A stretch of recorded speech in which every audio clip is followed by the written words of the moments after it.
Mr. Young, can you hear me? Yes, I can. Could you start the recording, please?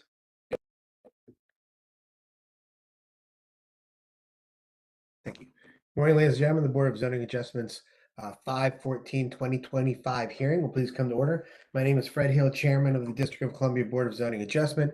Joining me today are board members Kershawn Smith, Vice Chair Carl Blake, Zoning Commissioner Tammy Stidham, and I believe Dr. Emma Mura. Today's meeting and hearing agenda are available on the Office of Zoning's website. Please be advised that this proceeding is being recorded by a court reporter and is also webcast live via WebEx and YouTube Live. The video of the webcast will be available on the Office of Zoning's website after today's hearing. Accordingly, everyone who is listening on WebEx or by telephone will be muted during the hearing. Also, please be advised that we do not take any public testimony at our decision meeting session. If you're experiencing difficulty accessing WebEx or with your telephone call-in, then please call our OZ hotline number at 202-727-5471 to receive WebEx login or call-in instructions. At the conclusion of the decision meeting session, I shall, in consultation with the Office of Zoning, determine whether a full or summary order may be issued. A full order is required when the decision it contains is adverse to a party, including an affected ANC. A full order may also be needed if the board's decision differs from the Office of Planning's recommendation. Although the board favors the use of summary orders whenever possible, an applicant may not request the board to issue such an order. In today's hearing session, everyone who's listening on WebEx or by telephone will be muted during the hearing, and only persons who have signed up to participate or testify will be unmuted at the appropriate time. Please state your name and home address before providing oral testimony or your presentation. Oral presentations should be limited to a summary of your most important points. When you're finished speaking, please mute your audio so that your microphone is no longer picking up sound or background noise. All persons planning to testify either in favor or in opposition should have signed up in advance. They'll be called by name to testify. If this is an appeal, only parties are allowed to testify. By signing up to testify, all participants complete the oath or affirmation as required by Y408.7. Requests to enter evidence at the time of an online virtual hearing, such as written testimony, additional supporting documents other than live video, which may not be presented as part of the testimony, may be allowed pursuant to Y103.13, provided that the person making the request to enter an exhibit explain A, how the proposed exhibit is relevant, B, the good cause that justifies allowing the exhibit in the record, including an explanation of why the requester did not file the exhibit prior to the hearing pursuant to Y206, and C, how the proposed exhibit would not unreasonably prejudice any parties. The order of procedures for special exceptions and variances is Y409.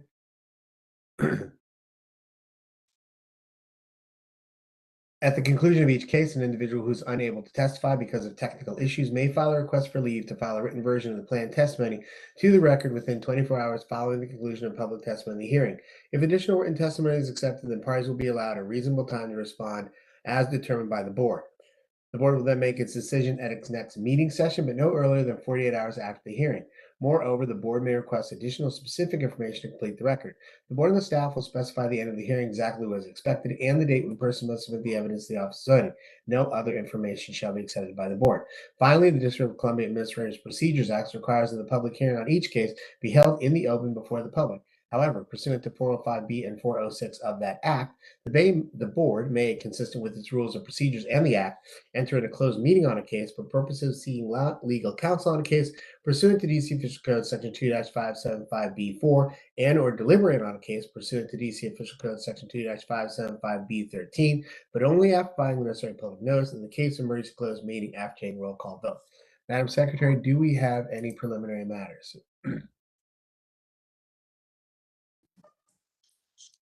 Good morning, Mr. Chairman, members of the board. Regarding the schedule today, application number 21291 of HDR Holdings LLC has been administratively rescheduled and renoticed to June 11th, 2025. Application number 21288 of Children Nair and Vijaya Lakshmi the Lion has been postponed to June 25th, 2025. And application number 21080 of Alona Aaliyah has been postponed to July 2nd, 2025. Regarding late filings, the chairman has reviewed and granted waivers to allow late filings into the applicable case record pursuant to Subtitle Y, Section 206.7 and Section 103.13.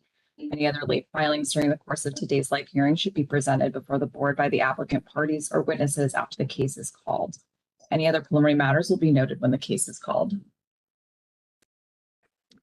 Okay, great. Thank you.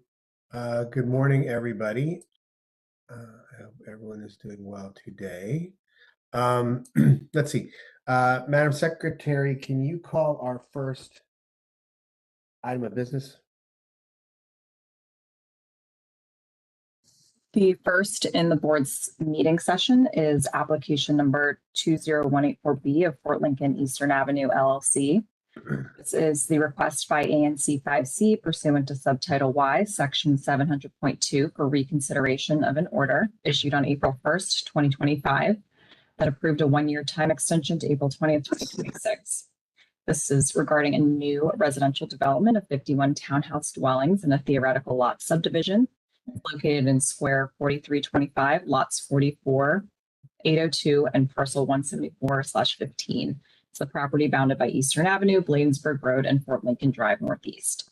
There's, as a preliminary matter, there is a request also by ANC 5C to extend the filing deadline in Exhibit 15. Okay, thanks you all. So I'm sure we've all had a chance to review everything and also all of the information that we received from the Office of Zoning's legal department. Before we get to the motion to extend the deadline, I guess I think that first I don't even know if this is actually before us properly. So this is for a motion to waive, I'm sorry, a motion for reconsideration of a extension. And under Y 700.2, it says,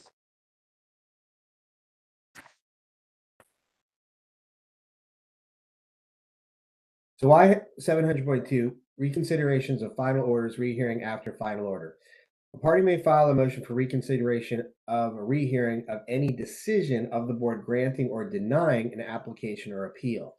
So this isn't anything granting or denying an application of appeal. This is just simply a time extension, which is really kind of an administrative decision. We're not actually going back to review the case, which the board decided upon. It's just whether or not we feel that they met the criteria for us to grant the time extension. And at the time, the board reviewed the application and agreed that they met the criteria for us to grant them a time extension. We weren't going back and rehearing the case or rehearing any of the issues of the case. So I think that this actually should be dismissed because it's not really before us. And as far as the extending the deadline, I suppose if I thought that this was something that would be properly before us, then I would have been in favor of probably extending the deadline because it really wasn't, that much difference in terms of when whether or not it would prejudice the parties. The as for in terms of again Y 700.2, we could issue a waiver, but I don't think that there's a good cause for a waiver for Y 700.2 in terms of reconsidering this decision by the board before a time extension, because again, I don't think that it is a decision that we would be properly reviewing because it's not something we're supposed to be looking at in terms of a time extension. And in addition to that, I think that it would prejudice the applicant because this is something that goes live and effective when we issue the decision, as opposed to a order where as opposed to an application where the applicant has to wait for the order to be issued in order to move forward. I will also say that in terms of the argument itself, just for the benefit of the ANC, that I think that the proposed development and the additional retail storefronts at those shops there at Dakota Crossing, I also don't think it constituted a substantial change of material facts that would undermine the board's justification for approving the original application. So even if we got this all the way through, I don't think that I would have been in favor of a reconsideration, or I'm sorry, would have been in favor of denying the time extension. But I think that again, this isn't properly before us and it should be dismissed. I'm going to go around the table and hear if anybody has anything to add. May I start with you, Vice Chair Blake? Thank you, Mr. Chair. I just first of all, I did not participate in the decision for the time extension, but I have reviewed the complete record and I'm prepared to participate and vote in the post-hearing motion. There are a number of issues here which I think you have very well addressed, and I would agree with you that pursuant to Y 700.2, this is not appropriately before us. This is more of a procedural motion and not a substantive application. And therefore, I do not believe that this applies we should allow for the reconsideration. So I also agree with the other points you made, and I will be in support of your decision to deny the motion. Mr. Smith? I have nothing to add. I agree with the sentiments of you and the vice chair, and will vote to deny the reconsideration. Commissioner Stidham? And just for the record again, I'm speaking that we should dismiss this. Sorry, Because- dismiss it. Sorry. Sure, no problem. Commissioner Stidham? I have nothing to add to what has already been said, and I am also supportive of your decision to dismiss. Okay, I'm going to make a motion to dismiss the motion for reconsideration and request to, oh, sorry. I'm going to make a motion to dismiss the motion for reconsideration on application number 20184B concerning the time extension, as I do not believe this is before us properly as per Y 700.2, and ask for a second, Mr. Blake. Second. The motion been made and seconded. If we could take a roll call, please. Please respond to the chair's motion to dismiss the motion for reconsideration. Chairman Hill, Yes? Vice Chair Blake. Yes. Mr. Smith, Yes. Commissioner Stidham. Yes. Staff would record the vote as 4-0 to 1 to dismiss the motion for reconsideration and application number 20184B on the motion made by Chairman Hill and seconded by Vice Chair Blake. Okay, thank you. And I want to again appreciate the efforts of the Office of Zoning's legal department in helping with that analysis. Let's see. So what I'd like to propose, you guys, is I had some questions about some of the cases today. And so what I'd like to do is do an emergency closed meeting so we can discuss with legal some of the cases that are before us today. And if anybody has any questions about those cases. So as chairperson of the Board of Zoning Adjustment for the District of Columbia, in accordance with Section 406 of the District of Columbia Administrative Procedures Act, I move that the Board of Zoning Adjustment hold a closed emergency meeting on 5/14/2025 for the purposes of seeking legal counsel on cases that are scheduled for 5/14/2025, deliberate upon but not vote on cases scheduled for 5/14/2025. Is there a second, Mr. Blake? Second. Madam Secretary, take a roll call, please. Please respond to the chair's motion to hold an emergency closed meeting with OZ Legal Counsel. Chairman Hill, Yes? Vice Chair Blake, Yes. Mr. Smith, Yes. Commissioner Stidham. Yes. Staff will record the vote as 4-0 to 1. The motion passes. Thank you. Mr. Young, if you could please send an invitation to all parties and all members, and I will see you guys at the other meeting for the public. We're going to go have a discussion with the Office of Zoning's legal department, and we'll be back as quickly as we can. Thank you.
Mr. Blake there?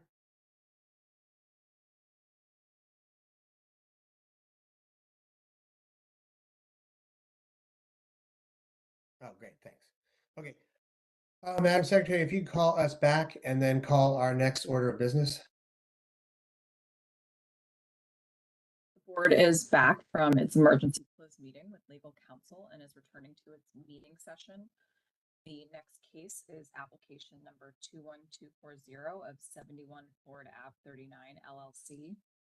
This is a self-certified application pursuant to Subtitle X, Section 901.2 for a special exception under Subtitle U, Section 203.1J to allow healthcare facility use. This is for a new 16-bed healthcare facility in an existing detached building. It's located in the R2 zone at 4237 Eads Street Northeast, square 5089, lot 72. This hearing began on March 26th and was continued on April 23rd.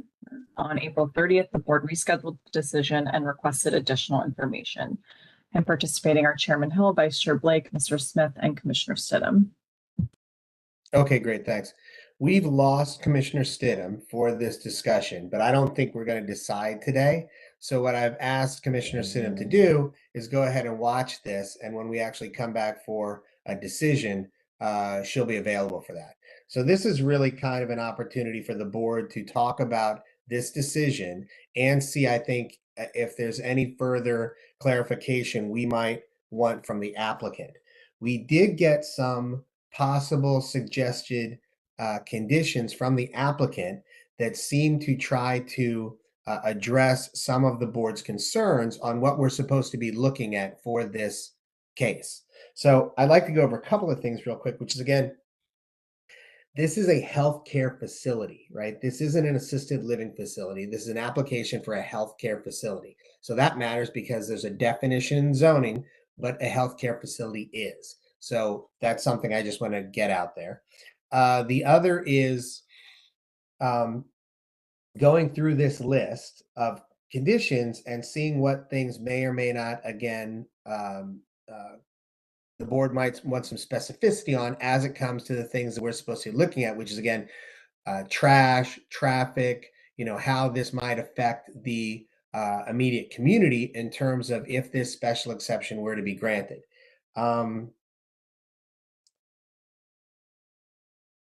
Yeah, I was going to say something else, but I forgot. All right. So the first proposed issue that was put forward was the facility shall be a licensed assisted living facility with a maximum of 16 beds. I mean, so right off the bat, I think, the facility shall be, it's not something that's going to be licensed by us. It's going to be licensed somewhere else. But the facility shall be a healthcare facility with some kind of a maximum that we're going to agree on. Is that correct? Would everybody agree with that? Okay. So to the applicant again, and this is maybe something even the Office of Zoning Legal Department can help me with, that first condition would be the facility shall be a healthcare facility with a maximum capacity of X, which we're going to get to. Actually, I'm sorry, you can say with a maximum capacity of 16, because what is before us again is an application for 16 beds. So it's not something that we're going to change the applicant's application. However, if through this discussion, we think that a different number of beds might be something that would be amenable to the board, the applicant can determine whether or not to change their application or just stick with the 16. So that's another thing that I wanted to throw out. So that's that first condition. And since I have the mic and I'm going to go around, everybody can also talk. I don't know where I am on this, right? I really don't know. I mean, we're looking between 8, we're increasing from 8 to 16. They can do 8 by matter of right? And so they can do 8 by matter of right. They're here for the additional 8. If it was an additional 2, I mean, it can go up to some number that's 300 or something. I don't know what the number is, but it would have to be capped, whatever it was. But I say that because I just don't know where I am. So there shall be no, I'm sorry, there shall be no minimum age requirement. There shall be no minimum age requirements for the guests, for the residents. We can't do that. That's not part of what the healthcare facility is what the healthcare facility is. So that's not even a condition that we could do.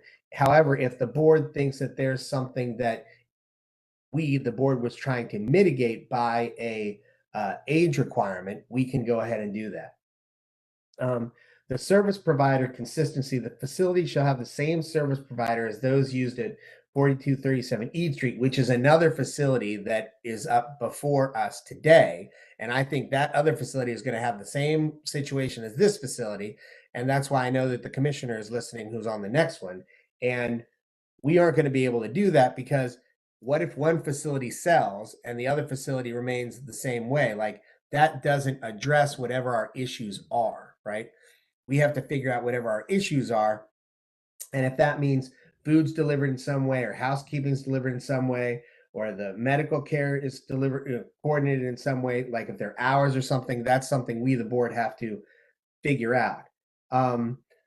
The next condition, medical emergency protocol. The facility shall maintain a documented urgent care protocol aligned with state guidelines, including triggering by also, that's again getting into the minutia of how this is being operated. And it's not something that would address any of the issues that the board has to look at in terms of the criteria. Visitor management. This is something that we could try to figure out how to mitigate the time of people that are coming in and out, either as guests or visitors. And so I think that's something we can kind of talk to. And I'll, again, after I go through this list, I'll let everybody have their discussion, and then they can kind of share with what their concerns are with the applicant and figure out how we may or may not be able to come to conditions that make us comfortable. Number 7 and 8, noise and quiet hours. I guess we're again trying to talk about activity that might be disturbing to the community and the immediate neighbors, and that would also include this outdoor space use. So trying to figure out how to come up with something that addresses a concern about noise, right? Parking and transportation. And this is for the applicant again, there's like 4 spots. It's unclear as to, who gets the spots, how many are for staff, how many are visitors, what's the allocation, where they actually are. We need to actually see them on the plat to actually know where they are. And then the screening, I didn't really understand. I guess that is trying to alleviate some of the concerns of some of the neighbors, but like, what's the screening? Where's the screening? Is it landscaping? Is it a fence? And so that's more particulars that the applicant can kind of speak to. The services, in terms of housekeeping, meal services, and trash, these are things that, again, we need to kind of have beefed up. Like, when is it going to be picked up? And how many, how often is it going to be picked up? The hours, it seems, from 6 to 10 seems a little bit unreasonable, meaning I don't think that they're going to get everything done by 10 a.m. every day, right? And so that seems as though that's something that would be not really doable. And so I think that's something that we have to kind of talk through. The time limit, I know that just from the discussions that we've had with OZLD, that the board is going to require some kind of a time limit. And whether that ends up being 5 years, 7 years, 10 years, I don't know. But it seems as though, and this is now again for the applicant, that it seems like, it's going to be around 7 years, perhaps, if we start talking through this or something. There'll be some kind of time limit. So if that has anything to do with the decision to move forward in this way, that's another thing that the applicant can think about. So I think I kind of touched on all of the issues. And then just the last thing I would mention is that this is requiring a lot of work by the board.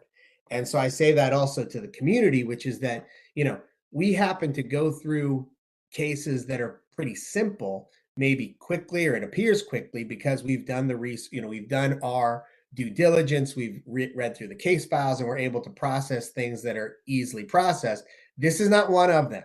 And that's why the board is continuing to take a lot. So I'm mentioning to the ANCs that sent all that transcripts, which was very helpful. It was 88 pages of transcript, but it did show what had happened at those different ANC meetings. And again, brought up whether or not you know, the outreach, whether the outreach was successful or not, kind of was something that those transcripts spoke to. So that's where I kind of am with everything, and I'll turn it to my board members also to help me clarify how to direct the applicant. Oh, I'm sorry. The last thing was that we will come back here on June 11th for all of, I don't know what cases we have with this particular applicant moving forward, but oh no, I'm sorry, it's June 4th. June 4th. We'll come back on June 4th because there's a holiday, there's another thing that's going on next week, and then we're going to have to really spend a lot of time as a board with whatever possible conditions are being presented next, whether or not it alleviates the concerns of the board. So that's all I got to say, and I will turn it over to Mr. Smith, if I might. I mean, I think you've touched on, I think, most of the major concerns that I had about the list of conditions. And I completely agree with your statements on all of them. On the question about where I am, yeah, was uncomfortable with the special exception and the other one because I'm sensitive to the neighborhood's concerns here. We've had several group home type facilities, these types of facilities come up as special exceptions within this broader area of the city. So I am sensitive to some of those concerns that were raised and about the amount of density. But, just as you stated, within most residential zones, these types of uses are allowed as a matter of right up to 8 people. So it's presumed to be sort of residential in nature. This request for a special exception does allow us to mitigate the impacts, regardless of mitigate impacts of this type of use.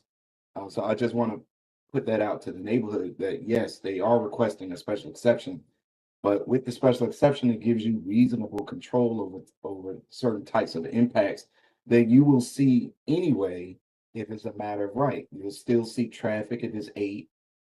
You'll have noise concerns if it was just a maximum of 8.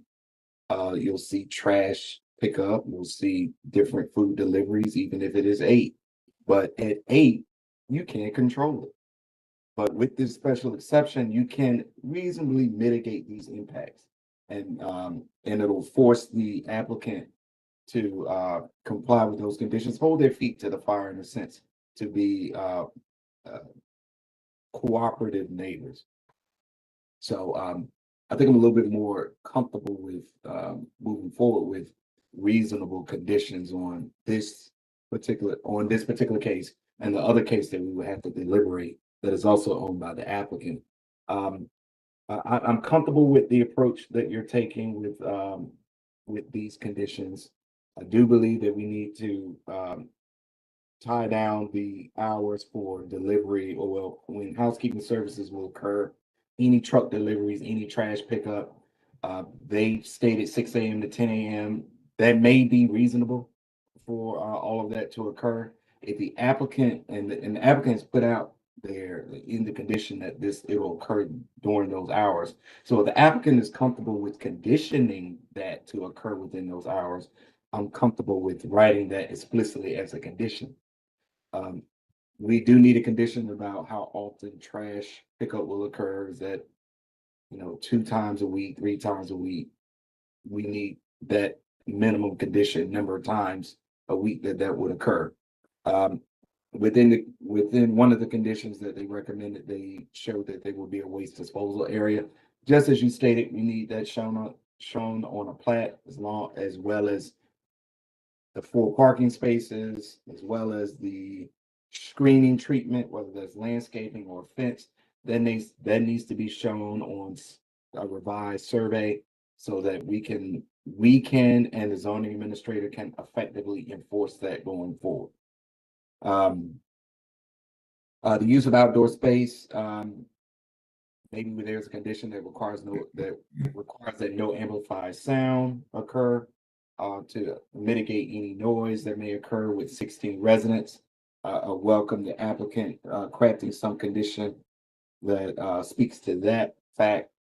and some form of a condition about supervision of the residents to address some of the concerns that the residents may have of the surrounding residents may have of people that are living here that may wander, walk off, leave the facility in some way, shape, or form.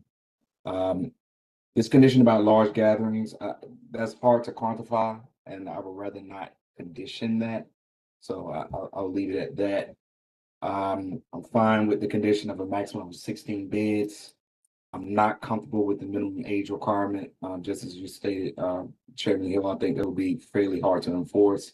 I think other conditions that we're proposing that relate to noise and whatnot can effectively get at some of the questions that were raised about that. And I think that's all that I have, Chairman. Okay, give me 1 second. Let me just write this down.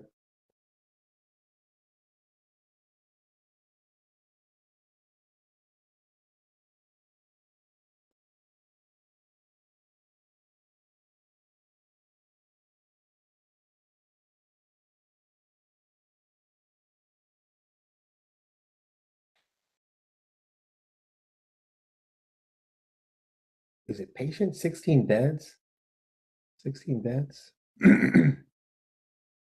16. All right, Vice Chair Blake? Mr. Chair, just want to clarify something. Are we going to have a continued hearing, or are we going to make it just have a decision meeting on this, on that date? That's a very good question. I think given all that's going on, we could have a continued hearing. Okay, the reason I said that is that I do agree with all the areas that you and Board Member Smith suggested to have greater clarity on for the conditions.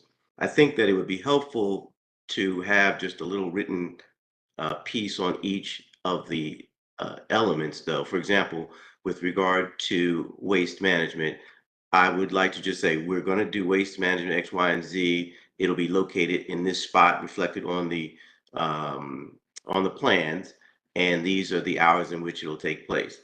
A brief description that of each of those elements that they add and the condition that goes with it would be very helpful, because certain things would not necessarily translate well into conditions. Would it be helpful to understand the process?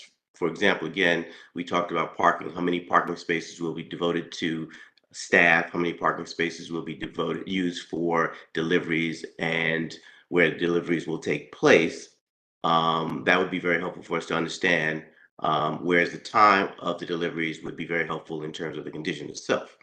Also, the number of visitors that may come and go, the times of visitation as opposed to simply meal time, would also be helpful. Or just some greater elaboration on what would be taking place and how that would translate into a condition.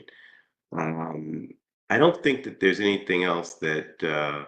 Also the number of staffing. I want to be clear on the staffing that will be there to the extent that there'll be, and I do think we read this. I wasn't clear as to whether they're going to be full time, 3 people there, or just partially, or how that would happen. Certainly, given the patient mix, it would matter how much coverage is there. I'd be just curious to know, just so we have a sense of the number of bodies that would be in that facility, over 24/7, et cetera. So those are the kind of things I would just like to just be clear on, in addition to the specific conditions which would fall out of that. And we could do an open, a continued hearing to allow for the elaboration, or we can just have a written statement which explained it so that, the dots would connect for us a little better. Well, actually, now that you brought this up, I think that a continued hearing is not such a bad idea because we can then talk about. Actually, I don't know when another one of these is coming up from this applicant. Like we could be talking about that at that time too. But I guess, and I guess this is the thing with me, like I'm not looking at this as if, even though they have these many applications coming in, like I'm not looking at it as a bunch necessarily. Like some things some things I am, just because as you kind of go through this, you think of things and what your concerns may be. but like there's 2 of these now in a 500-foot radius, right? That's the thing that also makes this more specific to what I'm kind of trying to figure out. Like that one that's standalone that doesn't have, I might look at that differently, right? So I'm just throwing that out, but I think we should come back for a continued hearing, I suppose, on the 4th. I think Madam Secretary said that it was easier, so we could do a continued hearing on this one, and then I guess put the other one on decision so that we just have one continued hearing. But okay, so I'm going to sum up. Okay. Oh, what am I going to say? Oh, and just another thing, kind of for the community in terms of some of the stuff that we heard about, like I looked at the diagrams and I looked at how many people are in the rooms and everything, and like the a different agency will determine whether or not how many people can be in a room and what's appropriate for the number. Like the Board of Zoning says, you can do a cap of 16, but the agency might say, you can only do this many, right? And then I'm just kind of sharing with my board members the difficulty I've been having with this a little bit is that who am I to say if if the best case thing you have is sharing a small room with somebody, that may be better than not having a small room with somebody. So I'm very conflicted on this one, right? From a personal standpoint, right? But that's not really what we're here for. Again, we're here for, traffic, adverse impact to the neighborhood. I'm just kind of sharing things, which is that those are things that are outside the board's jurisdiction, but I also thought about it. Okay, so then to the applicant, we would want new proposed conditions. And Madam Secretary, I'm going to look here. I guess the submissions would be by May 21st, and responses from anybody would be on May 28th, and then we come back for a continued hearing on June 4th. Is that accurate? Yeah, that would work. Okay, so then what we would need from the applicant by June 6th, I'm sorry, by May 21st is these updated conditions that seem to address some of the concerns of the board, right? And the number 1, the facility shall be a healthcare facility which will be capped at 16 beds. There seems to be a lot of discussion about waste management. How is it actually going to be happening? When is it going to be picked up? Daily? What time? I don't know what specificity you need to try to get into to make the board feel comfortable. Then, where is the trash going to be placed? As well as where are the parking spaces going to be on the plat? There's 4 parking spaces. How are they going to be used? 2 for visitor, 2 for staff. You need to kind of figure that out and how you want to present that to the board before we come back here again. I guess the large gathering is not something that was of a concern. However, there was a concern about staff and how they would supervise outdoor activities, and there would be no amplified sound. The housekeeping visits, like, again, when are they going to happen? How's it going to happen by? And whether or not, 6 to 10 is really feasible. Because I would not want to get in a situation where it makes the residents suffer if they can't get this done by 10 and they have to push it off to the next day or the next day. I mean, this is where I'm a little bit confused about the conditions that we're putting forward to mitigate our concerns of the adverse impact to the community. Okay.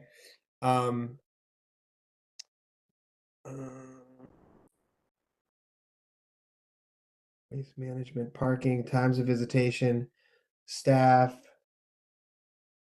And I guess that's it. Am I missing anything?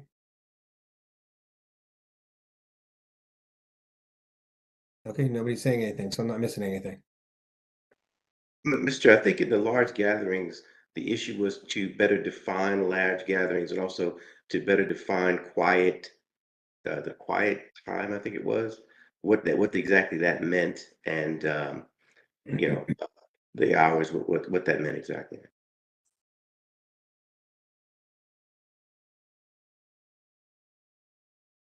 Mr. Smith, any further clarification on anything I said?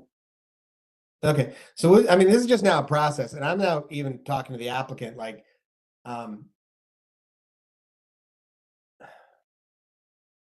again, I don't know where I am with this, right? So I don't know if the votes are here. But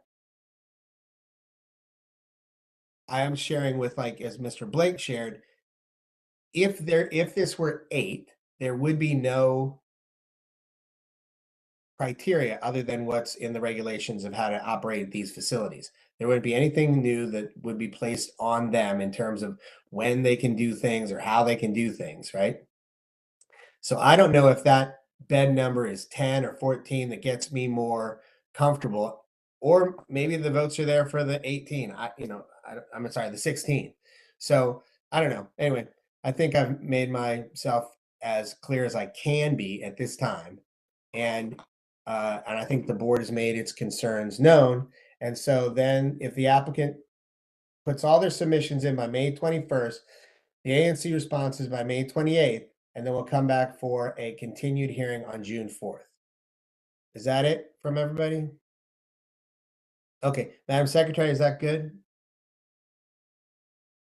Yep. Okay, then we will come back on June 4th for the continued hearing. So I'm closing this portion of the hearing. Thank you. Is Dr. Imamura with us for the day? I am. Okay. Second here then. For as long as you'll have. Yeah, well, unfortunately, I have my own problems today.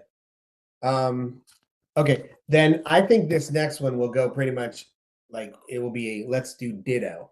And so but I don't think we'll need to have a continued hearing necessarily, but let's go ahead and go through this next one. Then let's take a break. Okay. Mr. Smith, are you with us?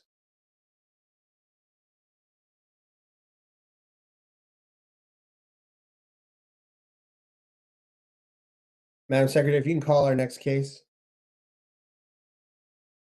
Next in the board's meeting session is application number 21249 of 4231 Clay Street Northeast LLC. This is a self-certified application pursuant to Subtitle X, Section 901.2 for a special exception under Subtitle U, Section 203.1J to allow a healthcare facility use for 16 persons. This is a new 16-bed healthcare facility in an existing building. It's located in the R2 zone at 4231 Clay Street Northeast, square 5088, lots 45 and 46. This hearing was originally scheduled for March 26th, but postponed at the ANC's request. And on April 23rd, the board heard the merits and scheduled the application for decision. Participating are Chairman Hill, Vice Chair Blake, Mr. Smith, and Dr. Imamura. Okay, great. Okay. All right, let's see. Okay, so we had a lot of discussion about case 21240. And during that discussion, we decided that we were going to come back for a continued hearing on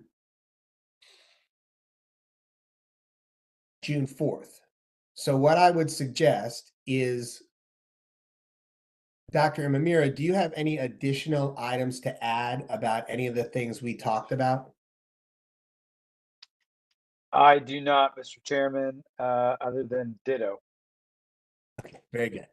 So, all right. So then if the applicant would like to submit whatever they plan on submitting for case number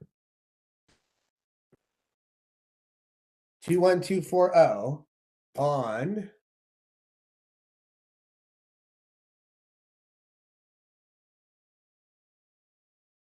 on May 21st, and the responses by the ANC are due on May 28th, and we will actually come back for a decision on this case. And Madam Secretary, I'm looking at my fellow board members, because we can do the continued hearing on the previous one first, and then whatever we end up discussing with that one, we can probably carry over to the next one in terms of a decision. because I don't think we need a continued hearing on both cases because it'll just make the day longer for no reason. So that would be my suggestion. Okay. So I see some hesitation, but let's just try. Okay. And if you guys want to reopen it later, we can. So May 21st, ANC I'm sorry, May 21st, responses due by the applicant. May 28th, response due by the ANC, and we're going to come back for a decision on this on 6/4.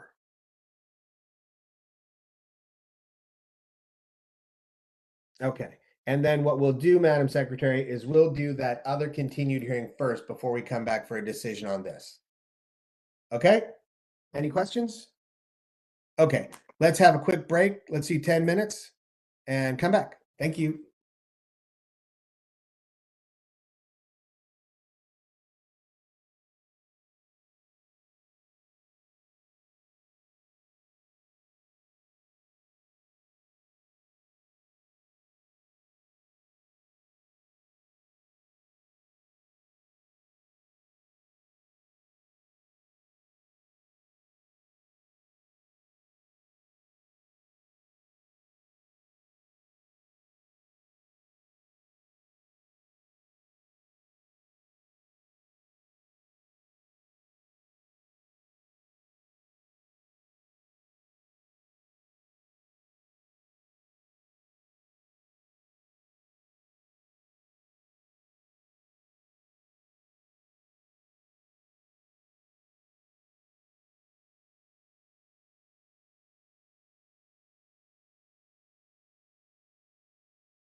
Madam Secretary, you want to go ahead and call us back in and call our next case, please?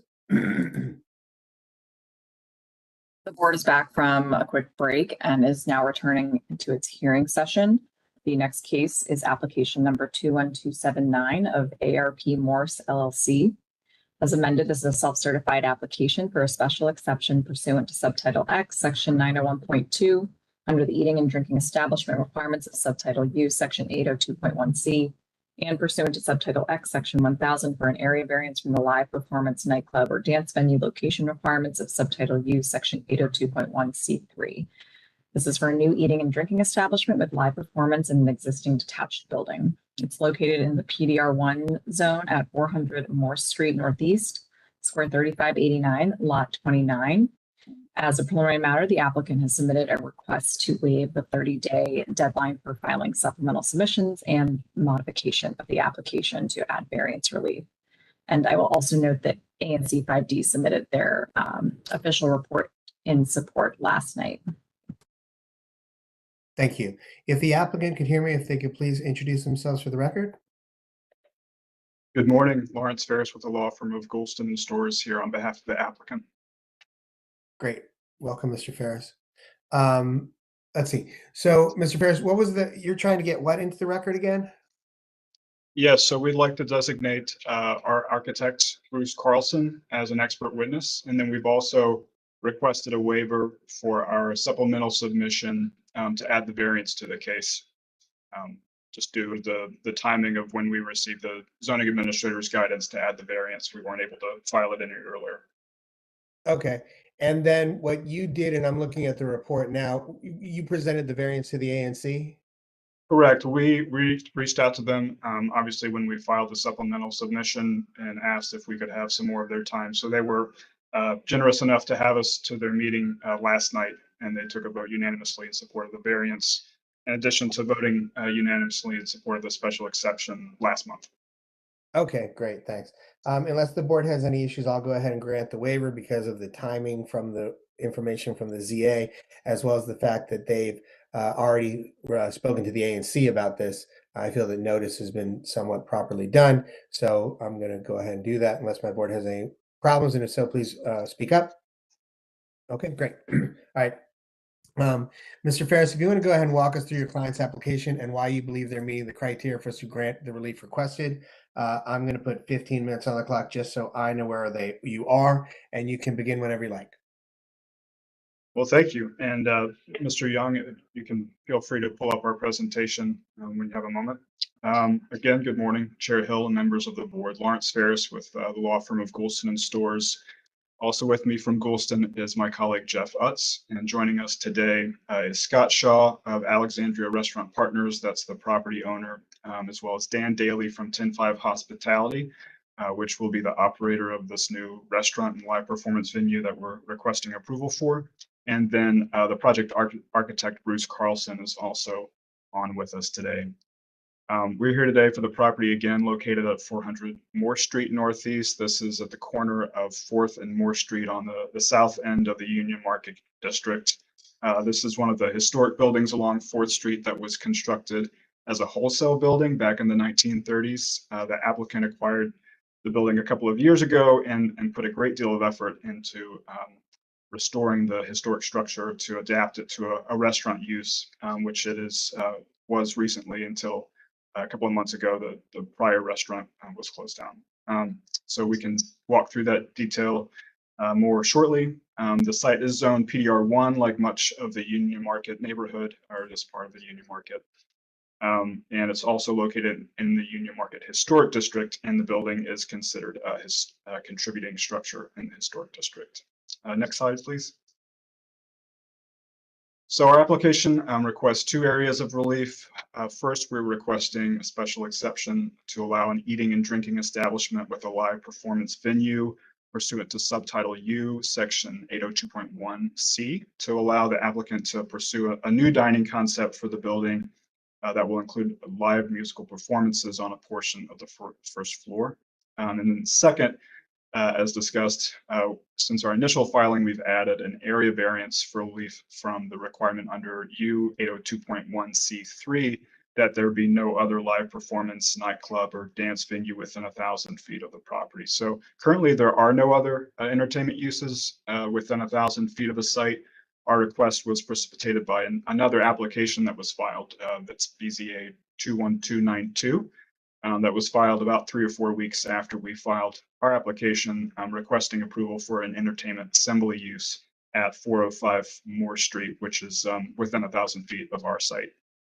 We learned about that application when we were meeting with the ANC zoning committee and reached out to the zoning administrator quickly thereafter to discuss the two applications being processed so closely together. The ZA ultimately recommended that we preemptively request a variance from the 1,000-foot restriction just as a precautionary measure.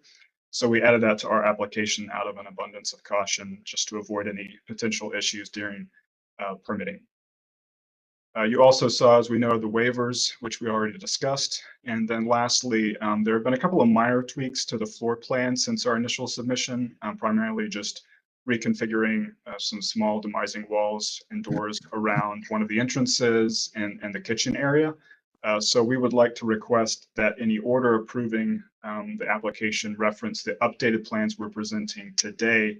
That's Exhibit 27 as the approved plans rather than plans in our original submission. So before I hand it over to Mr. Shaw, just to provide a little more background on the property, I would just note that we have a report in support from the Office of Planning. That's at Exhibit 25. OP recommends approval of both the special exception for the use and the area variance. And OP's report also includes a note from DDOT that they reviewed the application and have no objection.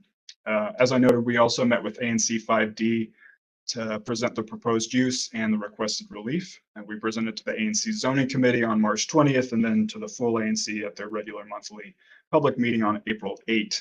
And the ANC voted unanimously in support of our special exception request at that meeting.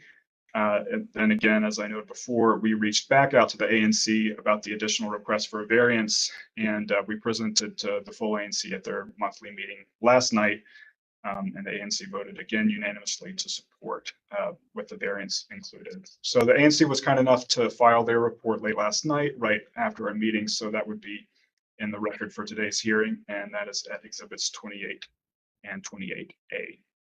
So with that quick overview, I will pass it. Mr. Ferris? Yes. Real quick, right? You're asking for the area variance because you don't know which one might come first. Right. I think that was essentially how the zoning administrator figured it was the best way to deal with the situation. Do you know if 21292 is also asking for an area variance? They are. Yeah. Okay. They also added that to their application. Okay. Please go ahead and continue. So with that, I will pass it over to Scott Shaw here from the ownership team, just to provide a little more background on the property. Okay, thank you. Is there some reason my camera's not on, Lawrence? I've got it turned on my side. Scott, you may be able, at the bottom of the WebEx app. I've got it, okay. Yeah. Sorry about that. I'm used to Teams. Okay, I'll make mine very short. First off, thank you all for taking the time here. I just want to cover 3 points very briefly. First off, kind of who we are. So I'm one of 3 owners of Alexandria Restaurant Partners. So we're a locally owned restaurant company. We have 7 restaurants in Northern Virginia, plus this location in Union Market. And all of our restaurants are different concepts, by the way, full service, one-of-a-kind restaurants. Just 2 more points on the company. We're very, by choice, we're an employee first company.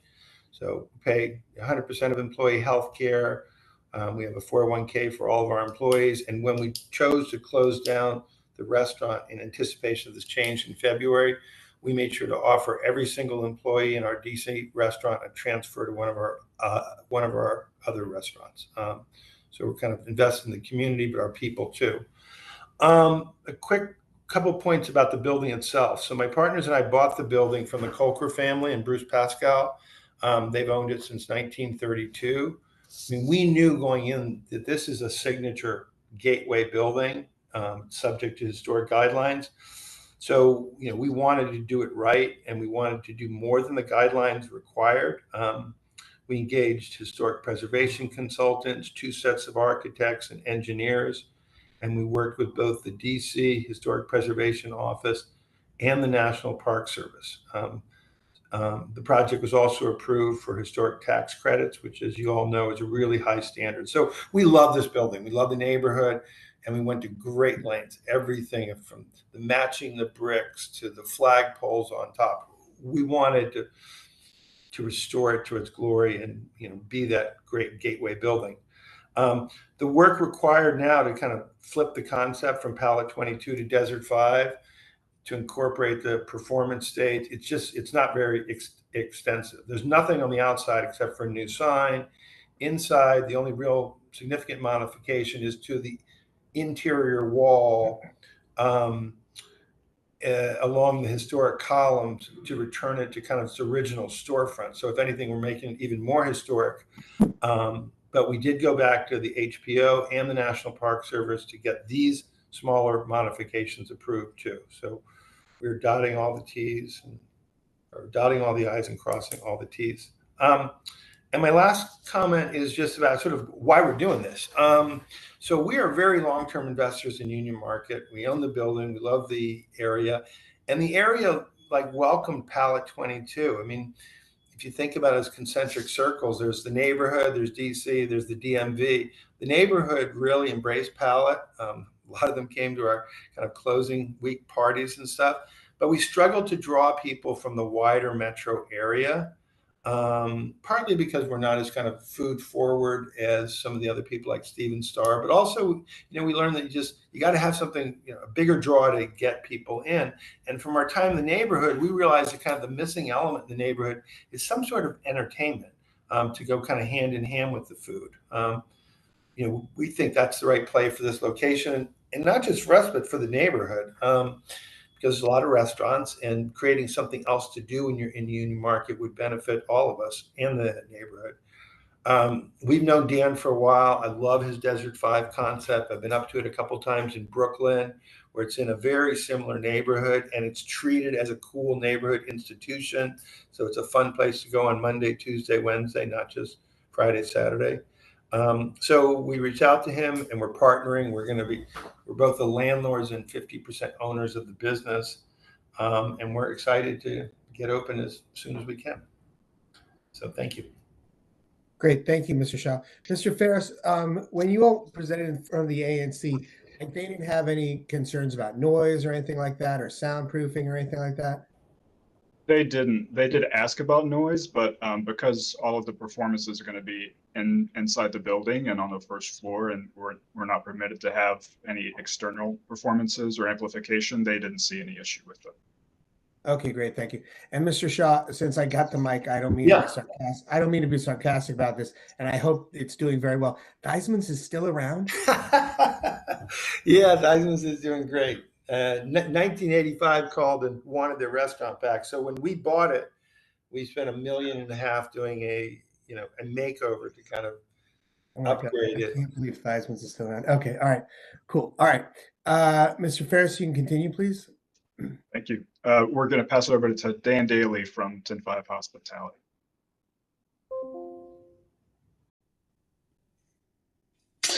Hi, everyone. I'm Dan Daly. I'm the managing partner of 10-5 Hospitality. Thanks to all the commissioners for being present today, and we appreciate your consideration on the matter. I'm a DC local. I went to college here. I started a boutique hospitality firm about 5 years ago, and thankfully we've grown. This is our first project in what's my hometown, and we're incredibly excited about it. Desert 5 is a really vibrant restaurant and live music venue that was inspired by sort of the American Southwest, and it's located at sort of this intersection of dining and entertainment, which is what we found guests in our purview really want. It operates as a full service restaurant, and the concept is also rooted in supporting emerging talent in the country music scene with obviously a strong emphasis on local artists. It serves as both a sort of a stage and a platform for amazing songwriter nights and special showcases that ideally highlight the depth of musical talent that exists in this part of the world. It's it's our third location. We have one in Los Angeles and New York, and we think it has the opportunity to be a really awesome cultural hub that celebrates hospitality, music, and community all in equal measure. And yeah, can't wait to bring it to this part of the country. Great. Thank you, Mr. Daly. Welcome back home. Mr. Ferris, you can continue. Thank you. And then last up is Bruce Carlson, our architect.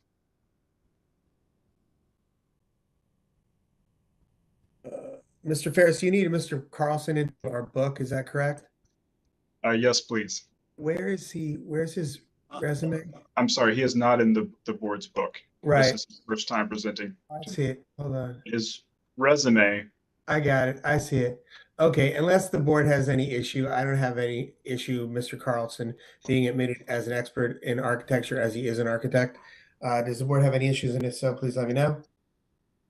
Okay.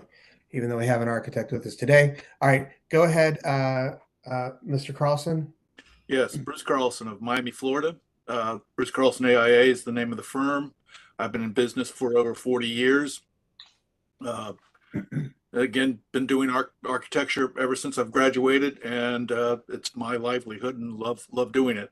The building, as everybody has mentioned, the historic aspect of it, we're doing very minor modification, basically introducing a stage for entertainment and reducing the kitchen so that the volume of people, of occupants, basically will not change, and allowing for the stage and the occupant load to maintain itself. We then needed to be able to open up that first floor, which brought the building back to its original storefront, which was basically where the occupants sold their ware with a covered canopy at the front. And so we introduced that to the Park Service to review, showing them the old historic photographs, and got their approval on it. And basically that's what we're doing, is just keeping the building the same. Great. Mr. Carlson, let me interrupt you 1 second. Mr. Ferris, I know that the board has some timing issues later on today, so I'm just trying to move as efficiently as possible. Mr. Young, could you drop that slide deck?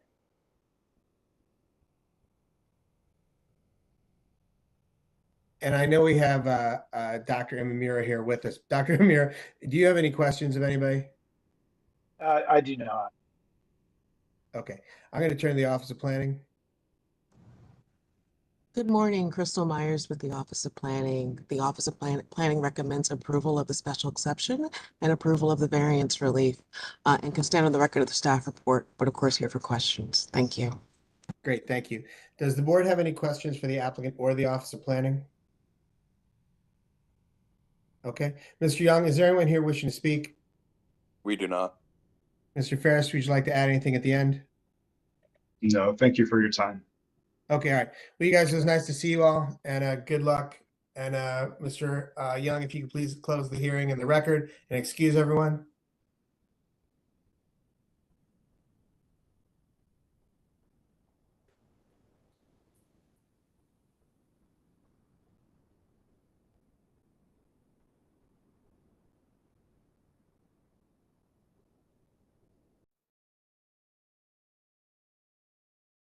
Okay, thanks.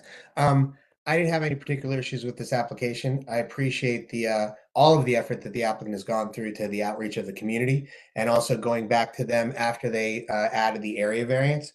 I do believe that they're meeting the criteria for us to grant this particular relief.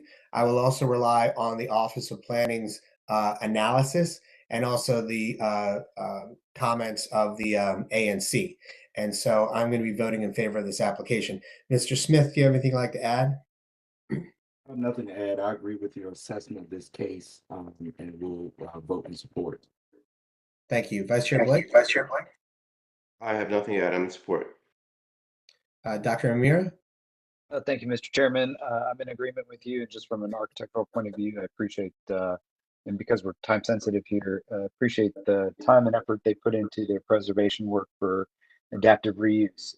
I think that's could be a successful project, and appreciate the work that they did. Okay, thanks. And 11, I graduated high school in 1986 from this area. Joe Theismann's is still around. That's just amazing. All right. Okay, I'm going to make a motion to approve application number 21279 as caption read. Oh, I'm sorry. No, not as caption. I will make approve application 21279 as read by the secretary and ask for a second, Mr. Blake. Second. Motion. Mr. Chair, make sure we mention the plans and exhibit. Oh, thanks. I appreciate that. So let me do that again. I'm going to make a motion. I'm going to make a motion to approve application number 21279 as captioned, including the updated plans that are in Exhibit 27, and ask for a second, Mr. Blake. Second. Thank you. Madam Secretary, if you can please take a roll call. Please respond to the chair's motion to approve the application. Chairman Hill, Yes. Vice Chair Blake,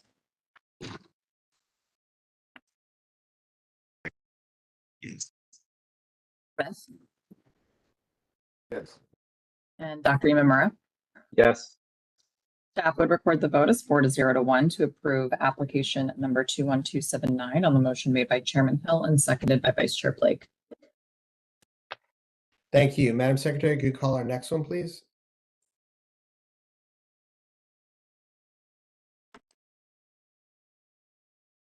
Next is application number 21281 of Matthew Littleton and Christine Rocchio. This is an application pursuant to Subtitle X, Section 901.2 for a special exception under Subtitle D, Section 5201 from the lot occupancy requirements of Subtitle D, Section 210.1 from the building area requirements for an accessory building under Subtitle D, Section 5003.1 and from the location requirements of Subtitle D, Section 5004.1A to allow an accessory building in a required rear yard. This is for a new accessory building in the required rear yard of an existing detached principal dwelling. It is located in the R1B zone at 4525 River Road Northwest, square 1574, lot 18.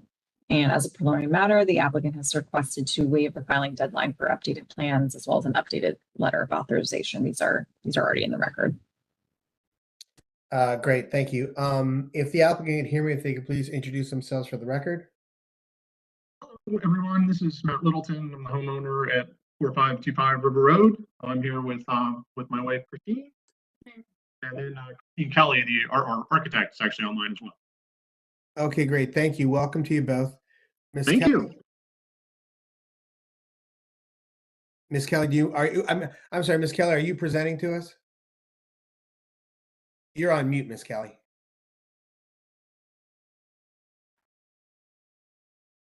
Okay, can you hear me now? Yes. Okay, I do have the PowerPoint and can do the presentation. Okay, it'll have to be the one from the record. That's correct, yes. But if you could please, again, walk us through your client's application, and I'll put 15 minutes on the clock so I know where we are, and you can begin whenever you like. Okay, good morning. I'm Christine Kelly. I'm the architect for the detached garage design at 4525 River Road Northwest. And may I have the next slide, please? My clients, as they've introduced themselves, Matthew and Christine, are here as well. And we are proposing replacing an existing one-car detached garage, which is shown on the plat on the left, with a new, more usable two-car detached garage that is 517 square feet.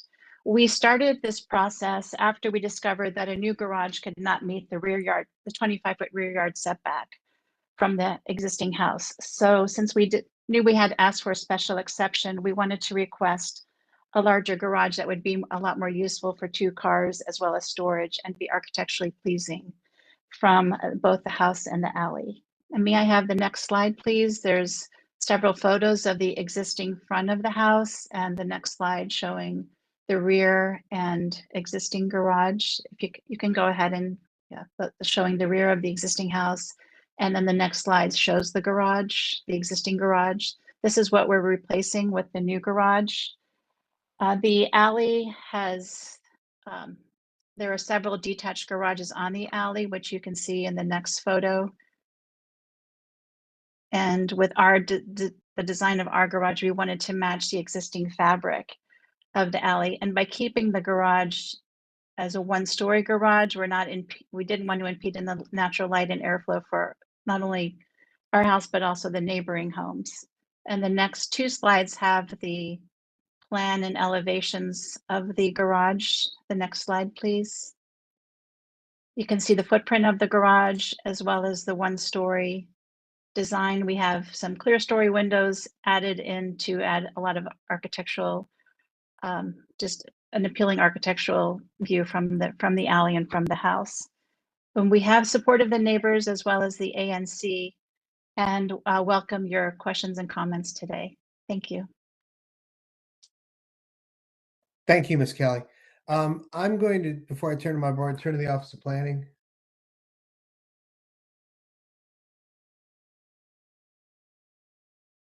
Good morning, Chairman Hill, members of the board.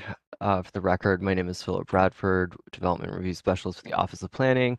The Office of Planning is recommending approval of the requested special exception relief and stands on the record of the report in Exhibit 32. Thank you, and I'm available for any questions. Thank you. Mr. Young, is there anyone here wishing to speak? We do not. Okay. Does my board have any questions from the Office of Planning or the applicant? Okay, thanks. I just will make one note that it is 5201. It's under 5201, but I believe it's on 5201.2 and not 5201.1. However, this is all under 5201, so I think we're fine moving forward with the way things are.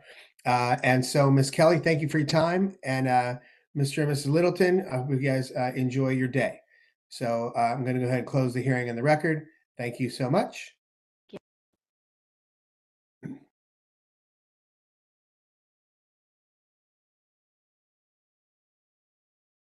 Okay, again, this is one that I thought was pretty well tidy and straightforward in that I believe they're meeting the criteria for us to grant this particular relief. I will cite and rely on the Office of Planning's recommendation, as well as that the ANC has weighed in and is in favor. I'm going to be voting in favor of this application. Mr. Smith, do you have anything you'd like to add? Nothing to add. I'm in support. Thank you. Vice Chair Blake? I'm in support. Nothing to add, sir. Thank you. Commissioner Imamura? This is straightforward. Nothing to add. Thank you. I'm going to vote to Chair, approve. Yes. Chair, there's one thing I forgot. There's in the ANC report, I believe there is a provision that requests to have an inclusion of a rain barrel as a condition. I'm not in support of that. I think that was the only thing I would add. I appreciate that. Thank you so much, Mr. Blake. And also to the applicant, as I understand, they have agreed to the ANC's condition about the rain barrel, and that is something that I believe that they will continue to honor. But it is something that is not really something we can put as a condition because it doesn't necessarily relate to the regulations. But I do appreciate that the ANC puts that particular item forward and that the applicant has agreed to it. So thank you, Vice Chair Blake. So I'll again continue to make a motion to approve application number 21281 as captioned read by the Secretary and ask for a second, Mr. Blake. Second. Motion made and seconded, Madam Secretary. If we take a roll call, please. Respond to the chair's motion to approve the application. Chairman Hill? Yes. Vice Chair Blake? Yes. Mr. Smith? Yes. Dr. Imamura? Yes. Staff would record the vote as 4-0 to 1 to approve application number 21281 on the motion made by Chairman Hill and seconded by Vice Chair Blake. Thank you. Madam Secretary, if you could please call the next case.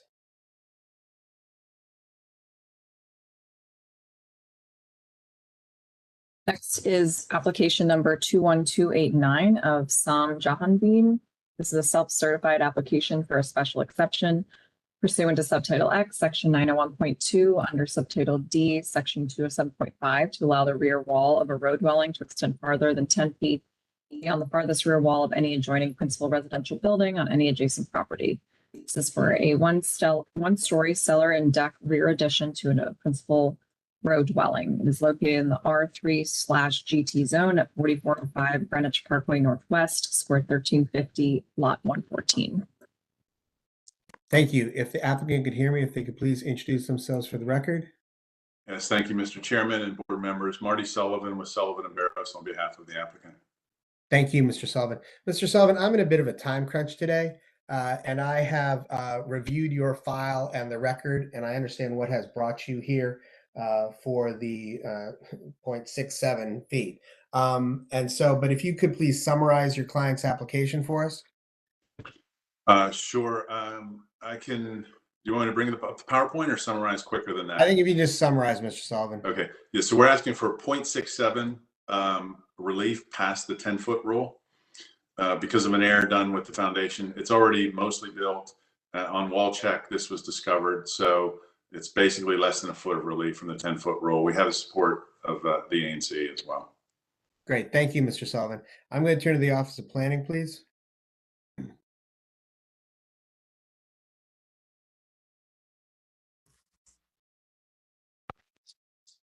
I apologize. This is not actually my case. I believe this is Shepard Beeman's case. He should be the one being pulled up. So just Okay, sure. Let's see. apologies for the Oh, confusion. there we go. There we go. Hello, Mr. Beeman. If you could introduce yourself. Yes, good afternoon. Shepard Beeman for the record. Let's see, this is relief for the rear yard, rear addition requirements, and OP finds that the request meets the criteria for subtitles D and X, and we recommend approval. Open for any questions. Thank you. Mr. Young, do we have anyone here wishing to speak? We do not.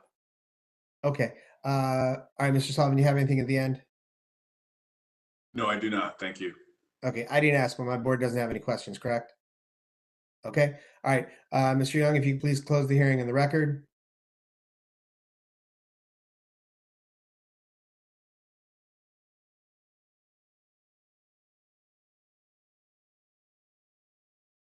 Okay, this is more for the client of the attorney. Like, you had to go through this process. Like, you were past the 10 feet, so you're past the 10 feet. So this is the process that you had to go through. But I do understand how you got here, and I do think that I can approve the 0.67, that it's not going to cause any additional shadowing, harm, etc. And I will agree with the Office of Planning's report and recommendation, as well as thankfully they did go through the entire process and go to the ANC, and the ANC was also in support. I will be voting in support of this application.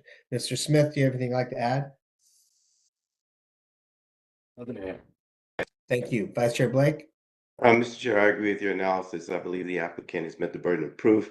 This is a very modest increase, and it unfortunately does not fall under the minor deviation allowance by A304 for the zoning administrator. So it's in front of us, and I do believe that it meets the standards for approval. Thank you. Chairman, Commissioner Mamira? Thank you for the promotion, sir. I agree with Vice Chair Blake. This is a modest 8 inches and seems pretty straightforward to me. And I'm guessing this is probably the fastest case that Mr. Sullivan's had. It's been quick.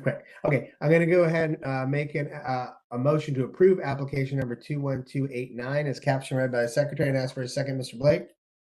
Second. Motion been made and seconded. We can take a roll call, Madam Secretary. Please respond to the chair's motion to approve the application. Chairman Hill, Yes. Vice Chair Blake, Yes. Mr. Smith, and Dr. Imamura. Yes.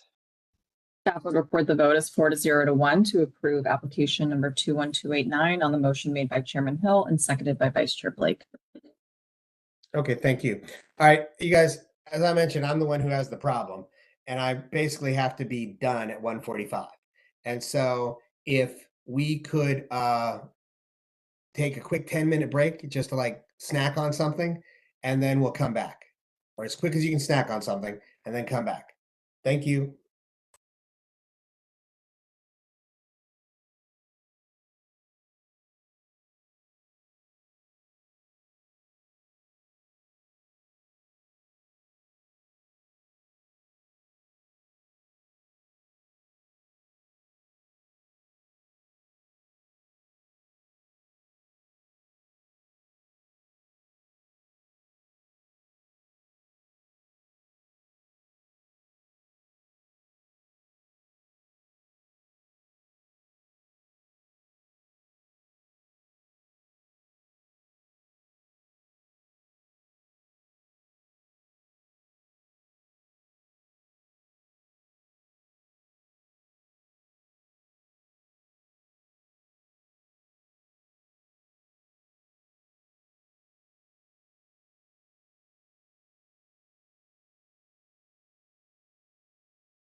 Okay, thank you, everyone. And Vice Chair Blake has been so kind that if I get completely stuck, he will continue.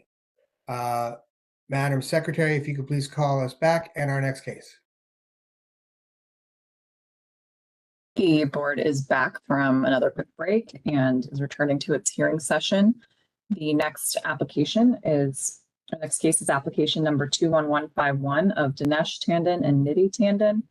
As amended, this is a self-certified application pursuant to Subtitle X, Section 901.2 for a special exception under Subtitle C, Section 204.9 to allow a change from one non-conforming use to another non-conforming use, and pursuant to Subtitle X, Section 1000 for an area variance or alternatively a use variance from Subtitle C, Section 204.9B to allow a non-residential use, and a use variance from Subtitle C, Section 204.1 to expand a non-conforming use.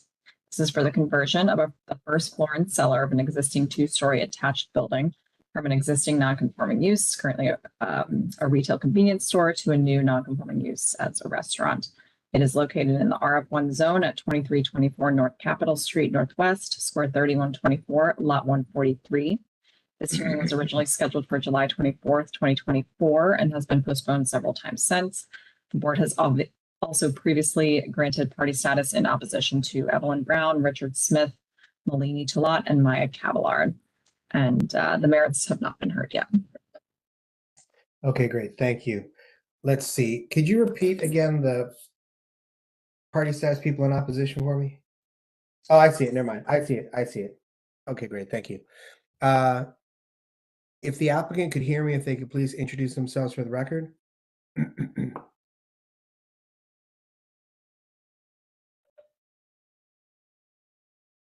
Yes, hello, this is Cynthia Giordano with Saul Ewing Law Firm, representing the applicant. Hi, Ms. Giordano. Welcome back. Thank you. Okay, can Miss Evelyn Brown hear me? Here, Could you please introduce yourself for the record? my name is Evelyn Brown. I'm a 200-footer, 60 feet from the applicant's property. Okay, great. Miss Brown, is your camera working? Yes, it is. I'm trying to figure out what's going on. Okay, well, while you try to figure that out, let me hear. Okay. Is Mr. Richard Smith here? I am, and I'm trying to start my video. Okay, great. Could you introduce yourself? My name is Richard Smith. I live at 19 Bryant Street Northwest, 71 feet approximately from Hillview Market, well within the 200 feet, and I have advanced party status. Okay, great. You're welcome. May I hear from, is it Miss Tolat?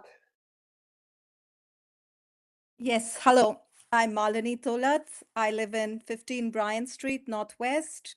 I'm within 200 feet for sure, about 50 feet, I would think, and I have advanced party status. Okay, great. And Miss Cavalier, if you could introduce yourself as well. Hi, my name is Maya Cavalier. I live at 8 Bryant Street, directly next to the property, approximately 21 feet, and I also have advanced party status. Okay, great. Thank you. You guys, this happened so long ago that I don't even remember doing the party status thing, right? So if I can I just want to mention something. Just because you're 200 feet doesn't matter. Doesn't mean you automatically get party status. You guys got party status because when you did the party status, we determined that you qualified, right? So yes. I can't remember, was somebody going to speak on behalf of you guys, or are you all speaking individually? So I have a presentation that essentially represents all of us, and then I was going to pass off to the remainder of the party status members to offer a brief statement or call on witnesses. Got it. That sounds perfect. Thank you. All right, then Miss Giordano, what I'd like to ask for you is, I guess I'm a little confused in that you kind of have an either or, and we don't really do an either or. Like you kind of have to, at least unless I'm wrong, and now I might want to talk to legal, but people come and they tell us what they want. They don't tell us whether they can get this or that. Do you know if you would be able to argue one or the other? Well, my understanding was that the Office of Planning, possibly in consultation with the zoning administrator, had determined that a use variance was the appropriate form of relief. Maybe the Office of Planning could clarify that. So that's why I added use variance to the area variance. I see, because And I'm certainly prepared to argue that. okay. Can you all give me just 2 minutes, okay? I'll be right back.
Okay, I'm sorry. Thank you. Ms. Giordano, are you back with us? Yes. Okay, great, perfect. So right, so you're going to argue for a use variance, and and also the special exception. So if you want to go and walk us through your client's application, and then Okay. what's going to happen? Go ahead, Mr. Blake. I was just going to find out if Mr. Giordano was going to withdraw her request for the area variance. I guess so, if need be. I mean, the area variance and the use variance are similar. It's more of a matter of degree. So I think if we meet the use variance, we'll meet the area variance, but that's fine. Just to kind of simplify things, I'm happy to do that. Okay, so we're withdrawing your request for an area variance, and we're going to go and hear the argument for a use variance. Okay, let's see. So, Ms. Giordano, again, if you want to go ahead and walk us through your client's presentation, and then Ms. Okay. Cavalier, what's going to happen is you will get your opportunity to also give your testimony, and then basically everyone has a chance to ask questions of everybody, and we do this in the most efficient way possible and trying to be as civil as possible, just let y'all know. And let's go ahead and hear from the applicant. So, Ms. Giordano, you can begin whenever you like. Okay. Can we also bring up the project architect, Olivia Akenstan? Olivia Akenstan. Okay, I think Mr. she should be signed up. Okay, I'll just let Mr. Young see if he can find her. I do not see her on, so I'll have staff reach out to her. Thank you so much. Okay, and also if Mr. Young could pull up the PowerPoint. The PowerPoint is brief. We've submitted two pretty lengthy statements in the record with exhibits. So I'm hoping that will also be something that the board has had an opportunity to review. We have, Mr. Giordano. Okay, thank you. All right, next slide, please. Okay, so not to be too cute, but you know, sometimes a picture is worth 1,000 words. And this is an ad from the 1920s for the Sunbeam Market, which was here at this property for quite a long time, up until the last, I think, 5 years. And as you can see, it was a full-on grocery store. Next slide, please. This is sort of where they ended, which is fairly typical of a lot of these bodegos in the city. And there may be successful ones. I know the opposition has put some in the record, but the fact of the matter is this particular market, this is, you know, how it went. And there were numerous C of O's in the record. I think 23 in all. This property just kept changing hands. And eventually the last ownership gave up and could not really make the economics work here. So the applicant purchased it in 2022.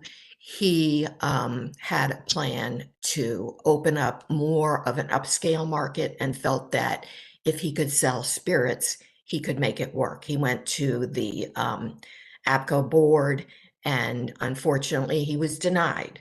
So then he reverted to this restaurant concept. And he has a very well-respected, highly acclaimed restaurant in Noma, which is 1.7 miles from this site.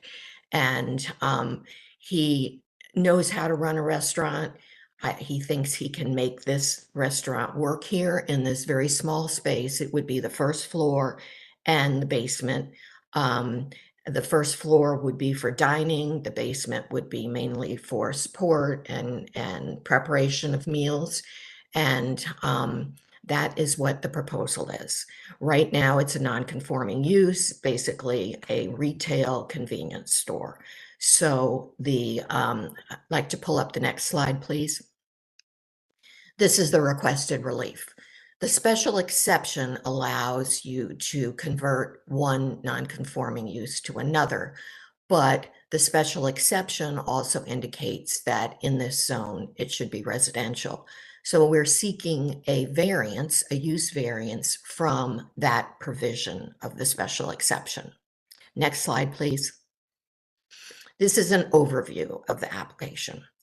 So theoretically, the way the non-conforming use regulations work, you have to basically have the same non-conforming use, or as I indicated,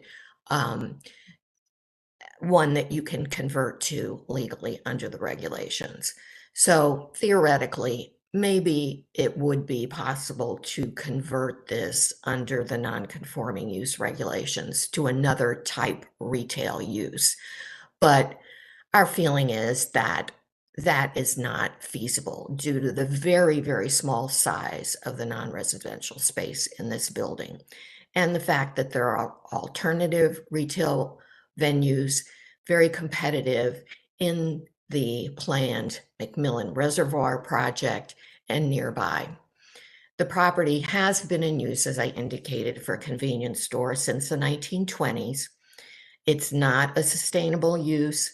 The previous store with grocery is obsolete, as a number of these convenience stores may be. The conversion to residential use is not feasible. It's inconsistent with the Bloomingdale Historic District due to the building design, which is commercial in nature and historic. These are the large show windows, the chamfered entrance from the corner.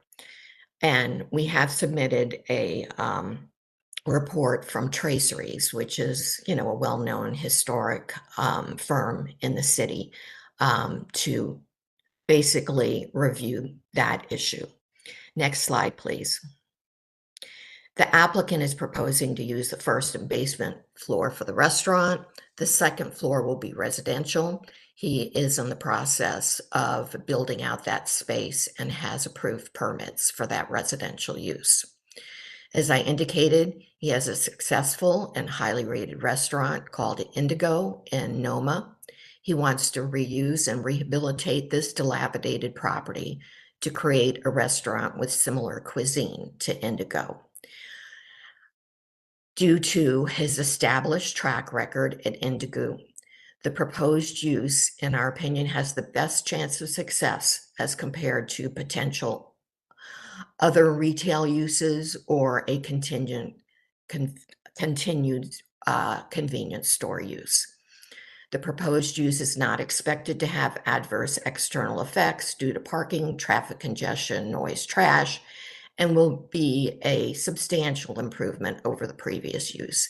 And our supplemental submission goes into great detail in terms of those external effects, and I can go over those if you like. If not, I would like to turn to our architect if she is available now to just walk through the plans and some photos of the property.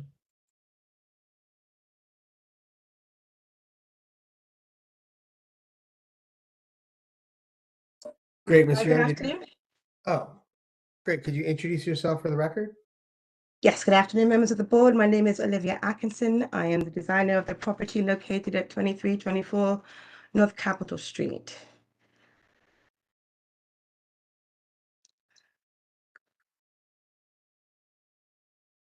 Do you need another slide? I'm sorry, I wasn't sure. Okay, I'm Just sorry. put in- Her Yes. photos are in the record 128A. Oh, okay. You want Mr. Young to pull up 128A? Please. Okay. And we'll follow that with 128B. Okay.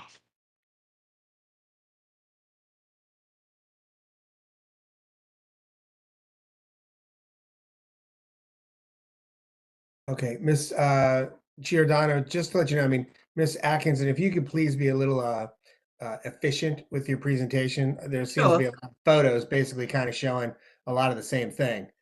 Sure, not a problem. I have just one sentence for each photo, just about.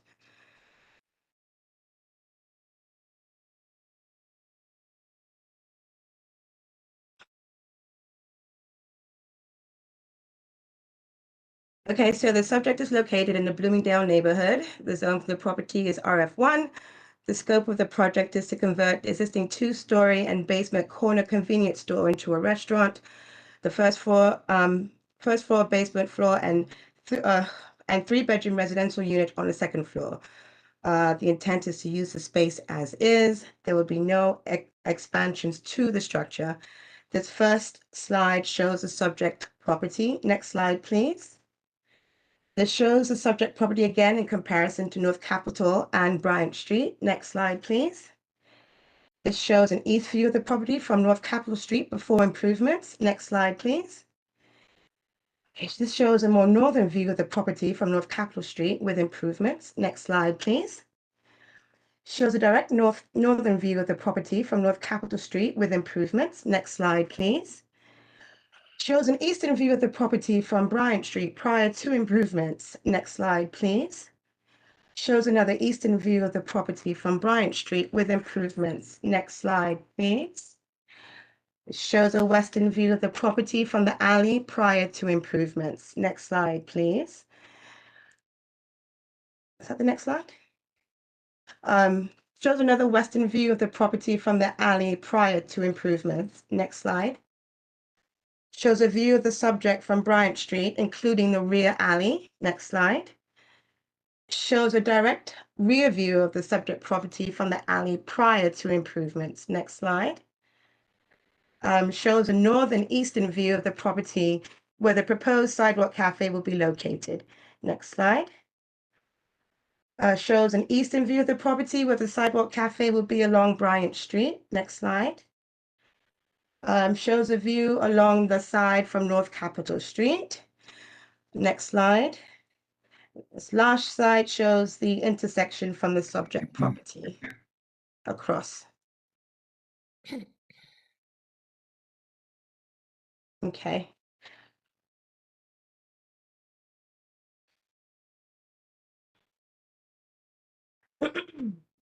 Okay, so please, next slide.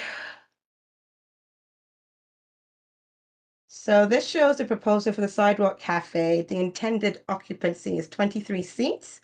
Umbrellas and guardrails will be included. The guardrail will act as a buffer between pedestrian traffic, creating an inner aisle for the sidewalk patrons. Next slide. Next slide, please.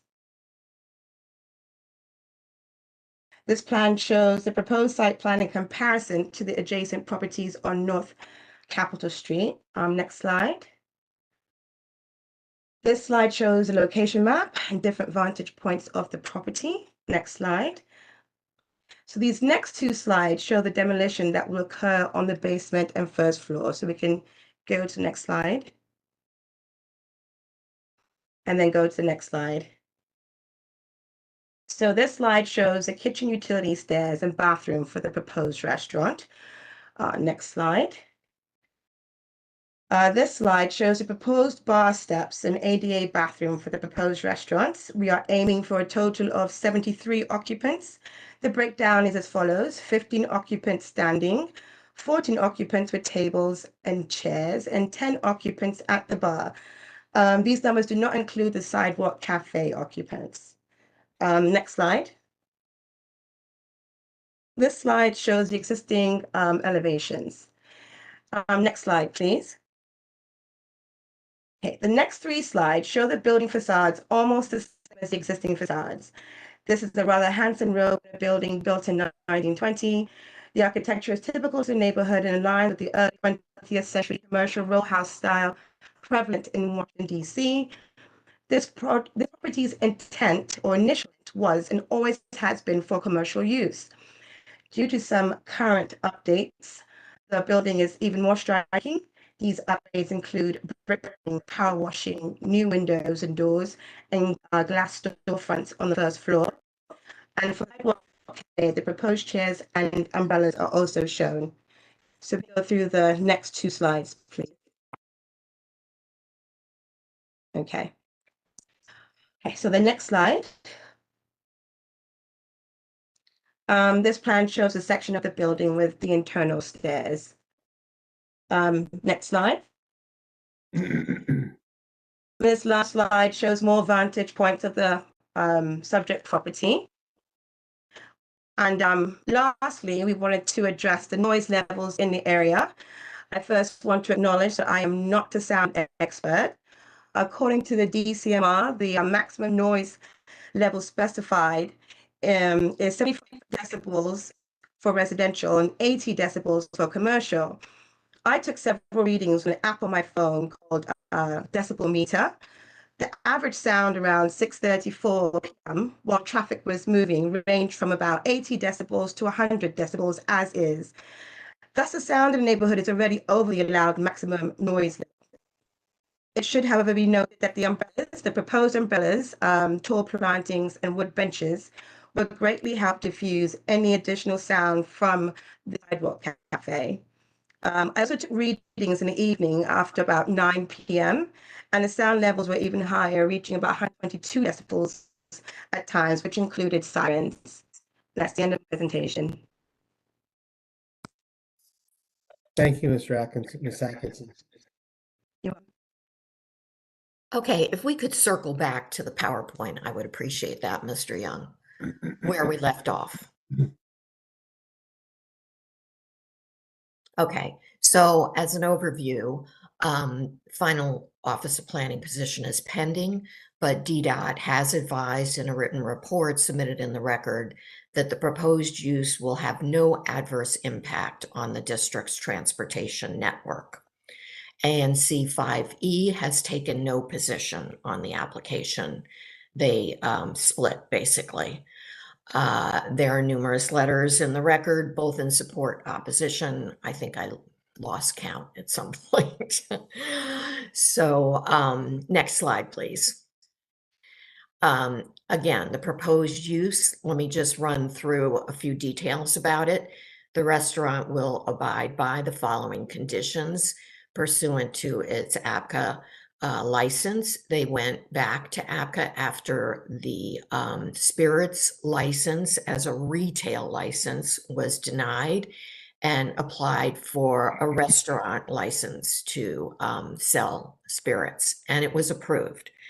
The APCA board instituted a number of conditions, including the following maximum hours for the interior, 7 to midnight, outdoor cafe, 10 to 10 p.m. on weekdays, and 10 to 11 on weekends. And I would just note, we submitted in the supplemental submission that these are maximum hours for no one further to be on the premises. And the actual hours in terms of the kitchen are much earlier. They will stop serving about 10:30 p.m. Bar and food. After that, there will be cleaning staff on the site and everyone will leave by midnight. Regarding deliveries, this has been an issue that has been raised by a number of people in the community. Their current location at Indigo actually started out as primarily a takeout and delivery venue, but as it became more successful, became more of a sit-down restaurant. This particular location will be focused on sit-down dining. As far as takeout and delivery from this location, the proprietor will direct as much as feasible that traffic to Indigo, which is just located down North Capitol Street into the area near Union Station, and only a 7 to 8 minute drive. I think I posted the Google map on that. In addition, a single delivery platform will be utilized. In other words, he will work with one delivery platform so he can have better control over that service. Trash collection. Trash will be fully enclosed in a receptacle at the rear and picked up 5 to 6 times weekly. Regarding noise, generally noise from North Capitol Street is more significant. Bryant Street is a 90-foot right-of-way. So these are not narrow residential streets. The noise from North Capitol Street really just travels right down through the Bryant Street block and some of the surrounding blocks. And I will post the readings that the architect took in the next slide. Parking. Parking is available on North Capitol Street, especially during non-rush hours. The traffic flow is going south down North Capitol Street in front of the subject property. And it is, parking is restricted during the morning rush hour, but it's available the rest of the time. The neighboring properties have residential permit parking, but the neighboring properties also have adequate parking on site. We provided some photos of the properties on Bryant Street in particular, and also a base atlas map that just shows how long these lots are, how deep they are, and there's room on the lots for parking. And indeed, many of the residents have more than one parking space on site. So we do not believe that they will be adversely impacted by parking for the restaurant. Next slide. Special exception criteria. Just generally, that the proposed use is consistent with the intent of the regulations. The intent of the special exception regulation, which allows for some transitioning of non-conforming uses to other uses, is to encourage actually the phasing out of the non-conforming uses and transitioning to more appropriate ones. In addition, special exception criteria also speak to no adverse impacts due to trash, noise, parking availability. And I think we just covered those issues. Next slide, please. The variance criteria. We can skip this, but I just want to mention that the exceptional condition is more detailed here, and that exceptional condition is the same for the area variance as the use variance. So I'm going to go ahead No, that's and great. address. Yeah, Mr. Giordano, please, this is what I'm most interested in. Okay, so the exceptional condition is the contributing historic designation of the property, which presents a hardship for residential use because of the very large show windows on a very busy North Capitol Street, and on Bryant Street, large windows continue. The chamfered corner entrance basically funnels you right into the space. There's no real residential transition entering the space. And in terms of substantial detriment, we kind of went through that already. And next slide. The use variance. Okay, so the elements of proof for the use variance are similar to the area variance, including the exceptional condition, which I just went over. The property's historic. It's also very small. It has been operated as a mixed-use property, with the first floor being a commercial space since at least 1920 and the cellar space since 1979. By small, I mean the usable square footage of the ground floor is approximately 1,000 feet, which is not a lot of space for a store or even a restaurant. The exceptional hardship is a matter of degree. Again, conversion to residential use is infeasible because of the historic characteristics of the property, leaving the applicant with untenable, limited options for other types of uses in this very small space. And again, the non-conforming use regulations basically say you have to continue the use of the property as is. That is, what it was before. And what it was before was a convenience store, which in our view is an obsolete use here. It's very small. There is, very limited ability to expand the offerings that have been traditional to a lot of bodegos in the city, and they tend to revert over time to cigarettes, alcohol, lottery tickets, ATM machines, and generally are not very desirable uses in the neighborhood. So we don't believe that the continuation of that use is in conformance with the intent of the regulations, which allow for some conversion of the non-conforming use to other uses. And we believe that the restaurant use operated by an experienced restaurateur is an improvement. Next slide, please. This is, these slides really go to the architect's presentation, the Noise Control Act. Next slide. These are the maximum noise regulations in terms of decibels for commercial and residential uses. And the next slide are the readings that the architect took in the various locations. I think she's already gone over this, but she's certainly available for questions. And that concludes our presentation. Thank you, Ms. Giordano. Okay, let me do this. Before I turn to my board member, I'm going to just go to the Office of Planning next, and then we're going to hear from party in opposition.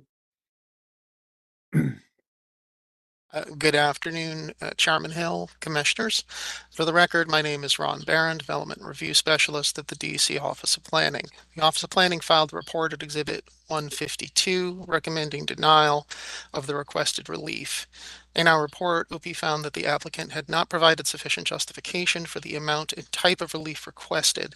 Subsequently, the applicant provided additional information to the record, including a response to OP concerns raised in the original report. Given the time frame, OP was not able to provide a supplemental report to the record. OP has also listened to the applicant presentation in the hearing today. Despite this additional information, OP is not able to change our initial recommendation. OP is strongly supportive of the appropriate reuse of existing buildings and of the provisions of new commercial uses that serve neighborhoods. OP brought forward the corner store provisions as part of ZR 16 to help facilitate this. However, maintaining the integrity of the zoning regulations and the integrity of the existing and often struggling neighborhood commercial areas is also critical. OP continues to find that the applicant has not met the very high standards of a use variance for the intensity of the use proposed, restaurant, bar, outdoor seating, delivery and takeout service, analysis of which is detailed in our report. In the interest of time, I can conclude my testimony here, and I'm happy to answer whatever questions the board or the applicant may have.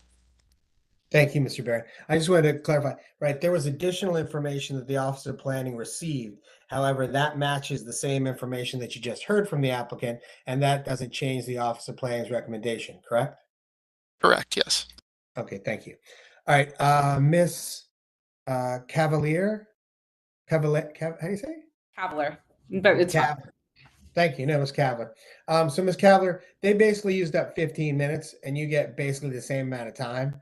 And so again, I know you're not a zoning attorney, or I think you're not a zoning attorney. No, And I kind of feel like one now, though. right. But I mean, we're here for really the criteria for the relief that's being requested. And so, but I'll go ahead and let you go through your presentation as you have put it together, and you can begin whenever you like. Sure. And I will try to go through this as speedily as I can. I think we were anticipating a bit more time than 15 minutes, so I will just try to skip as much as I Ms. possibly. Cavalier, which exhibit is your presentation in again?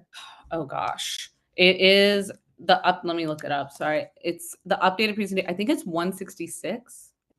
Updated PowerPoint presentation from my academy. That's perfect. Does that sound okay? Yeah. I mean, go ahead and walk us through this as best you can. If you go 15, 20 minutes, okay, it sounds like, I don't want to get you too much out of your rhythm. Okay, sounds good.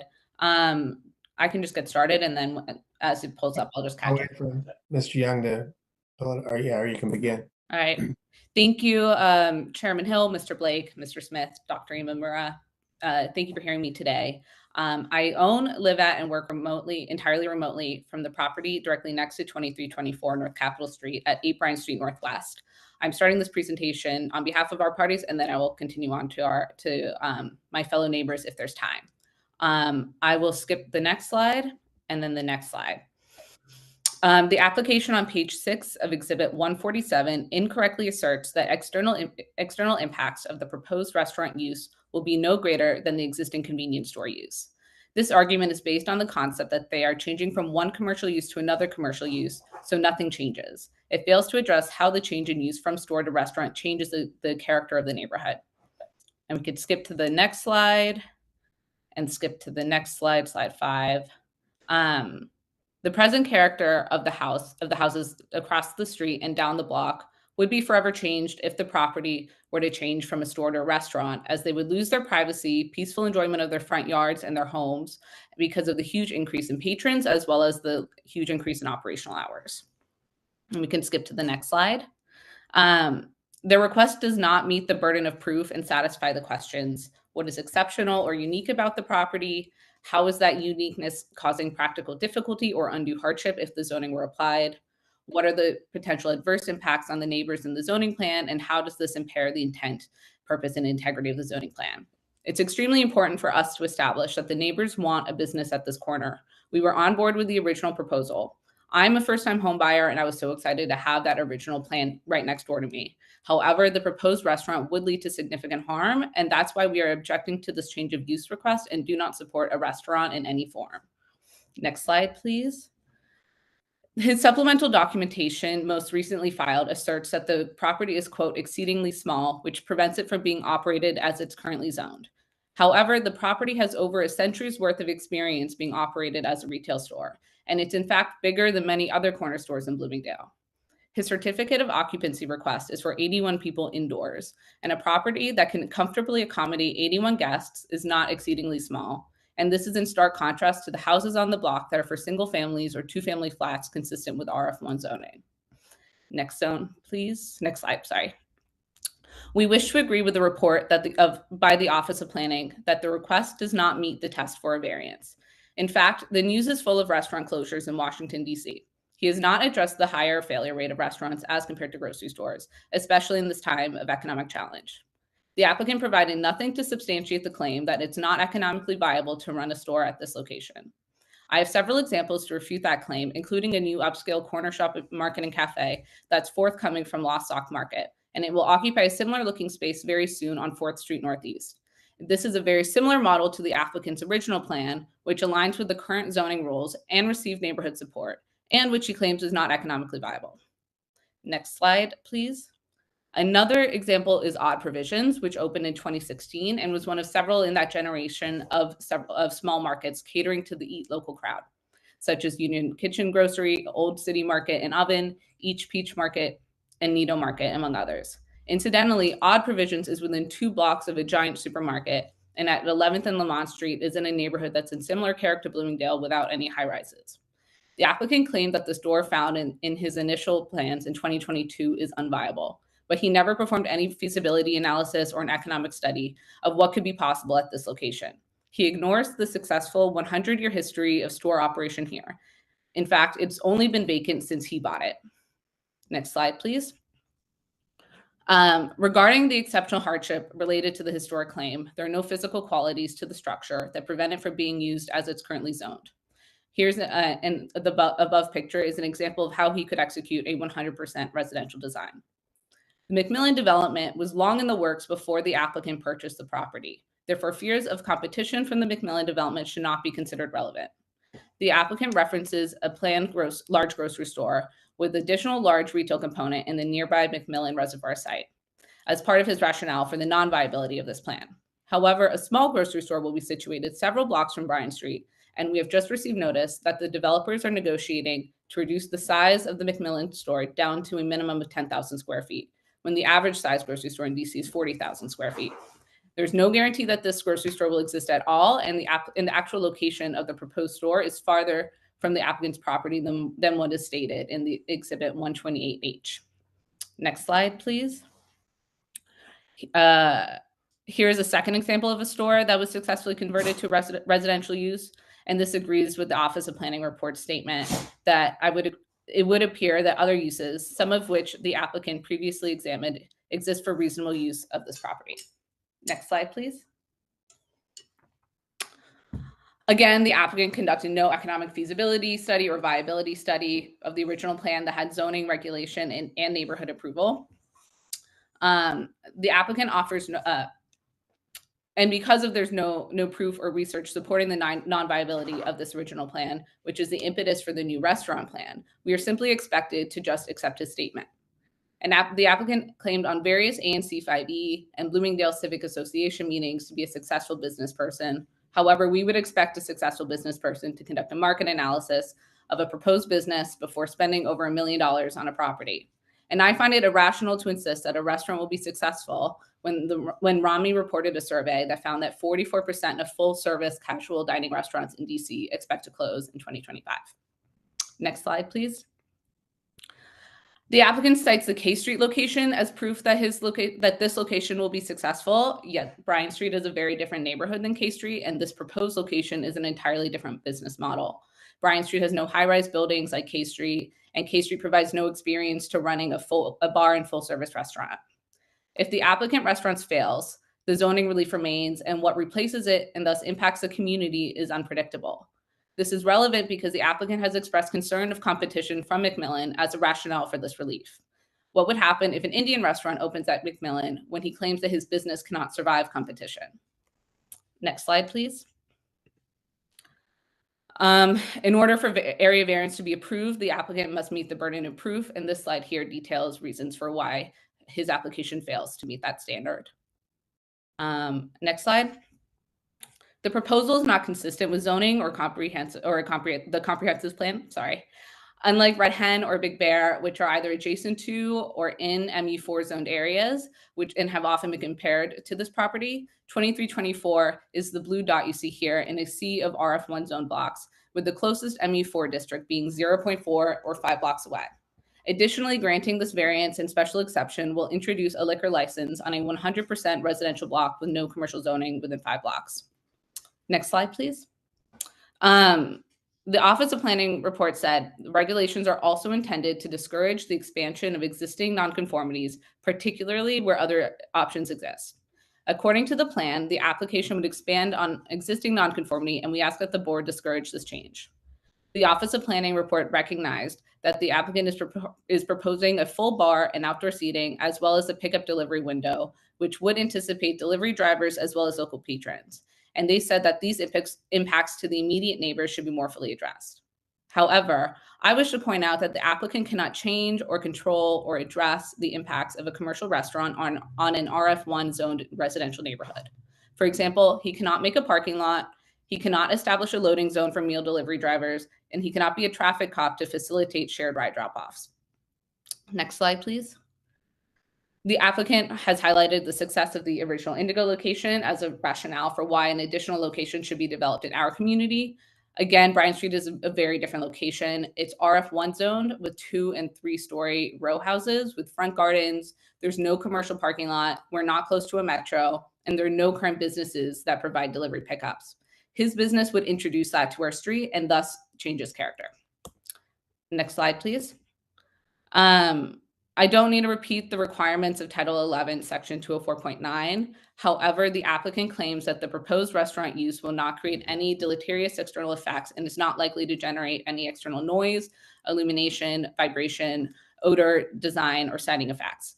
And this is categorically false and impossible. In fact, the Office of Planning report said, and I quote, "The applicant argues that a change from a retail corner store use to a restaurant and bar use would not create substantial new detrimental conditions on the subject property. However, the applicant's statement does not explain how the hours of operation, the handling of noise, trash, parking, and other potential adverse impacts would be handled. Throughout the numerous meetings over the past many, many months, the applicant has invited us to visit his K Street location as a way for us to see what his restaurant is like, so we have a better idea of what we could expect living next to an additional location. Unfortunately, we found many of the concerns we have for our community to be occurring there already. And as you can see from this photo here above, there's an Indigo patron illegally parked blocking the alley." Next slide, please. So here we have a video. Yeah, sorry, next slide. One more. And this, I believe this video is saved as a separate exhibit, and that's exhibit 153. Okay, I got that one. Thank you. And I can just keep going and while you set that up. Okay. Oh, go ahead. Sorry. Just go ahead and finish through this. We'll see if Mr. Young can get to 153. Okay, cool. And here you'll just hear the noise emanating from the patio of their K Street location. And you'll see that even the enclosures around the patio do nothing to prevent the noise from emanating. In the supplemental information, the applicant only lists the patio as a source of noise. He doesn't take into consideration all the other sources of noise that we have laid out. The proposed change in use would create adverse external effects because the ambient noise level of the unit block of Bryant will be irrevocably changed by several factors, including new noise from the music and patrons' voices dining outside in the patio, similar to what you'll be about to hear. You will about to hear in this video. The music and patrons' voices inside each time the door opens, the many vehicles that will transport patrons, restaurant delivery trucks, food delivery vehicles, especially the motorcycles that tend to drive the wrong way down our one-way street, daily garbage truck visits that are appropriate for a commercial district, not our residential street, and continuous dumping of garbage, including loud glass bottles. I can pause to see if that video is ready. Okay.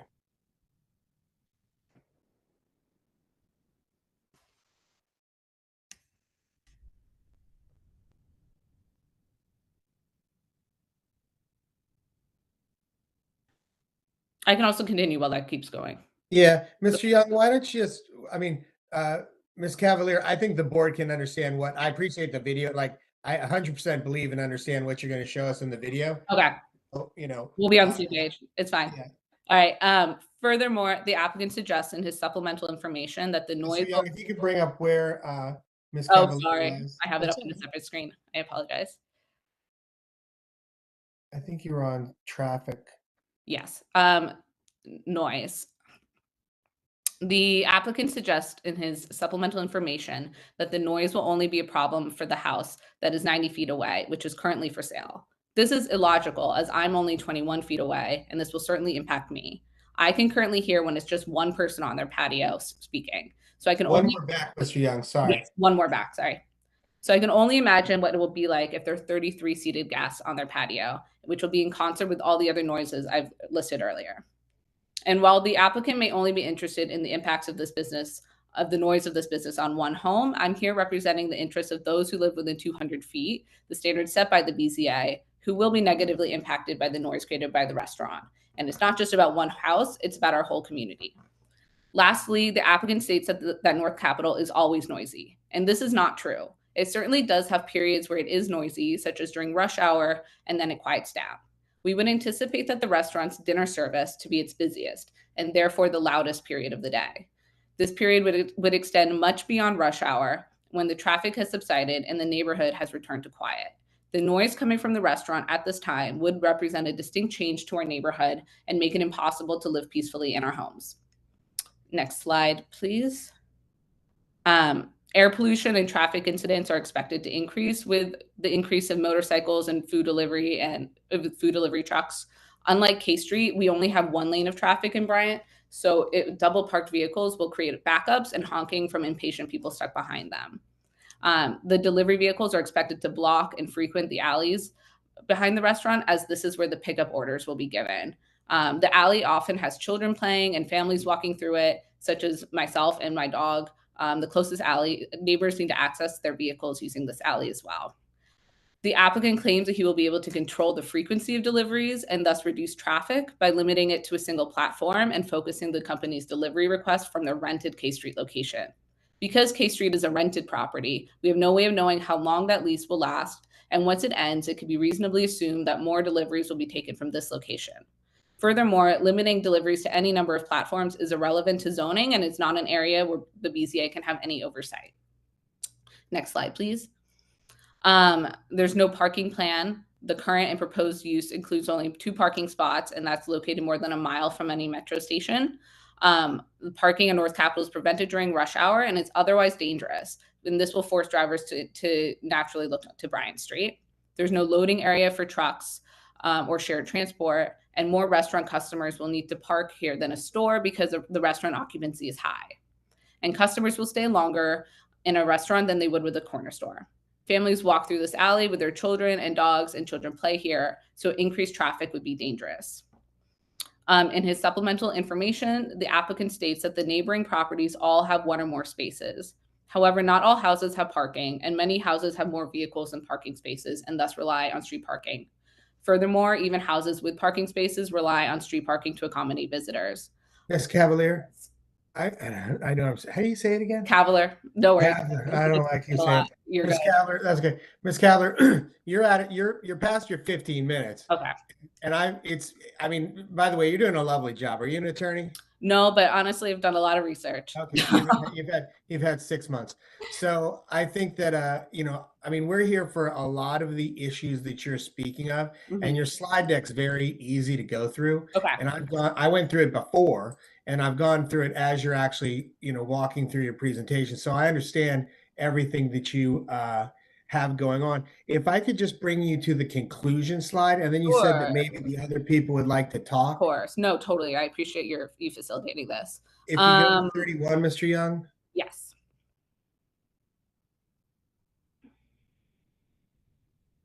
There we go. That's fine. We find it concerning that the applicant tells people that it matters if many people, most of whom don't live within 200 feet of the site, testify that they want a restaurant on this block of Bryant Street. I also find it interesting that some of this restaurant's greatest supporters were also the greatest opponents to the proposal to change the bus line to First Street because of how it would impact their lives and their homes. The applicant does not meet the standards required of area or use variance, including proving undue hardships and not creating deleterious effects to the neighbors. The proposed use does not conform with the comprehensive plan for the District of Columbia. We believe that the zoning board would act in the best interests of the city and the neighbors to deny the requested relief, especially when a person has purchased a property with the intent to change the zoning of the whole neighborhood for his own financial gain. We appreciate the time and attention the BZA has paid to this case, as well as the ANC commissioners who have supported the concerns of nearby neighbors. And we are grateful for their consideration of how the proposed restaurant would impact our quality of life. Thank you so much. Thank you. And thank you for the presentation. Let's see, you said your other members would like to say something? Yes, so we have Evelyn, we have Rich, and we have Malini all have party status. And then Evelyn also has Sean Manning and Sylvia as witnesses. So we had an order for ourselves to go to Rich first.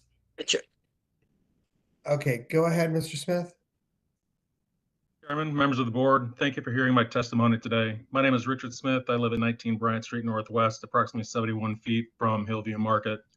I'm in full support of a corner store and coffee shop as originally presented and frequent a place called Aurora Market, which coffee shop, market, and has takeaway sandwiches and prepared foods at 500 Ingram Street near the hospital. I am most strongly opposed to the restaurant use at Hillview, for which the zoning adjustments seem to be required. The applicant contends there is no adverse impacts to our quiet residential neighborhood in terms of parking, traffic, and noise, and we've addressed that a great deal. I submitted Exhibit 149, and one of those photos was used in Maya's presentation. You may have seen them all before.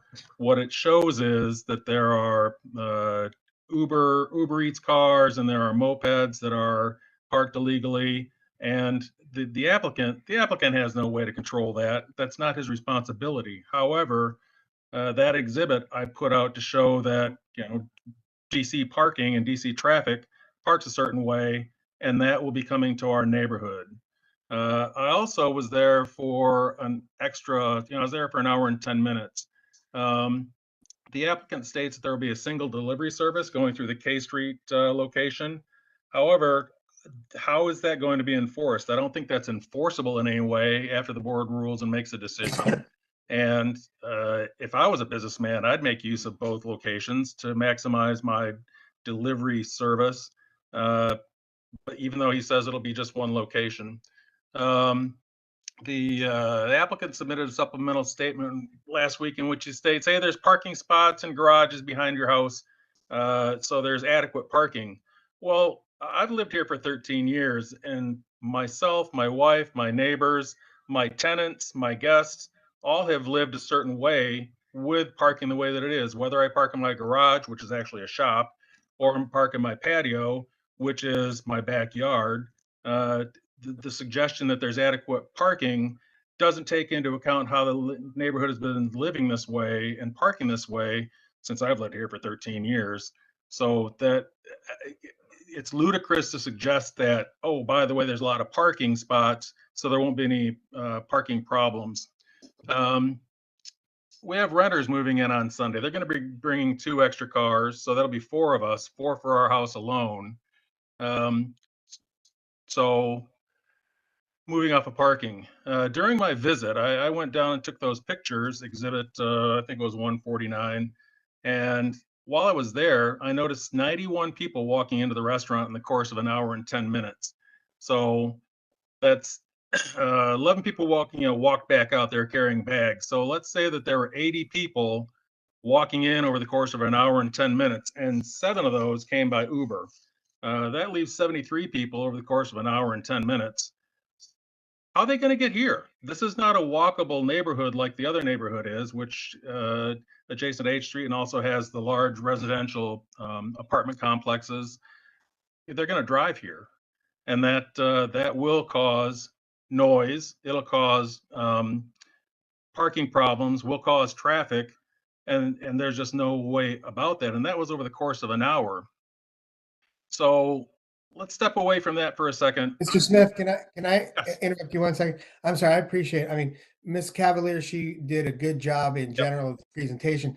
The way the hearing runs is that the amount of time that the applicant got is the amount of time that the opposition gets.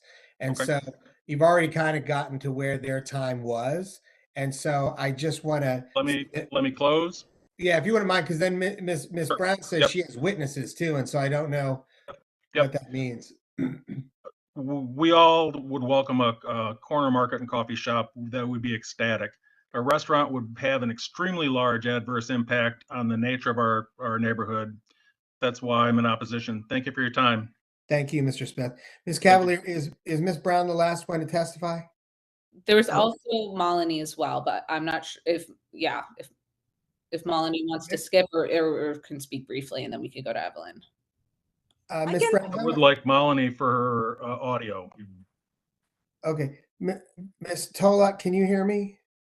Yeah, I can hear you, and I can be very, very brief. Okay, go I ahead. just want to compliment everything that Maya has said and Richard has said, But specifically for me, I just wanted to point out, I have submitted a video which totally refutes the so-called evidence provided by the architect. She must have taken it on the North Capitol side. Bryan Street is very different. We don't get the noise as much. Yes, North Capitol is noisy, but on our side, it is much quieter. Please do review my video and see how it goes.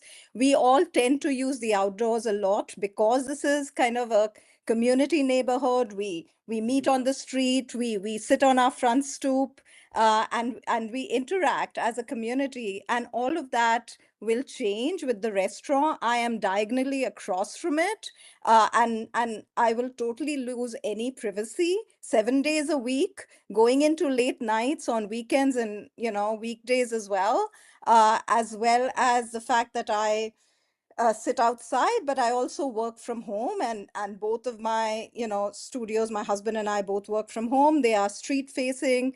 We see a huge impact on our life and our lifestyles moving forward. And I just want to say that again, as Richard mentioned, we welcome Mr. Tandon to consider a business opportunity that is in compliance with current zoning and the character of this neighborhood.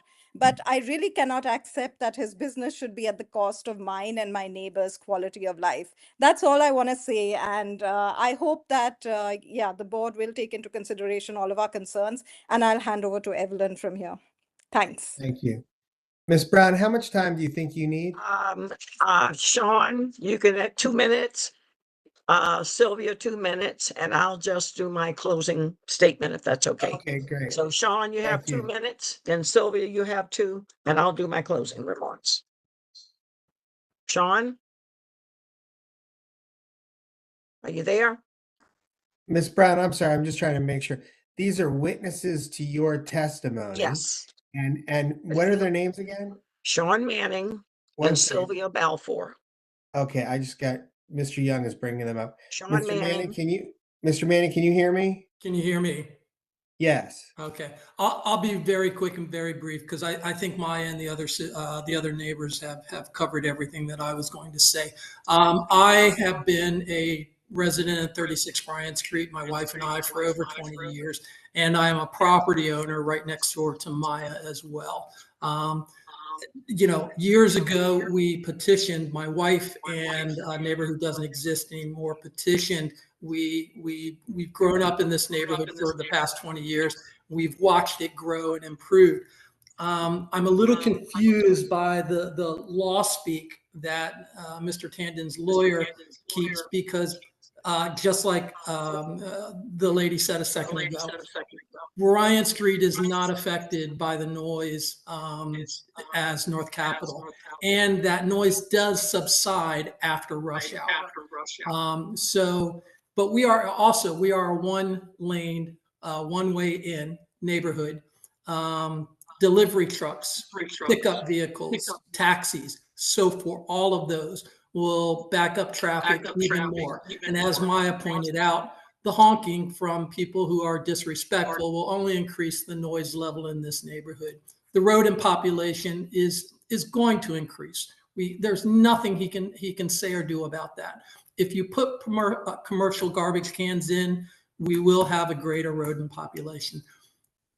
I ask that you vote no, and thank you for your time. Thank Sylvia you. Balfour.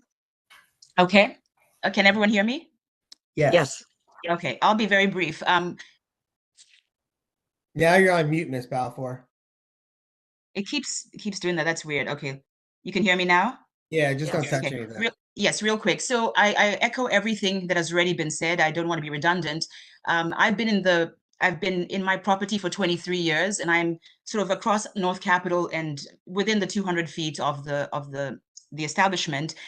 And I think that it's unfair that their answers to the Office of Planning's objection about parking comes down to instructing us on what we should be doing with garages. My husband and I don't have a garage. We have a backyard with a fire pit.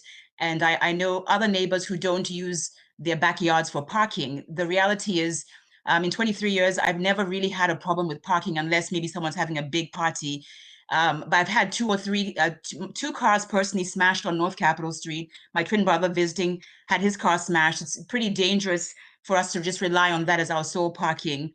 And I think it's unfair for him to assume that, you know, at his benefit, we get to then figure out what we are doing with our parking. That to me is not a solution to the problem. He can't build a parking lot, and therefore he's not really introducing a practical solution.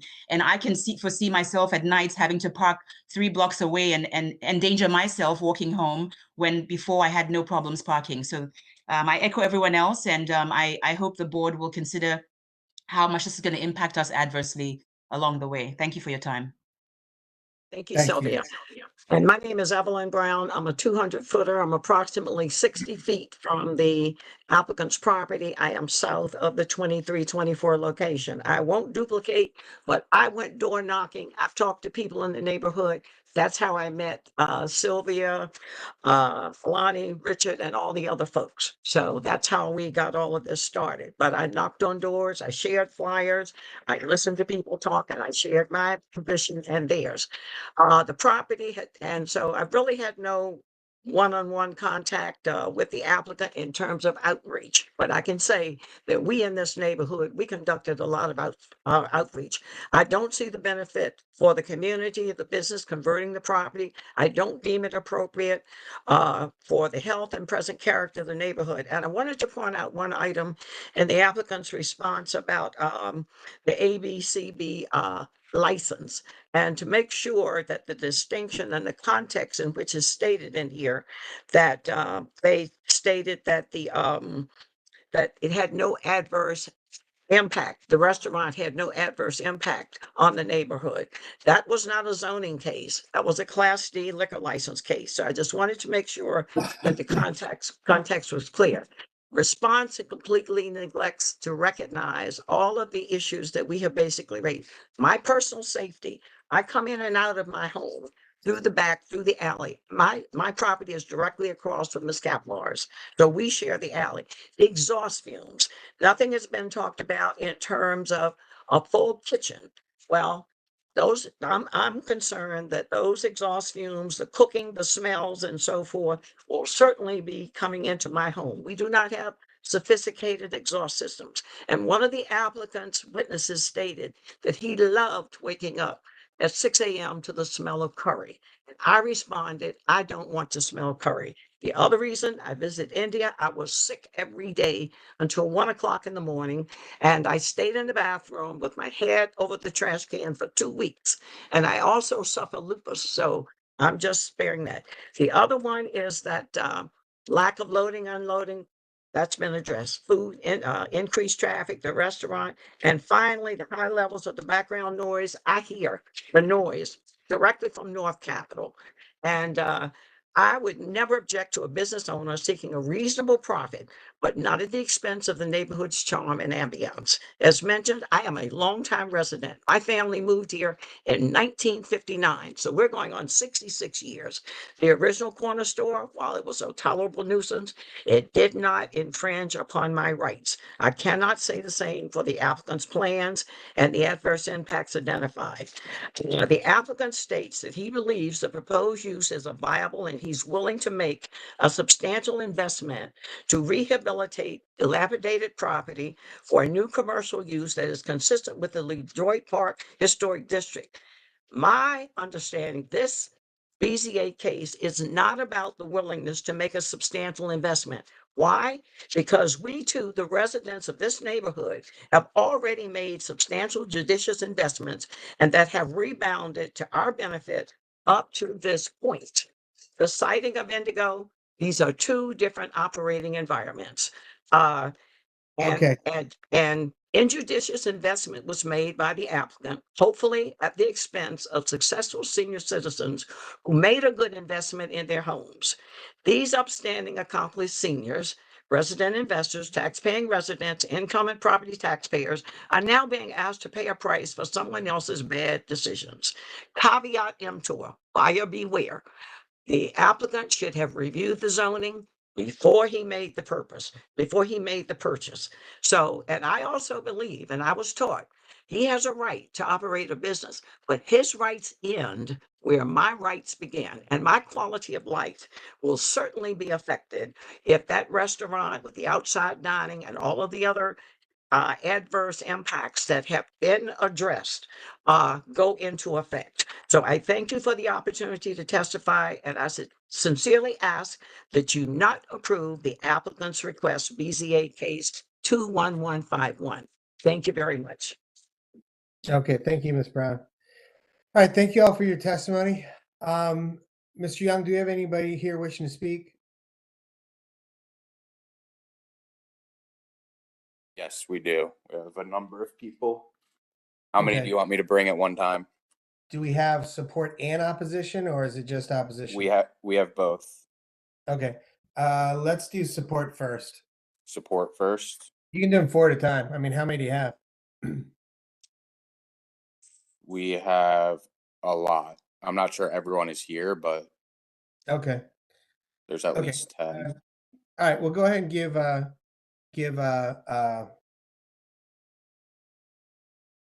me the names as they come forward. Go ahead and do 4 at a time. How many do you want me to bring? You can 4? bring it 4 at a time, yeah.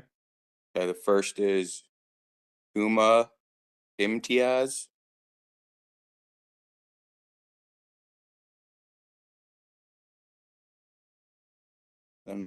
Kyle Gardner. You broke up, Mr. Young. I heard you say Kyle, I think. And I don't see a Kyle. Okay, hold on. Okay, Lola Perez. Kyle, oh, okay. Okay. And I guess it's Mark Stern. Okay, great. Okay, everybody, I'm going to call you basically in the way that you were brought up. And as a member of the public, you have 3 minutes to give your testimony. And I'm going to be pretty tight on the time because we have a lot of people and we have a lot of stuff to do. And I'm trying to get to a graduation, but it doesn't look like that's going to happen exactly as I thought. But that's okay because Mr. Blake's going to take over for me. So let's go ahead and see Miss Imtiaz. Imtiaz, thank you, members of the committee, and I hope you get to graduation on time. I'll be That's brief. okay. It's cool. It's all right. I was just kind of teasing. Mr. Blake is going to take over for me, so it's okay. Miss, could you introduce yourself for the record? And if everybody can mute, unless you're testifying, that'd be helpful, please. And go ahead and introduce for the record, and then you'll have 3 minutes. Sure. My name is Huma Imtiaz, Humaimtiaz. I am the Advisory Neighborhood Commissioner for 5E04, and I'm also the chair of ANC 5E. I am testifying in my individual capacity as the Advisory Neighborhood Commissioner for 5E04, which is located next to 5E05, which is what Hillview Market 2324 North Capitol Street is in. I'm here to express my support for this application and hoping that the BZA today votes to approve it. I will also want to echo the residents of my single member district who are incredibly enthusiastic and supportive of this restaurant coming to the neighborhood and have been so for many years. Here are the benefits that we see if the variance is granted. A restaurant is an amenity and beneficial to the neighborhood as well as for Ward 5's economic growth and the district writ large. Having a restaurant serves an additional gathering space for residents and will further help create an inclusive, diverse and welcoming space that we want our neighborhood to be known for. We have already seen this to be true for the existing restaurants that exist in Bloomingdale. Right now, residents, including myself, walk to nearby establishments of which we have a fair number, and more foot traffic also helps our neighborhood feel livelier and safer. Indigo 2, if granted the application, would also serve existing residents, but also the new residents to the park in the Reservoir District, as well as the new housing that is coming in the Reservoir District parcel, also known popularly as the McMillan District. And similar to the K Street location, this Indigo will also have the benefit of serving an increased population. I also want to add that we heard in community meetings from neighbors who live next to the Indigo on K Street, their other location, who had nothing but good things to say about the applicants and their investment in the community. I also want to just commend the applicants. They have been active participants in community meetings for years. They have come to neighborhood events like Taste of Bloomingdale at the Bloomingdale Community Day, and they've been very open and receptive to feedback from residents for years about what they have wanted. I also just want to point out a couple of other things. We have already seen the closure of one corner market recently. We have seen storefronts on North Capitol that are either vacant or become cannabis stores that are operating illegally. I know APCA is cracking down on those. Opening another corner store when one exists 44 feet away, literally across the street, and we're going to get a new grocery store at Reservoir District, does not make it seem like another corner store will be sustainable here. And so this building has been vacant. The applicants have done a lot of work at making this building look better. The sidewalk improvements are great. And we're really hoping that this building, instead of staying vacant for longer, could be put to better use.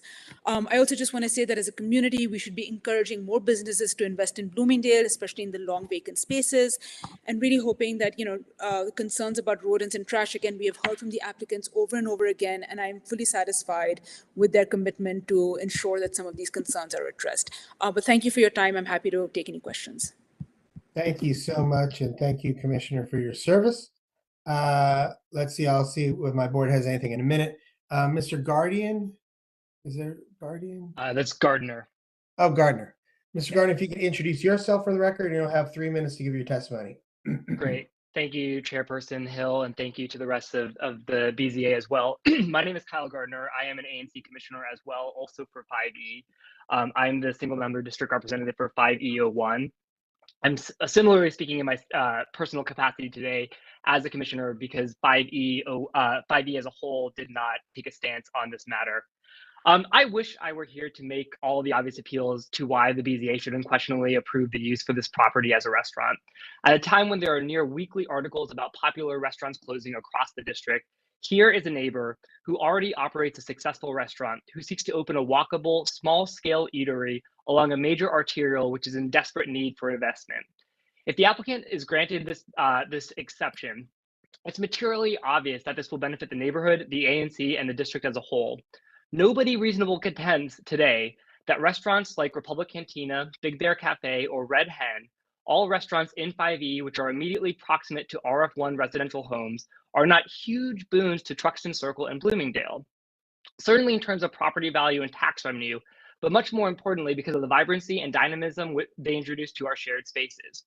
And to probably the almost 100 neighbors who have submitted public comment or attended ABCA, BZA, ANC, or civic associated meetings to speak in favor of Indigo 2, the future benefit of this restaurant and the lack of adverse impact are materially obvious. But I'm also keenly aware that a small minority of neighbors, and to the chairperson, I really do want to emphasize this. The folks that you heard from today who are speaking in opposition are almost the only ones across all of 5E who have spoken in opposition across literally dozens of meetings, should not have veto authority over whether or not this vacant property can be used to turn into a successful restaurant. And I'm particularly concerned by the Office of Planning's recommendation of denial. And so I want to use the remainder of my time to rebut some of the concerns raised both by protestants and the Office of Planning. Principally, the Office of Planning argued that they have not demonstrated that there are no other available uses under the current market conditions for allowable uses for this property. I'll note that in 2025, at least 2 developers have come before the ANC because they needed to request changes to their current uses because they could no longer sustain projected first floor retail that they had originally desired to place.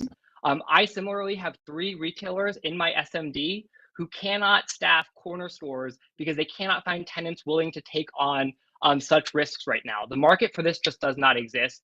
I recognize my time is coming low, but I certainly hope you'll allot some additional time for the points that I have to make here. The notion that they should have to submit some type of market analysis to sustain the notion that that a restaurant is the only available use here is simply not something that's present in the code and something that I would recommend against expecting of anyone seeking some type of special exception like this. I'd also argue that the general notion that this is going to present adverse impact relative to the status quo is facially not true.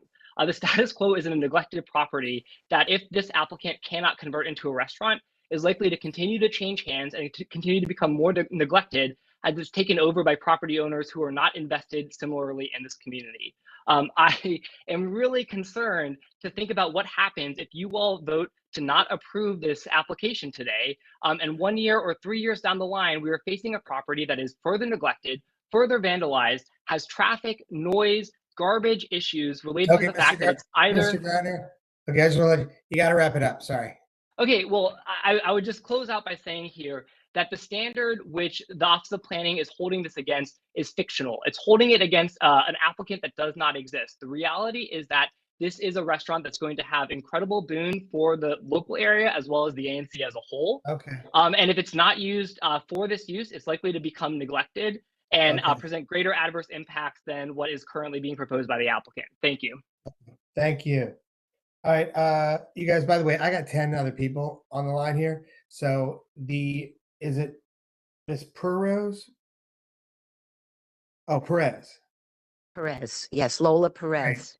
Great. Ms. Perez, could you go ahead and introduce yourself for the record, and then you'll have 3 minutes to present your testimony as a member of the public, and you can begin whenever you like. Thank you. Thank you. My name is Lola Perez. I live 1 block from the proposed restaurant. I'm at 100 Bryant Street at First Street at the corner there. And I don't want to be redundant because Huma and Kyle made excellent points, and that's exactly what I support about this restaurant coming here.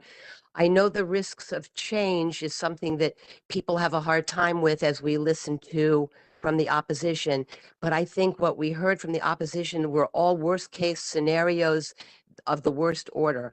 And some of them were just grossly exaggerated. And I'll give you an example. Bryant Street is a quiet street for the most part, but we do have a good deal of traffic already, and we don't have the walkability of South Bloomingdale in the North End. The idea of a restaurant at the corner of North Capitol and Bryant Street being such an adverse impact on us just does not seem to be true. And I think it was offensive to mention that people who opposed a bus line change are now supporting this restaurant. There's no connection between the two. The other impact I feel that would be great is that I've walked to the South Bloomingdale area where the restaurants are at dinner time because I have been listening to the opposition and I wanted to be open to what they were concerned about. And I believe these concerns are not fully founded because Mr. Tandon has committed himself to address those concerns as best as possible. I strongly support this restaurant, and my concern is also what will be here if the restaurant is not. And that's what I'd like to say. We really strongly support his presence there. Thank you. Thank you, Ms. Perez. Mr. Stern, can you hear me? Yes, I can. Can you hear me? Great. Yes. If you Great. could introduce yourself for the record, and you will also have 3 minutes to give your testimony. I am Mark Stern, MarkStern. I am a resident of Bloomingdale. I live on North Capitol Street, directly facing North Capitol Street, about 2 blocks down from the location. And I just cannot support strongly enough the commission granting this variance. In my view, the current zoning for this building reflects the past, and the variance that has been requested here reflects the future. We see many, many new townhomes being constructed at McMillan every day. We have a huge apartment complex coming to McMillan in the near future. We as a neighborhood are poised to invite hundreds of new people to share Bloomingdale with us.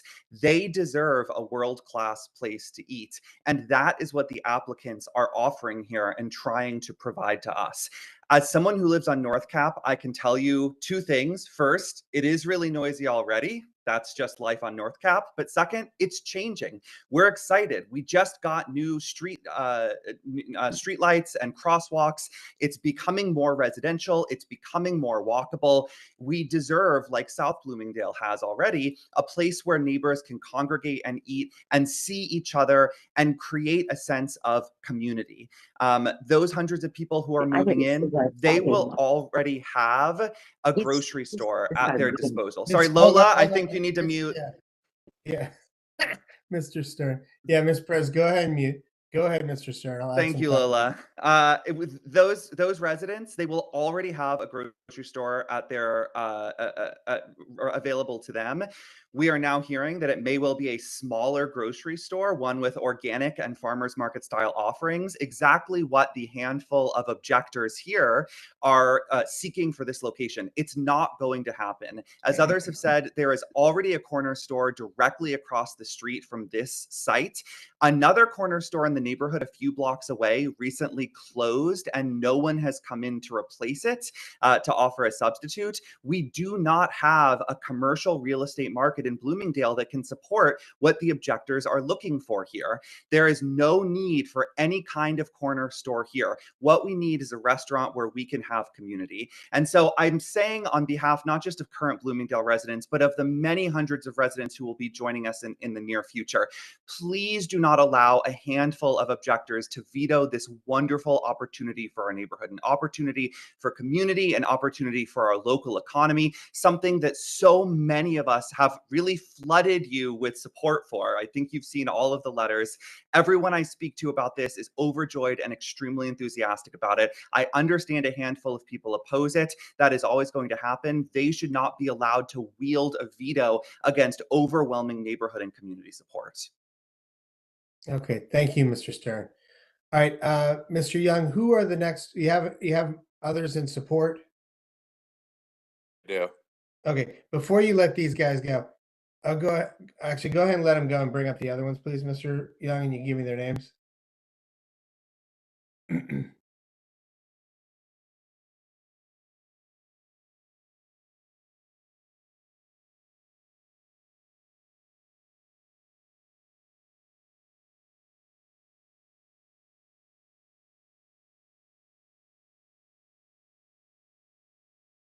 Okay, so next is Andrew Maloney.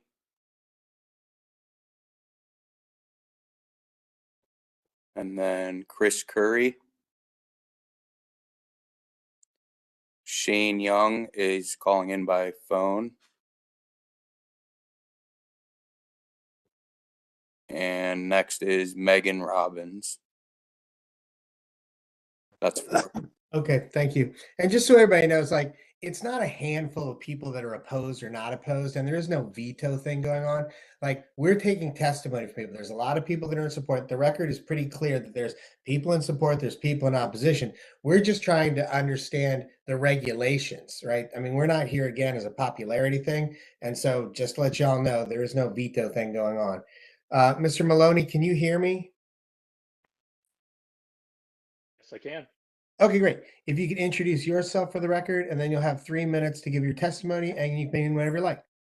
Absolutely. I appreciate it. My name is Andrew Maloney. I am a resident of 301 K Street that is directly across from the current Indigo location. And I cannot express how much I support Dinesh and Nidhi's efforts to try and open up a second location based on my direct experience from living across for the last 5 years. I've seen Dinesh be a dear friend, a great member of the community. He has been a wonderful person to reach out to. He has been kind and sharing and involved, very amenable, very receptive to any comments, questions, or concerns with regards to his business. With regards to some of my direct experience, having lived for the last 5 years here at this location, part of the allure of actually buying this place 5 years ago was because it was across from a really well-renowned restaurant. From as far as the experiences for some of the testimony that has been provided today, I can talk to a couple different points.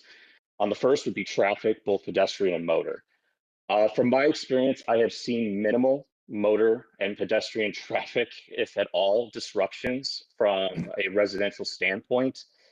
I would like to add, based on the testimony I've heard from folks who have been against this effort, that there is actually a construction project at one end of the street, and there's been another construction project on the other end of the street as well, in addition to another restaurant as well that's operating across the street. But my experience with that in mind has been absolutely wonderful, as both as somebody who walks daily around the block, as somebody who's also driven as well around the restaurant. As somebody who's seen delivery drivers come and go, the disruptions have been incredibly minimal, if at all. The second point, noise and pollution, or noxious fumes that have been talked about. I have experienced, again, minimal to no disruption. If anything, I've heard minimal noise within reasonable hours. I've actually been quite surprised at the consistency at which the restaurant closes and folks have actually departed, and it has kept noise pollution to a minimal and incredibly undisruptive to my daily life, having been directly across the street for the last 5 years. As far as smells, I have never experienced any sort of noxious issues while I have lived here. If anything, it's been rare and on occasion, and it's actually been quite pleasant. I think it's a far cry to suggest that there is a disruption on the level of living in an entire immersive Indian environment as opposed to having an Indian restaurant just across the street. As far as what we can consider or what I would like to add is it's just been a wonderful part of the community and a wonderful facet to have a restaurant like himself to provide, and I cannot support this effort enough and have nothing but great things to say. Thank you, Ms. Maloney, and thank you for keeping to time. Mr. Curry, can you hear me? Yes, I can hear you. Great. If you could introduce yourself for the record, and then you'll have 3 minutes to give your testimony, and you can begin whenever you like. Sure. My name is Chris Curry. I've lived in Bloomingdale for several years, about 3 blocks from the proposed location. I also walk my dog past this exact location almost daily, up and down Bryant Street. This morning, actually, as I walked by, I was reminded of 2 things. The first thing is that there's plenty of street parking available on Bryant Street. I typically, at least recently, have been counting the number of spaces that are available, and this morning I counted 25 available parking spots. It may also be worth reminding folks that everyone who lives on Bryant Street also has private parking behind their homes. These are very deep lots with plenty of room to park multiple cars, as well as having a fire pit or other personal private space. So I don't see parking as a huge issue there. The second thing that I was reminded of this morning was that this corner where Indigo is proposed is already incredibly loud. There's traffic noise, beeping, screeching tires, radios blaring, and the notion that this small Indian restaurant would disrupt this corner is just wrong. So I appreciate the opportunity to speak, but I hope that the BZA understands what exactly this proposed restaurant location currently looks and actually sounds like. I'm also in the somewhat unique position in that I used to live directly across the street from the original Indigo location in Noma. It's far from the raucous and chaotic business that some would have you believe. Similar to the person who previously spoke, my experience is that it was a very well-run, neighborly, peaceful restaurant that had an extremely positive impact on the residential area that it was located in. So I support allowing Dinesh to move forward with this proposed restaurant, as the alternative will likely be either an abandoned building or another failed corner store that sells cigarette and beer. So thanks for your time. Appreciate it. Thank you, Mr. Curry. Mr. Young, can you hear me? Meaning the one on the phone.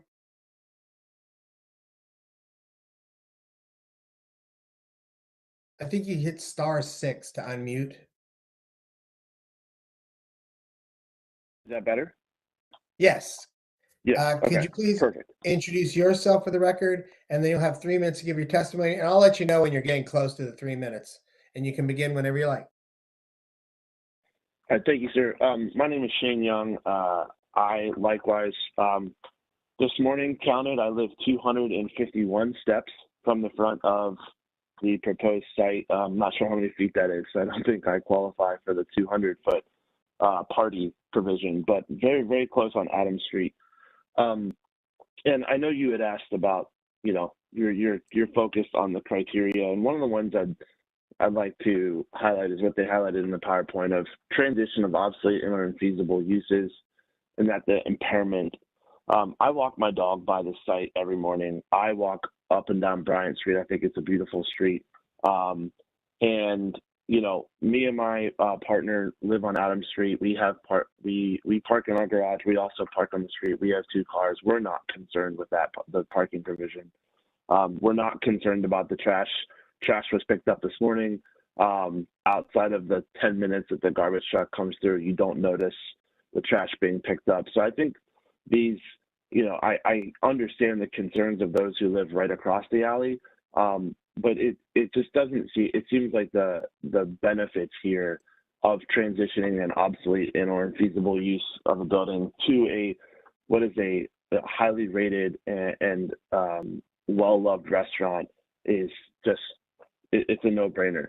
And also the question I'd like to pose is, they were at first everyone was on board because it was a coffee shop and little bodega, and then the concerns were that there was it would bring riffraff and crime because of the alcohol license. Well, now we've moved beyond the riffraff and crime to now there's noise and trash.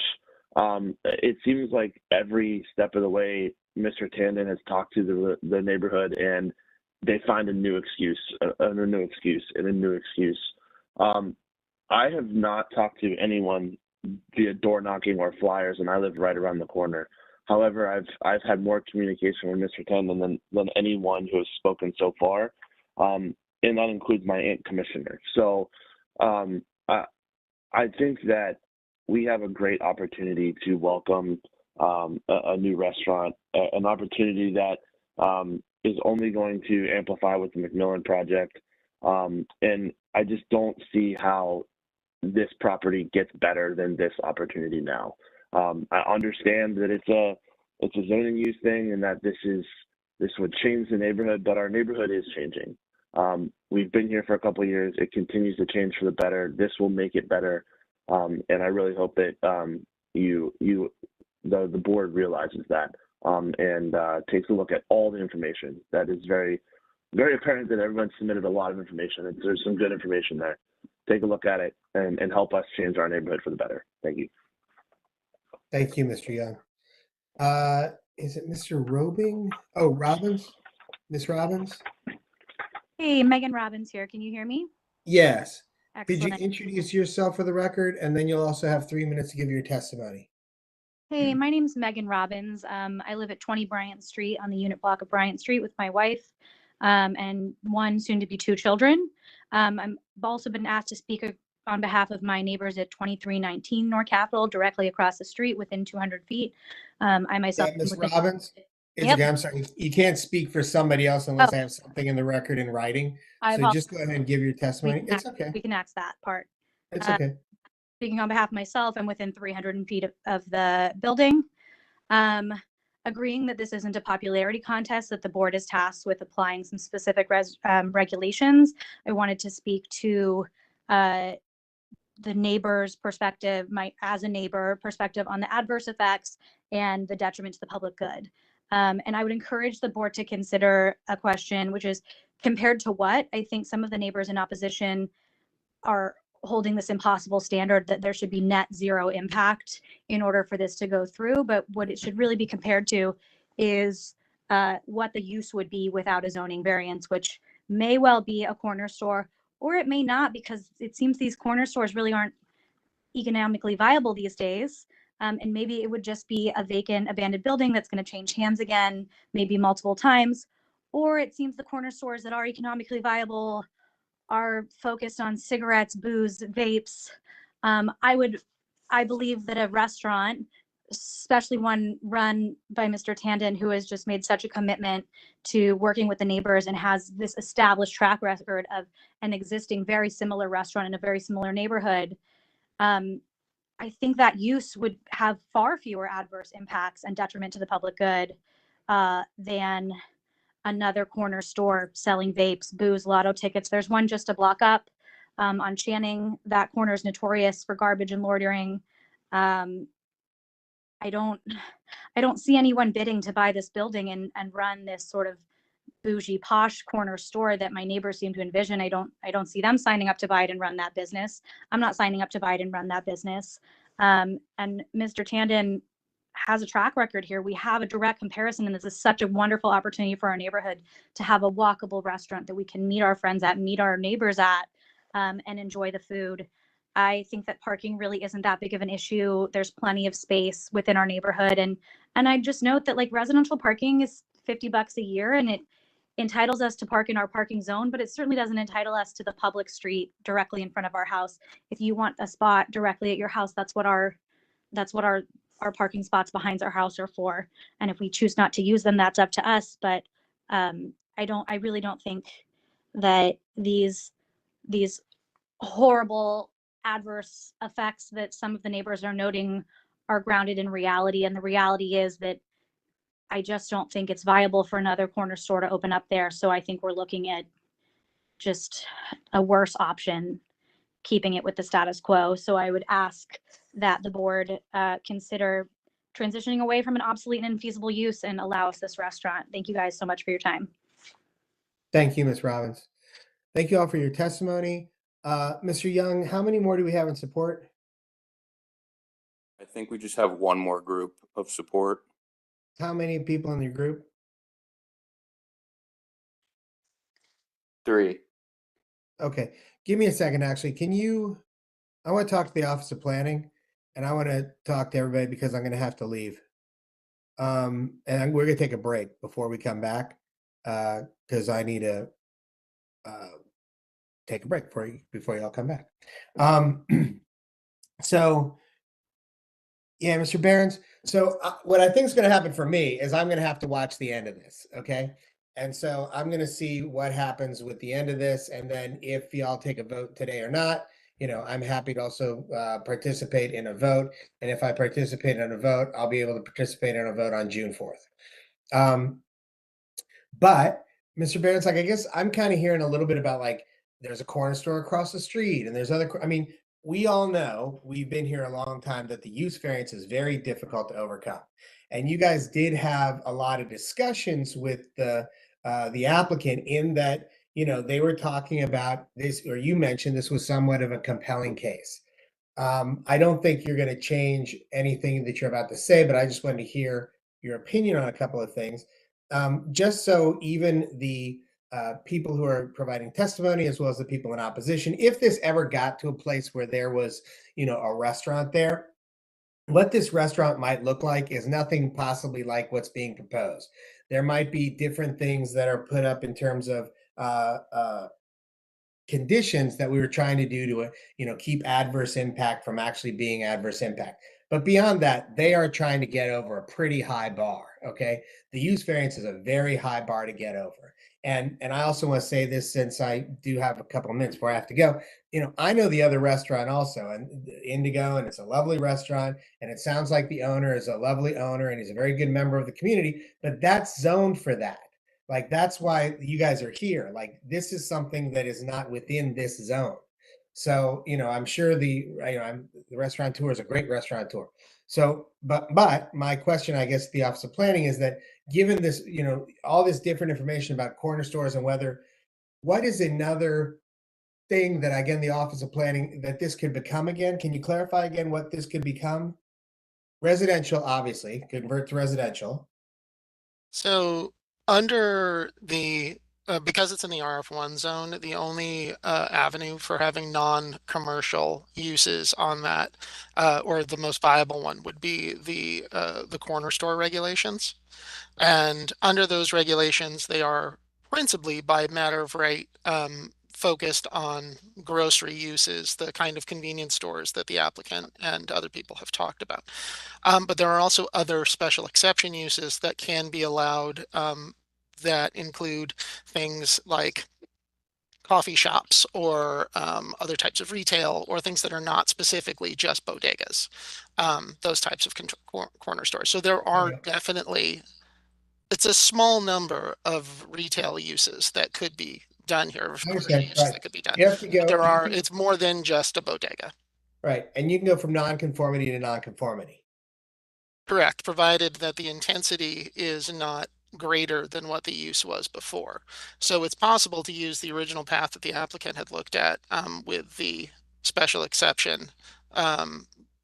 I forget the chapter number that was cited off the top of my head, but there is a way that you can go from a non-conforming use to another non-conforming use. An example was, there was a bank that we had done that had transferred to a clothing store. So there are ways that you can do it, provided that the intensity is not greater than the original use that was there. Got it. Okay. Dr. Mamira? Thank you, Mr. Chairman. Mr. Barron, you had mentioned coffee shop. as a permissible use. What about a cafe? Is that too permissible use? Um, there is a certain amount of, there is what's the word I'm Heard looking that. for? Eating and drinking establishment provision that's in the corner store regulations that would allow for a very limited kind of cafe use. Really, the limitation is on what kind of food is prepared on site. Okay. However, if there was outdoor seating, again, that could be potentially still considered an expansion of a non-conforming use, which would still require a use variance. Okay, very good. I'm curious. I've heard cafe being used, and curious what that threshold is where it tips the scales from cafe to full service restaurant. So Typically, it's whether or not there is food being prepared on site. So with the eating and drinking establishment rules under the corner store regulations, you are allowed to prepare cold food. You are allowed to reheat food, but you're not allowed to cook food on site. So having a full service kitchen downstairs or ovens for baking, you would not be allowed to do that as a matter of right or special exception under those regulations. all right, very good. Thank you, Mr. Barron. Thank you, Mr. Chairman, for your indulgence. Thank you. Okay. What I'm going to do now is take a break, and let's say we'll take a 10-minute break. Okay, come back at 2:10. But I just want to let the people in opposition as well as the applicant know what will now happen. You're going to continue to take testimony from those in support and opposition. Then there will be a chance for the party in opposition to ask questions of the applicant and or the Office of Planning. And what I wanted to I mentioned this ahead of time so that the person who is in Ms. Cavalier, since she's kind of the organizer, if you could get her your questions so that they could all come just from Ms. Cavalier. And the questions you're trying to keep them to zoning questions. I mean, I know you guys aren't zoning experts, but we're here for the criteria that we're looking at within the zoning code. And so that's what we're kind of trying to look at. So you try to do your best that you can. And I know that Mr. Blake will guide you along, and we're going to try to be civil about it, is what I also would like to try to point out, because everybody just has a different opinion, and we're here to just kind of process the regulation. And then the applicant will have the same opportunity to ask questions of the opposition and Office of Planning, and also ask the applicant to be civil and try to move forward as best as we can. And then there will be a small conclusion from the party in opposition, which I would hope Mr. Cavalier would please do, and then a small conclusion from the applicant, and then we'll see what happens. And so with that, I wish you all the best. Thank you all very much for taking all this time. I know it's been like 6 months and a long way to go. And so, and thank you, Mr. Blake, for covering for me. So we'll see you guys in about 10 minutes.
is everyone back? Mr. Young, can you call, let's see. Madam Secretary, are you there? Okay, let's call us back into session. Okay, the board is returning from its break and is returning to its hearing session with application number 21151 of Dinesh Tandon and Nidhi Tandon. Okay. All right, we're going to start off kind of where we left off. We're going to continue taking testimony from the public. I think we have 3 or 4 more people who are going to speak in support. Then we're going to take testimony from the public in opposition. After that, we're going to have the parties in opposition ask questions of the applicant. This is our cross-examination session. And we're also going to have parties in opposition, any of Ms. Calera and others speak to any questions they have for the Office of Planning or the applicant. The applicant will then have an opportunity to ask questions of the Office of Planning as well as the parties in opposition. After that, the board should feel free at any point to ask any questions of anybody as it moves them. What I think is important, and I want to remind everybody as we go through this cross-examination session and finish this, we want to hear what you have to say. And we want to make sure that you get your questions asked and answered. But ultimately, your goal is for the board to hear and understand the legally relevant facts of the case. And it's our responsibility to apply those regulations. We're tasked with making that decision. So as we go through this, if at some point, again, I want to hear what you have to say, so we're going to hear them. But at some point, if we go into an area that was not helpful, I will probably step in and ask us and redirect. So that said, let's continue, Mr. Young. If we can bring the next 3 or 4 folks in in support from the public witnesses. Yeah, we have 4 left for support. The first is Joya Banerjee. And then we have Christina Cauterucci. Next is Judy Fong. And the last one in support is Jessica Lovejoy.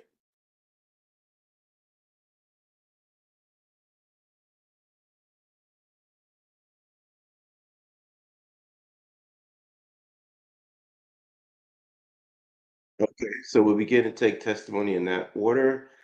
So I guess the first one would be, let me see, Miss Banerjee. Yes, Miss Banerjee. Great. Would you please state your name and your address? You have 3 minutes to provide your public testimony and be given your life. Okay, thank you. My name is Joya Banerjee, and my address is 46 V Street Northwest. I I'm actually in the hospital room right now with my toddler, but I heard what some of the opponents to Indigo were saying, and I was so appalled that I had to join. I'm an Indian American homeowner, mother and business owner in Bloomingdale. I live 2 blocks away from the Indigo 2 proposed site, and I was so happy to find out that one of the only 2 good Indian restaurants in DC was opening around the corner from my family's home amidst a veritable food desert. Some of the naysayers who are testifying here have suggested that Dinesh and Nidhi Tandon should open a convenience store instead of a restaurant, which is patently absurd. A new supermarket will open 1 block away in the Reservoir District complex shortly, and the neighborhood already has enough stores. The current bodegas are already hotbeds of crime and gunpoint robberies. The low profit margins for a corner store make it highly unlikely that this property will find a new owner. In fact, it will probably stay vacant for another 5 years. That will only serve to keep this part of North Capitol as it is as a blighted location. We're talking about a desolate stretch of North Capitol with nothing but empty homes and rundown buildings. Well, there are also homes there that are occupied. I'm sorry, I don't mean to suggest that. But I think what's most Shocking to me is Miss Evelyn Brown's comment that she doesn't want her home to smell like curry and that she has traveled to India and got sick. In 2020, kind of race connectable. I've been to Jam Dung on North Capitol and got diarrhea. Does that mean that a Jamaican restaurant would make everybody sick? No. I think that Indigo 2 would revitalize and reinvigorate the neighborhood, drawing important foot traffic. Just look at what the Red Hen, Big Bear, and Boundary of Stone have done to nourish and revitalize our neighborhood.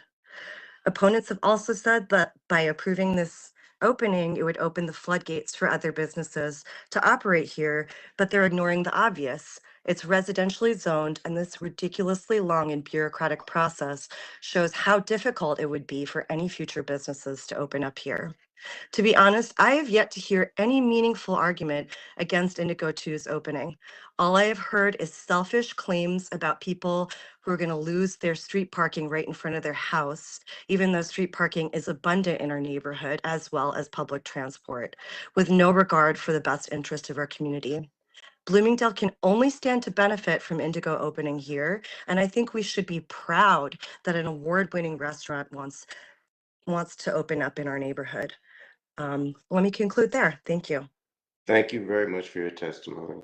Could we now have the testimony from Ms. Cantornucci? Is that right? Hi, can you hear me? Yeah, would you please give your name and address for the record? And you have 3 minutes to provide your testimony.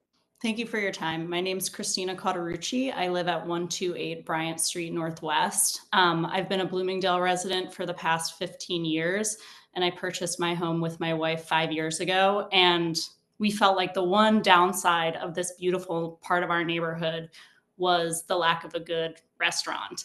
We did have an abundance of convenience stores. There's about 4 or 5 within a quick walk from my home. So we were ecstatic to hear that just 1 block from our house, Indigo, a second location of one of our favorite restaurants in DC, was going to be opening up, something that the neighborhood sorely needed, as opposed to a convenience store, which, as I mentioned, it seemed almost absurd that there would be 2 convenience stores right across the street from each other on North Capitol. The opposition presented at this meeting doesn't seem to me to hold any water.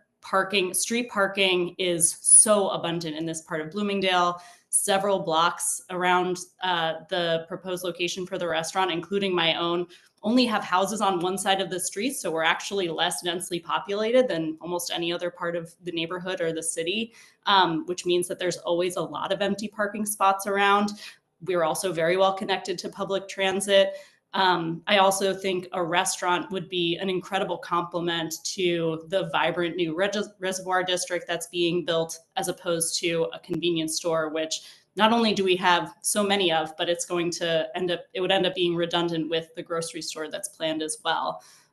When I think about the future of this neighborhood and the future of the life of my family, I love thinking about an area of North Capitol that feels safer because of the increase in presence and foot traffic. And it would make me feel a lot safer walking around there at night if there were a restaurant there versus a convenience store. And it's something that the neighborhood just doesn't have and we really need. So thank you so much for your consideration, and I'll end there. Okay. Thank you very much for your testimony. Ms. Fong, would you please, Ms. Wong? Yep. Can you hear me? Yes. Would you please introduce yourself for the record? And you have 3 minutes to provide your testimony.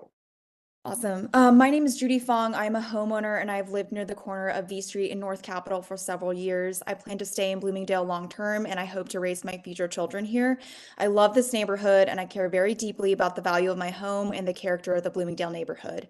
And I only see the addition of Indigo, an incredibly popular and affordable Indian restaurant, to be a value add to my neighborhood. As a homeowner, I do not think parking seems to be much of an issue. As has been mentioned by others, most houses have parking in the back. So for example, our condo can fit 5 cars in our backyard space. We don't need it, but it can. I just don't think it would have much more of an impact parking wise than any other type of business. And personally, I think if I were going to eat at Indigo and lived outside the neighborhood, I would take public transit considering how busy North Capitol is. Even though Bloomingdale is not near a metro stop, it is a walkable neighborhood. I personally do not travel by car for my everyday life. I travel by bus, bike, scooter, or I walk. And I don't think that it's true that most people would drive to Indigo, especially when it's accessible via multiple bus lines. So, for example, most people take public transit or they walk when going to the Bloomingdale Farmers Market or Boundary Stone just due to parking constraints. And I also want to echo what my fellow supporters said. We are not entitled to street parking as homeowners, and our visitors are not entitled to street parking. And second, I understand that the alternative to Indigo would be a convenience store that would sell alcohol, preserved foods. I don't see how this adds any value at all to our neighborhood. With all due respect, we already have a plethora of stores like this in our neighborhood, as referenced by the opposition's presentation earlier. We will also have a grocery store that is soon to be opened in the Reservoir District. So we're not going to need another convenience store if we have easy access to a grocery store and other similar businesses. I don't feel like another convenience store would succeed as a business, and we could end up in a place where the lot is periodically vacant, which does not look good for our neighborhood. We're going to have something in this property. It's not conducive to a residential property. I personally do not want it to be a liquor store or a convenience store for the reasons I mentioned. So let's just make sure it's the best possible business there is, which is Indigo, a Michelin Guide honored restaurant. And then finally, just as a woman, it's feeling safe in my neighborhood is very important to me. And I feel like having a reputable restaurant with consistent foot traffic that is well lit and well maintained would only contribute to a safer environment. So with that, I'll just mention that I know this is during work hours, but I have talked to at least a dozen of my neighbors who have hoped to speak in support, but were unable to join. And based on everything I've seen and heard, the majority of residents within 2 to 3 blocks of this establishment support it becoming a restaurant. Thank you. Thank you very much for your testimony. We appreciate that. Next, we'll hear from Ms. Lovejoy. Would you? Hi. Hi. Thank you, Commissioner Blake. And sorry, I'm off. Okay. Okay. Would you please state your name for the record, and you have 3 minutes to give your testimony. Excellent. Thank you. Good afternoon. My name is Jessica Lovejoy, and I'm here today in strong support of Indigo's application. My partner and I have lived in Bloomingdale for the past few years, and we're now in nearby Noma. We love this part of the city and are actively looking to buy a home in Bloomingdale, but a real major consideration for us and for many others, as we've heard today, is the lack of restaurants and vibrant public gathering spaces, especially north of Rhode Island. You know, the South Bloomingdale, I love how somebody called it that, you know, has Big Bear and Red Hen. And while we love those establishments, there is so much need for investment activation north of Rhode Island. And I think that it's a real consideration for us as we're looking to buy and set down roots here. This is a thriving neighborhood with incredible potential, but too many storefronts remain empty or underutilized. Bloomingdale has a number of small bodegas and markets, like many others have mentioned, and those are struggling to survive as it is. I think that the opposition's push for yet another market does not reflect what this community really actually needs. And it would only create more pressure on these existing small businesses that are already fighting to stay open. I know the woman that runs the bodega on First and U, we have gotten to know her really well. And she comes all the way in by bus from Bethesda to work at her store every day. And like, I would hate to see another market open to be competition for her. We need her in this neighborhood and in this community, and pushing for yet another market does not make any sense, in my opinion. It just puts that pressure on, and it's bad planning and bad economics. Indigo is a proven community-rooted business. Their first location is beloved, not just because of the food, but because of the space that they've created. That's really important to me, these third spaces. It's welcoming, it's diverse, it's full of life. It's exactly the kind of energy that North Cap needs. And let's be clear, this is a major commercial corridor. People who choose to buy homes there, which we're considering doing, should also have reasonable expectation that it'll be noisy, active, dynamic. That's what you get when you live in a city, and it's part of what makes urban life so great. So I just want to second what Joya said about this process being kind of arduous and difficult, and what Christina said about this actually improving walkability and safety of the neighborhood.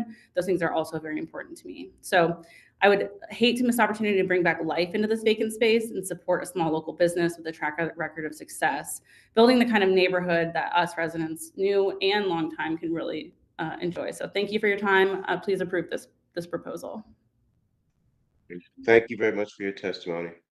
Mr. Young, if you could dismiss those witnesses, and if you would invite the next, I think we're now to the public witnesses in opposition.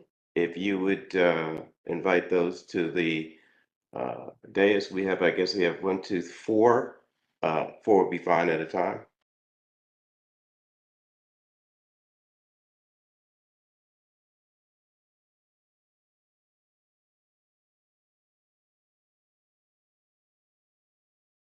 Mr. Young, do you have 4 witnesses for me on Yeah, the? we have 6 total. Do you want me to do 3 and 3? That'd be great. Thank you. Okay, the first is Kirby Vining. Next is Janice Smith. And Sorry, my wife Janice Smith will not be able to testify today. We thought it was going to be earlier today in the morning. She has an appointment that she's at, so I apologize. Okay, thank you. Okay, so the next is Joseph Levesque. Okay, let's kick it off with these 2. Mr. Vining, would you like to introduce yourself for the record and your address, and you have 3 minutes to provide your testimony. Thank you. I'm Kirby Vining, ANC 5E06 Commissioner for Stronghold. My personal address is 16 Franklin Street, but it's not relevant for these purposes because I'm speaking about a consensus of my constituents directly opposite the location. That area directly across the street in Northeast is the 23 and 2400 block of North Capitol Street and the unit block of Bryant Street Northeast, dead end street. And my remarks are a brief summary of the main points in my testimony, which is written testimony, which is exhibit number 134. ANC commissioners' responsibility, arguably our only responsibility, is to represent the concerns of residents on a broad range of issues. Not being clairvoyant, the only way to find out my constituents' response to this proposing zoning use change, non-conforming use change, was to ask them. I distributed a flyer announcing both that the applicant was requesting a zoning permissions change to open a restaurant bar at the property and that I would be conducting a door-to-door survey of the Stronghold residents in the area directly impacted by this change as defined by the BZA. The flyer, which is Exhibit A, asks the question, the owner of the property has applied for zoning permission to operate a restaurant bar at that location, and zoning permissions must be changed to do so. Do residents support the proposed change, and if so, why? Or oppose the change, and if so, why? 2/3 of the residents who responded to the survey spoke about aggravated traffic, trash, and rodents, which they see as the same thing, and parking problems the proposed restaurant or bar use would cause in the neighborhood, substantially worse than conditions with the predecessor convenience store, which is the meat of this case. One non-conforming use to another, are there any adverse impacts?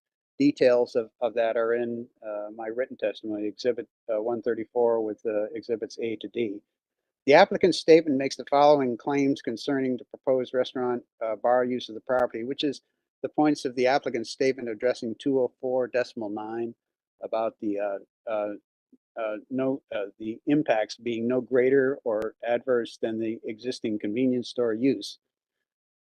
This is contrary. The applicant said there would be no adverse effects beyond that of the predecessor convenience store, which is contrary to what 2/3 of the surveyed residents responded, indicating that the proposed change would indeed have deleterious effects greater than those of the predecessor store, with a negative impact on the quality of their life and neighborhood orderliness. The proposed use is appropriate for an MU3 commercial area, but would be incompatible with this existing RF1, where the applicant's location is, R3, directly across the street in Stronghold. This should be considered grounds for denying this application because, in fact, the non-conforming use change is the whole essence of this application. The applicant claims as a hardship that the property cannot be used for anything but the residential use or predecessor convenience store or similar use. Any hardship here is self-inflicted or imaginary, as the applicant has no experience running anything at all at this location and does not cite evidence of what caused the predecessor store to close. The applicant previously sought permission to open a liquor store and had an application before the Public Space Committee, PSC case 109-70771, to run a coffee and prepared food shop using the side patio for seating. These are two examples contrary to the applicant's assertion that the location cannot be used for anything different. These grounds support denial of the hardship claim. Finally, Stronghold and the entire surrounding area, both sides of North Capitol Street, is designated as a neighborhood conservation area in the generalized policy map of the comprehensive plan. The guiding philosophy for such areas states to conserve, and this is a quote from the comprehensive plan, to conserve and enhance established neighborhoods. Alterations should be compatible with the character of each area. By law, decisions of the Zoning Commission and the BZA are not to be inconsistent with the comprehensive plan. That's my remarks. Thank you. Thank you. I have one quick question for you, Commissioner. Obviously, what was your experience with the ANC? Obviously, ANC was unable to come up with a position on this. What can you give me a sense of what transpired there? It was a tie vote. It's as simple as that. There was discussion, but it was a tie vote, which means the vote failed. So the ANC as a whole took no position on the matter. Okay, what was before the ANC was a recommendation from you, is that right? That was from ANC Commissioner Alice Thompson, 5E05, who I don't think is here with us today, but that's the commissioner in the SMD where the property is located. And you're the adjacent SMD, is that right? Pardon? You're adjacent to that, is that right? Adjacent. Between 5E05 and 5E06 are all the 200 footers. I have a significant number, but there are more than 5E05. Okay. Thank you very much. Yeah. I guess the question one more time, just to clarify this, the reason for the split vote was there. Obviously, the issues came up just as they are today, and we see that the community is relatively split in these public testimonies. That's the same experience that you had at the ANC level, correct?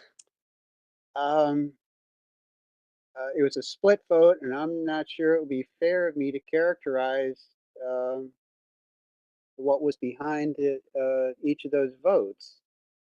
Okay. I explained to the ANC the results of the survey there, and I encouraged the commission to support what we found among the 200 footers. But their decision is their decision. Okay. Thank you very much. Thank you very much, and thank you for your service as ANC SMD. All right, Mr. Young, would you call the next? Would be Mrs. Let's see. That's Joseph Levesque is the next one. Joseph Levesque. Yes, thank you very much. How are you? Thank you very much for being here. Would you please give your name for the record and your address, and you have 3 minutes to provide your testimony.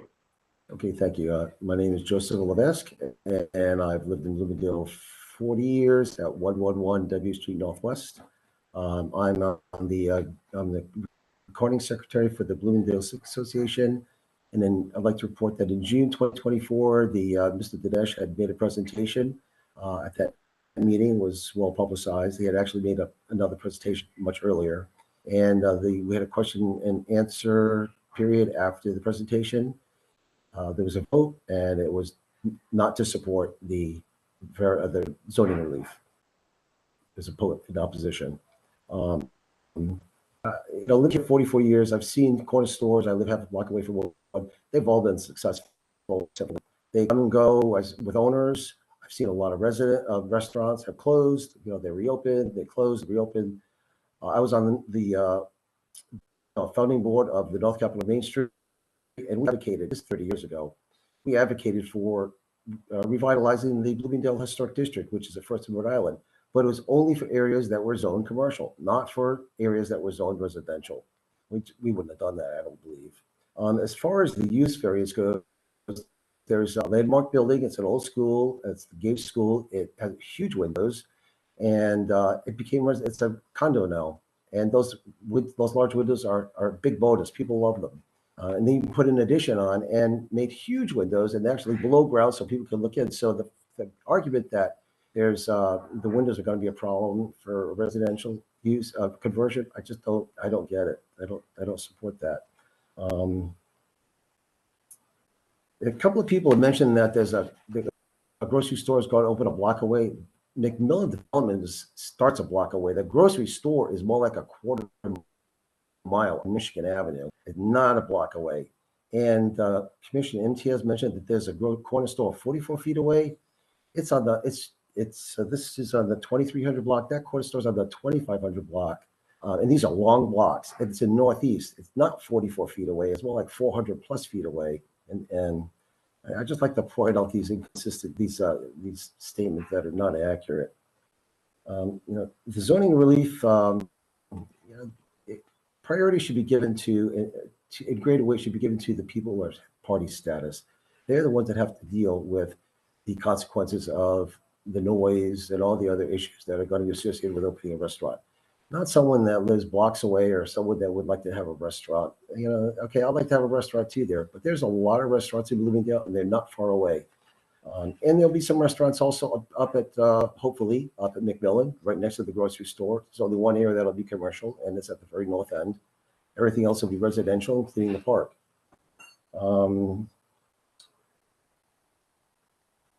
Yeah, I don't have a whole lot other to say than that. Most of the people who have opposed this variance relief, the zoning relief, have really dealt with the issues at hand, and that is the zoning problems. I think the reviewer got it right. They shouldn't be approved. I support that. I hope you also do. I support that recommendation. And I don't know, I have a few other things to say, but I just can't seem to remember what they all are. Well, Mr. Lewicki, your time is up now, but I thank you very much for your Thank testimony. you. It's been very helpful. Okay. Mr. Young, would you please call our next witnesses?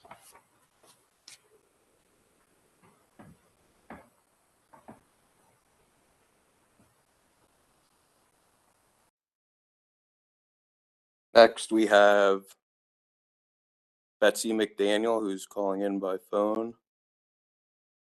Pam Mendelson. And the last person is Alice Thompson.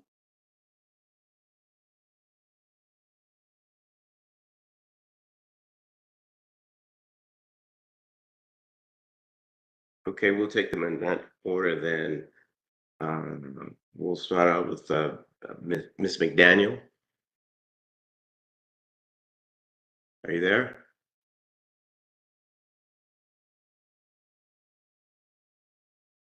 I think Ms. McDaniel, you're on the phone, correct? Yeah, she yes, is. Yes, There she is. yes, Vice Okay. Chair Bowden. Okay, thank you Good very afternoon. much for being. Would you please identify yourself and your location, your address, and you have 3 minutes to provide your testimony. We'll let you know if you're getting close. Okay, thank you. My name is Betsy McDaniel. I live on the 1700 block of First Street, kind of between Big Bear and Red Hen. And I bought my house in 2008, and I've seen the neighborhood change a lot. But I've always felt like we were able to respect the current zoning. And right now there are, let's see, I think I counted 27. We have 27 squares in the Bloomingdale Historic District. Within those 27 squares, we have at least 15 prepared food establishments. That's one for almost every 2 squares, and some of our squares are very small. In the remainder of our ANC, I've counted at least 7 more. So I don't think you can say we're unfriendly to restaurants, because we have quite a few, I think, that are walkable. As the chair pointed out earlier, this is not a popularity contest. He also pointed out that we, our neighbors, we're not zoning experts, but the Office of Planning Reviewer is the zoning expert in this case. And I would ask that the board respect the zoning report and vote to deny this application.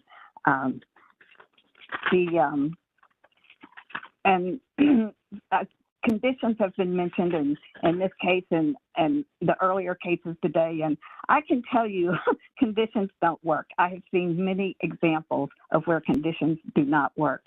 And one of the things I'm most concerned about is the cellar use, that they want to build a kitchen, a full restaurant kitchen in the cellar.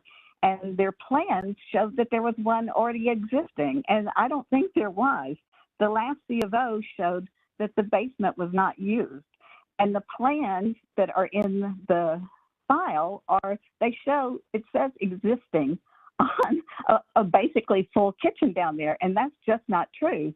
And there's not one now, and I don't think there was before. So I just think that needs a little extra review too, even though the Office of Planning has already denied this application. And I think I've covered the rest of those things in my testimony, and I hope that that people are reading all the testimony that has been submitted. And thank you very much. Thank you very much. Yes, we definitely go through each of the testimonies and there's a substantial amount in this case, and we look at the entire record to assess this. So the next thing we're going to have, let's see, Ms. Mendelson. Ms. Mendelson, are you there? Now you can hear me. Okay, Ms. Mendelson, would you please introduce yourself for the record, and you'll have 3 minutes to present your testimony. Thank you. Thank you, Mr. Blake, and thank you, rest of the board. My name is Pam Mendelson. I live at 61 Bryant Street, just down the street. I submitted a small video that demonstrates the current status of noise and parking availability on Bryant Street. I took that video on Monday. I know we won't play it now, but as you can see in that, it's so quiet that I can walk down the middle of the street, not the sidewalk, middle of the street, listening to the birds and looking at all the parked cars. I did not see a single vacant spot to park my car on that walk. I submitted the video to refute unfounded assertions made in recent supplemental documentation that adding a commercial restaurant would not change the character of the neighborhood, and to refute the notion that the street has capacity to absorb use by 81 restaurant patrons, an unknown number of employees, and temporary visitors. And also to refute the idea that the noise of commercial deliveries, daily garbage collection, engine noise from scooter deliveries would not be a change of life to this peaceful RF1 zoned neighborhood. There are several deleterious effects that Maya didn't get a chance to address. One is the illumination that she's experiencing now from the current site before the patio is even put into place. In our PowerPoint presentation, we also have a picture of the current Indigo. It's highly illuminated, and and Maya provided the view from her bedroom window, which is shockingly bright.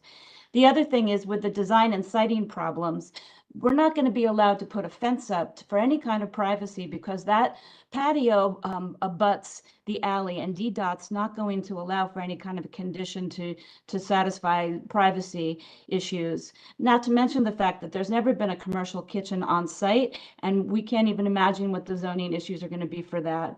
And then finally, on property values, I just want to say that some of the neighbors who rent their English basements, have actually surveyed their prior renters and found that renters were taking a look at Google Maps to see if the properties they wanted to rent had proximity to businesses just like this one, because it was a condition that they wouldn't rent. I want to say that Hillview Market proprietors wish to change the zoning of the built structure that they acquired, knowing it was zoned and permitted for one use when they purchased the property, and now requesting to do something else with it. I also want an Indian restaurant just in an MU4 zoned location. On this block, I would like a cafe with a store or any other business that's consistent with the current zoning for the site. Approving the applicant to go forward with the restaurant in an RF zone sets a precedent that any restaurateur need not search for a property where the activity is permitted, but rather acquire one where the activity is not permitted, renovate the property for the purpose of the non-permitted activity, and then claim the renovation investment justifies amending the zoning. This is not a precedent we want to set. Please do not approve these zoning changes. Thank you very much, Ms. Milson, for your testimony. Ms. Thompson. You're on mute, Ms. Thompson. Would you please introduce yourself for the record, and you have 3 minutes to present your testimony? Yes, Thank my you. name Welcome is back. Alice Thompson, and I'm the single member district ANC for 5E05. And I have a PowerPoint, and it's in Exhibit 136. I would like for it to be shown. Not sure we have enough time to do a whole PowerPoint. Oh, but I have been here since 9 o'clock. We have to. So please. I mean, Let's see. it's How long is it? important. It's important You know for my what? PowerPoint to be You know shown. what? Okay. Okay, give me 2 Please. seconds. Board members, Krishawn Smith, what do you think? Blake, we haven't traditionally done a PowerPoint for this type of discussion. So if she can summarize the PowerPoint information within 3 minutes, I would recommend that, not a PowerPoint. Okay, I'm going. Let's see. I'm going to go with that, unless Dr. Memorial, you have an objection to that. I have no objection and concur with Board Member Smith. Okay, so Ms. Thompson, I'm going to ask that you diligently go through your summary of what your slides would tell us, and we'll pay close attention. And are your slides they are in the presentation on the record? Yes. Okay, so what we'll do is I'll take a very close look at your slides. 136. I will very closely go through your slides, and I'll encourage the other board members to do so immediately, and you can go ahead and give your presentation. Thank you. All right. Oh, so the slides are not coming up. We're not going to pull up the slides, but we're going to listen very carefully, and we are going to look at them. Unfair. Okay, so I have an opposition to this variance. My position on this matter lines with and is in support of the residents that live within 200 feet radius of the subjected property. As an ANC, it is my responsibility to support the people that live within this 200-foot radius. And so I am very disappointed that so many people are saying that they're being selfish, that they're only thinking of themselves, and that is not the case. I think it's going to impact parking availability on the block, because please keep in mind that this is RRP neighborhood. I live the 2300 block of First Street. You know where my car is parked right now? On Bryant Street. So it means that that block on Bryant Street is not strictly for people that live on Bryant Street. It's for anybody that has a RPP permit. And we feel sure that it's going to be double parking because the street is very narrow. I heard somebody say that Bryant Street was so wide. I measured it. Bryant Street is roughly about 24 feet wide.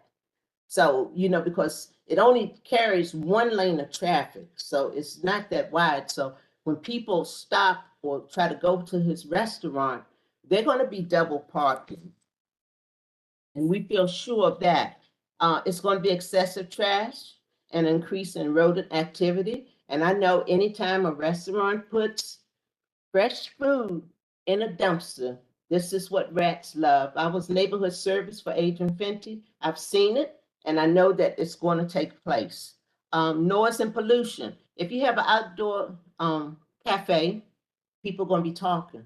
So you got 33 people sitting out there. They're going to be talking, they're drinking, plus there's traffic from the cars. So their voice is going to rise. And if you walk down the street, people's voices rise when they're talking. So the conversation is going to get loud, even though they may not have intended for it to get loud, but it's going to get louder. The exception should be denied because of the potential precedent it would set for other future businesses. Right across on North Capitol and Channing Street, Northeast, there's also a little market. And if this gentleman gets his exception, what's going to prevent the other people from getting it? Everybody knows Bloomingdale's is a very small community. We are very small. And I also feel that he should not be asking for an exception because he's a businessman. This is a RF1 community. He knew it was a RF1 community. And so now he wants for it to be changed. Now, just like everybody's familiar with 16th Street, 16th Street is RF1. I'm disappointed that zoning is even considering this. I'm disappointed that Aber gave him a permit to open up a liquor store because RF1 means RF1. 16th Street, Ward 4 starts at the 3900 block of 16th Street. It goes all the way up to the district line. There's not one single liquor store, little grocery store, little sandwich shop. There's nothing. So all I'm saying is if you all can keep that consideration to 16th Street, then this consideration should be kept to us. We should, if we are F1, that's what we are F1. So there was also surveys done and quite a few people were opposed to this taking place. Now, as you can see, I measured that alley. That alley runs about 10.5 feet from the grassy little slope to number 8's resident. That's unfortunate for her because her privacy is being invaded. And I would say, how would you like it if a restaurant was next door to you? Now, people ask me why I was supporting this restaurant. I voted against this establishment because I would not want to live next door to a restaurant. I feel that more people should have supported the residents in the 200-foot radius because it's the right thing to do. And we talked about, I heard somebody make mention of the bus coming on First Street. I live on the 2300 block of First Street. All of the people on First Street signed a petition, opposed the bus coming. Why did they oppose it? Because it would affect the way they would live. No one wanted that bus stop to be in front of their house. So what's the difference in these folks not wanting a restaurant that's going to affect how they live? We have to be fair. Now, I feel like it's pure selfishness on their part. I'm not doing pretty finished. good. Hold on one second. I'm not finished, sir. So now, if you can look and see the restaurant in number 8's house, it's 10 feet. How would you like to live that close to a restaurant? And he's going to have 33 people sitting out on a patio. When people start drinking, they drop food. Okay. Now, I'm opposed to any kind of restaurant that's out on the street because drop food, rats. I've been working with the rats in Bloomingdale's ever since I became ANC. We have rats. We have rats really bad. So the Mr. Tandon says they're going to clean up. But the truth of the matter is when people are eating and they drop food, that food stays to the next day. Those rats will grab that food so fast it won't be funny. And I just think it's unfair that we are in this type of environment that it doesn't matter what people that are closest to the establishment say because other people want it, but they don't live there. And really, zoning should say, hey, this is nice for you to say this, but where do you live? And once they Mr. find out Vice where Chair, they live, time has Yeah, expired for Ms. Thompson. I agree it has. But one of the things, but they don't. one of the things I like to do is this. I appreciate your comments. Yes. And I've noticed in this proceeding, we've had 4 ANC commissioners of the. They supported it. I opposed it. Okay. I just So I'm the one that should be speaking. This is my single member district.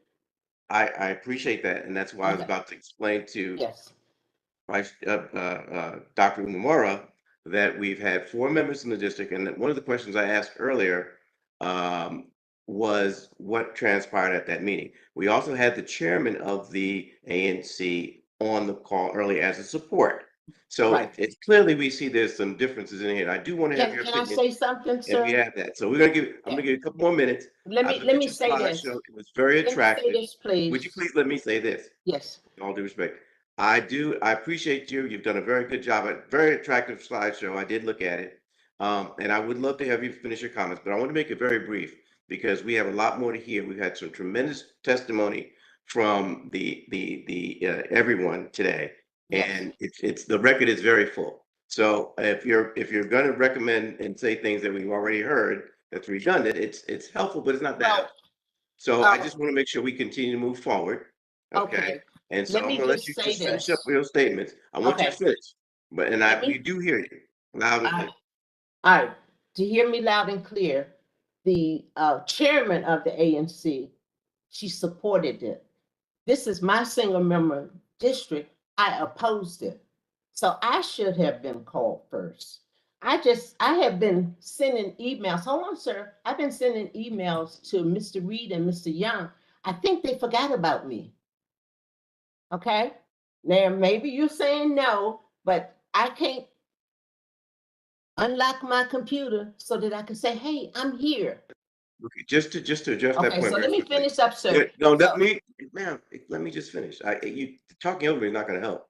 What I was going to say is this: we have a procedure, and the ANC has a representative, which can be the chair or vice chair, and they can speak. That's not the perspective that he presented himself. He did not speak in that perspective. He spoke as a perspective as a member from the community in support. The way our order of presentation goes, the people in support speak before the people in opposition. So that's why, as a member of the public, they did not speak as a representative. They spoke as a member of the public, as you are doing as well. It's done in that order. So it's not an issue of, you should have been preferenced. It's just the way that the procedure is done. And the chairman does have some leeway in that, but that's kind of what it is. Okay. So I'm gonna leave it at that. Board Member Smith, did you have something you want to say? Can I finish one thing about Okay, let's do this. Can you finish in you have about 2-3 minutes, a minute or so? Would that be Yes, sufficient? thank you. Okay, thank you. Thank you. So anyway, I wanted to say that Bryant Street is a very long block, and there are a lot of cars on there, but all of those cars are not the residents that live on Bryant Street. They're from different parts of Bloomingdale's, and so I'm just saying that we need to seriously consider the people that live closest to it, because they're the ones that are going to be affected the most by it. My neighbor across the street, she says, Alice, I heard that you said no. I said, let me ask you a question. How would you like to live next door to the restaurant? Would you like that? You know, she told me, she said no. So I have to just say that if it's not close to you, of course you want it. But if it's very close to you, you're not going to want it. Okay, all right, is that it, Miss? Yes. Thank you so much for your testimony. Mr. Young, do we have anyone else who wishes to testify? No, that's it. All right, let me see if I can do it. Okay, so the next part, and I appreciate all the testimonies provided. Ms. Thompson, I appreciate your testimony as well as the others. It is very helpful for us to have this information. It helps us to understand the issues and concerns that underlie the decisions. But again, we focus on the key legally relevant issues, and the board has a lot of experience with this matter. And so we're going through and sorting through this as well as everything else to get a feel for it. And we do definitely understand the issues and concerns that were raised. I think we have a pretty good idea of it from the testimonies provided of the issues and concerns that have been raised. Now, what we're going to do now is move into, believe it or not, the cross-examination section. The chair did things a little bit out of order here, but I'm going to continue that. And we're going to do the cross-examination. What I like to do is have the parties in opposition ask any questions they have of the applicant or the Office of Planning. Now, in asking these questions, again, the goal is to help the board deal with the legally relevant issues, not to convince yourself that it's right or wrong, but to help the board look at its issues and make a decision. So if you want, and clarifying these questions back and forth, that's fantastic. That's what we'd like you to do. So with that, Ms. Cavallari, Hi. I'd like to have you ask any questions you have of the board, of the applicant or the Office of Planning, And I'd also, I think to some extent the chair had said you were going to act as somewhat of a spokesperson, Yeah. but the other members, people in opposition should also feel free to ask a question. If you want to direct something to them, that'd be fine. But I'd like to have you guys now address any questions you have to the applicant and the Office of Planning. Sure. Yeah, I have a list of questions. I think that might be more relevant for questions for us because I might individually not have all the answers that might need to be dispersed if they have questions for us. Okay. We don't have any questions for the Office of Planning. Just for the sake of time, we could skip that. We're in full agreement with the Office of Planning, so that can be skipped. We do have a few questions for the applicant, if that's okay. And again, I'm not a lawyer, so these questions might not be super specific to zoning, so please feel free to interrupt me if it's not a question that should be asked. I would appreciate any guidance on that front. Okay, well, and don't forget, our questions deal primarily with the criteria that you saw for the variance that we saw. So those are our criteria, right? Okay. Okay, I'll do my best. Were you or was your client aware of the zoning of the property when it was purchased? And was Indigo 2 part of the vision for this building at some point in the property's lifetime when it was purchased? I don't know. How will the applicant prevent the impacts of a restaurant in an RF1 zone to the closest neighbors, such as myself, who's directly next door? I think our document speaks for itself. We have tried to limit deliveries. As far as trash is concerned, there is trash all along that alley that's left out for trash vehicles to pick up. It's really not much different. The idea with more frequent trash pickup was that it would be small and similar to a residential size. But if more frequent is a problem, I'm sure the applicant would be willing to do less. And can I ask, just going back to my earlier questions, my first one, if you are not aware of the answer, can the applicant himself answer these questions? He's not really, he has not testified today, so he's not subject to cross-examination. Okay, and I apologize if I'm not super familiar with with the specifics of the processes. How can it be argued that the property is exceedingly small for a retail business if it has over a century's history of being a retail, and it's bigger than other corner shops in Bloomingdale? As I indicated, the ground floor is approximately 1,000 square feet. I think that speaks for itself. I don't know many retail outlets that are 1,000 square feet. And as far as the ones that were listed in the PowerPoint, they were all 1,700 square feet and more. But what's really relevant is what works here, and it hasn't worked. So how many more questions do you have? Me? Yeah. I have 1, 2, 3, 4, 5, 6. Okay. Okay. I can try to skip some. Was any work done on this to create a restaurant or to develop a restaurant before obtaining the BZA adjustment? No. What was in the cellar at the time of the purchase? It was part of the Hillview Market. I think it was storage, but I don't know. The C of O says, I think it says storage. I would like to elaborate on that a little bit. There was some kitchen equipment down there initially. Sorry, I totally missed that. There was some kitchen equipment in the basement originally. Okay, that's not what their C of O showed. You didn't say it was necessarily operating. You said there was kitchen equipment there. Yeah. And that's the architect who observed it. What work has been done on the basement since purchasing the property? Olivia, can you answer that? Very minor work. There was a lot of rubbish down there initially, so he's done a lot of demo. There might be some storage of equipment down there, but as far as construction, not that much. There has been an internal stair that's going down from the first floor to the cellar floor. Did he build those stairs to the exterior? What stair are you referring to?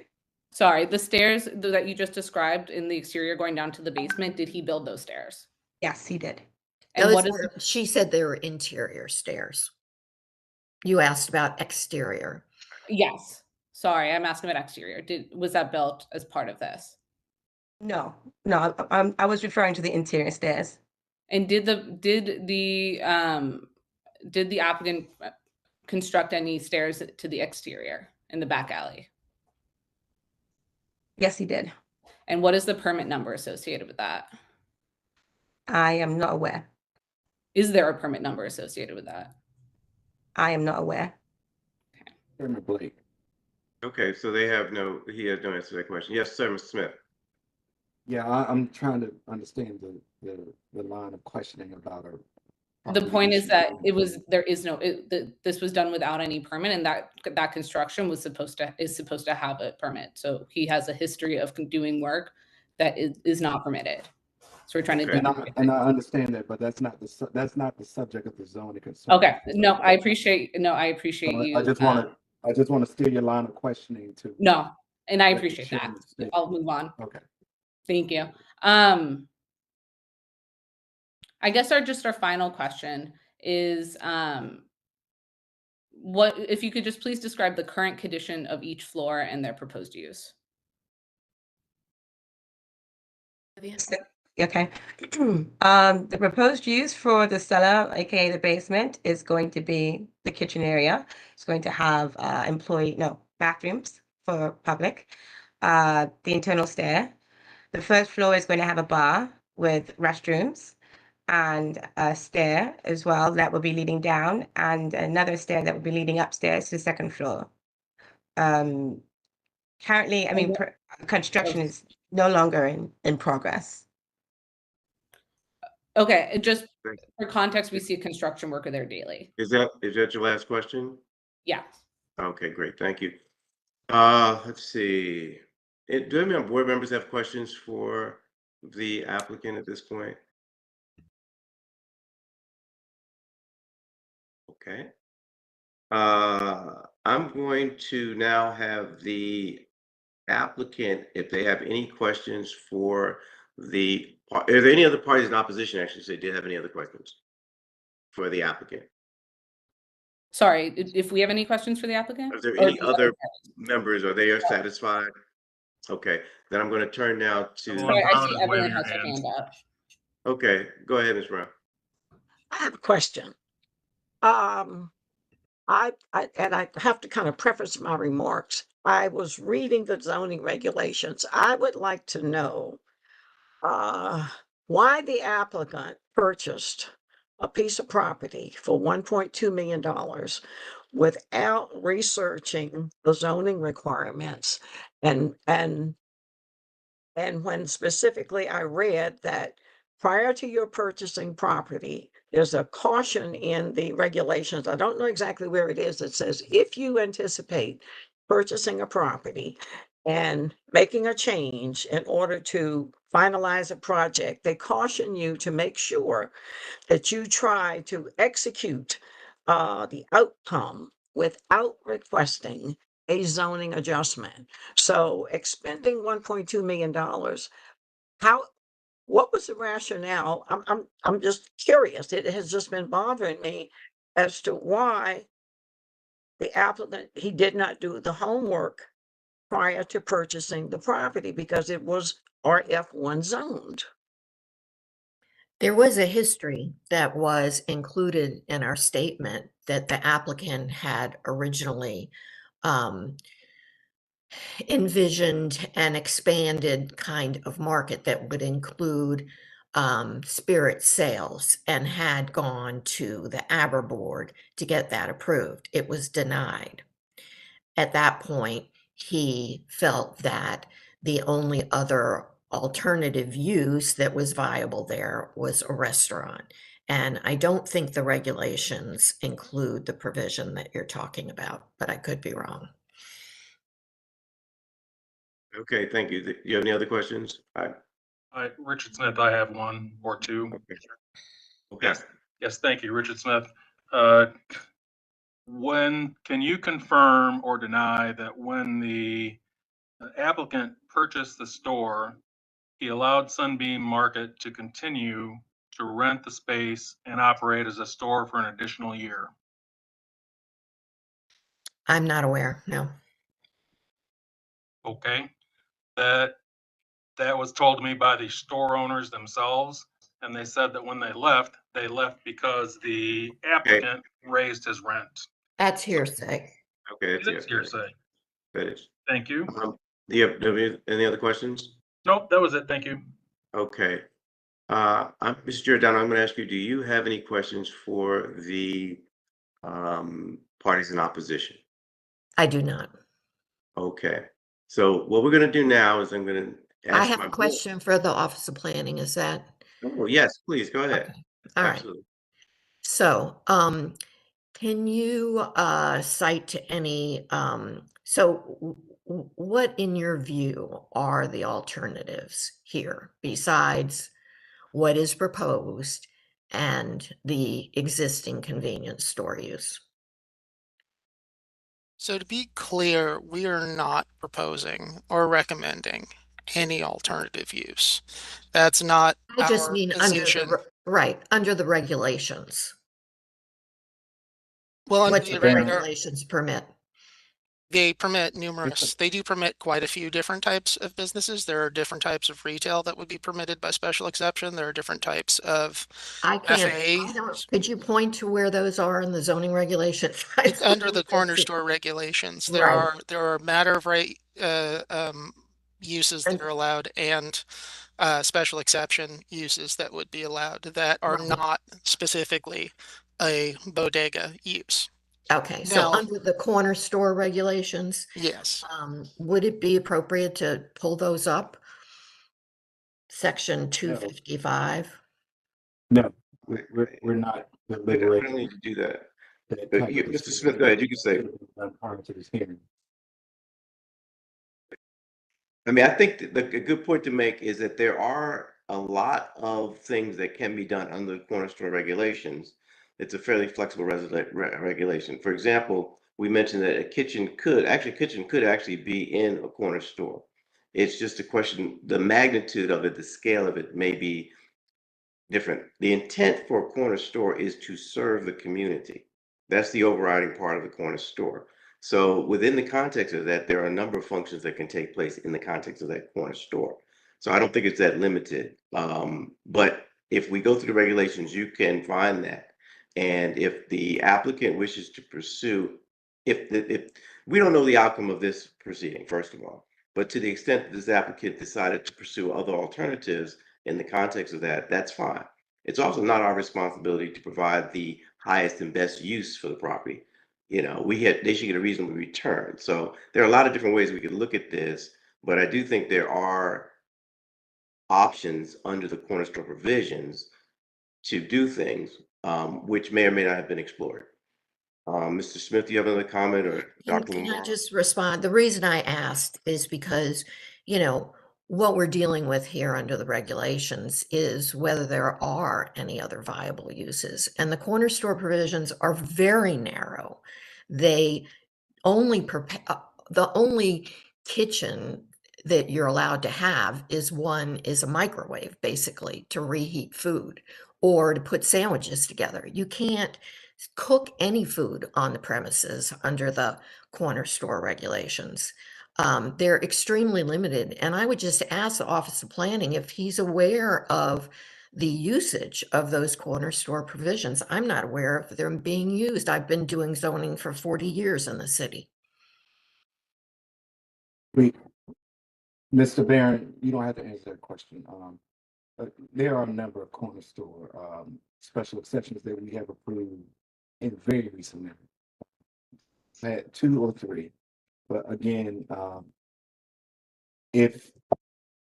I'll just leave it at that. We've approved them, but that's not for deliberation at this particular time. Our point is to deliberate what is before us now, which is not a corner store. Okay, yeah, thank you very much, Mr. Smith, for clarifying that. But again, there are, and I would encourage Mr. O'Donnell to take a very close look at the regulations in the recent cases that we've looked at, and some of the things that we've done. I do think there is substantial leeway in that for applications. I'm going to leave it at that. As Mr. Smith pointed out, you're here for a use variance and special exception. So that's where we are right now. Well, at this point, we're going to have, do you have any other questions, Mr. O'Donnell? No, thank you. Okay, thank you very much. At this point, I'm going to have closing statements, brief closing statements from the parties in opposition.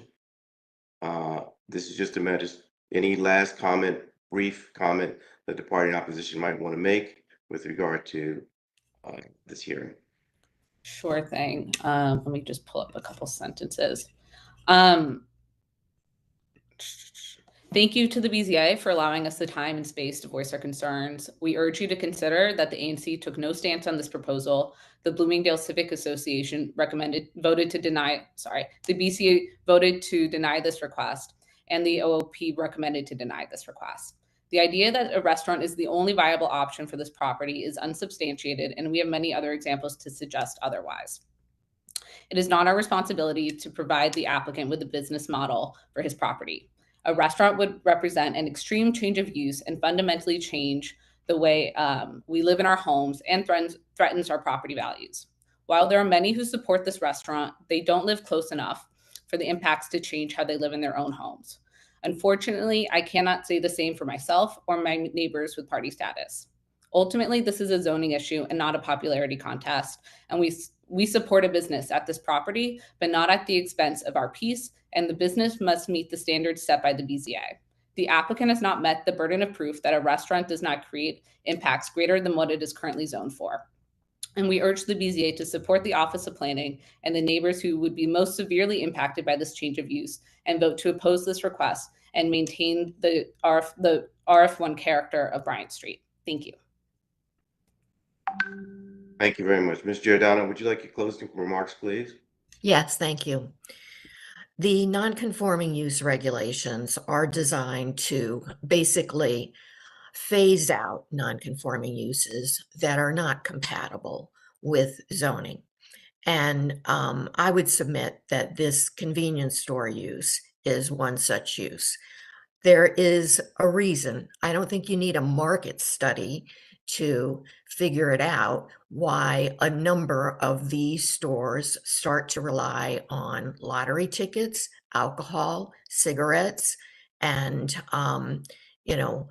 other vape, I don't know, cannabis, whatever it is, type sales that are not necessarily conducive to community compatibility. And the ABRA record that was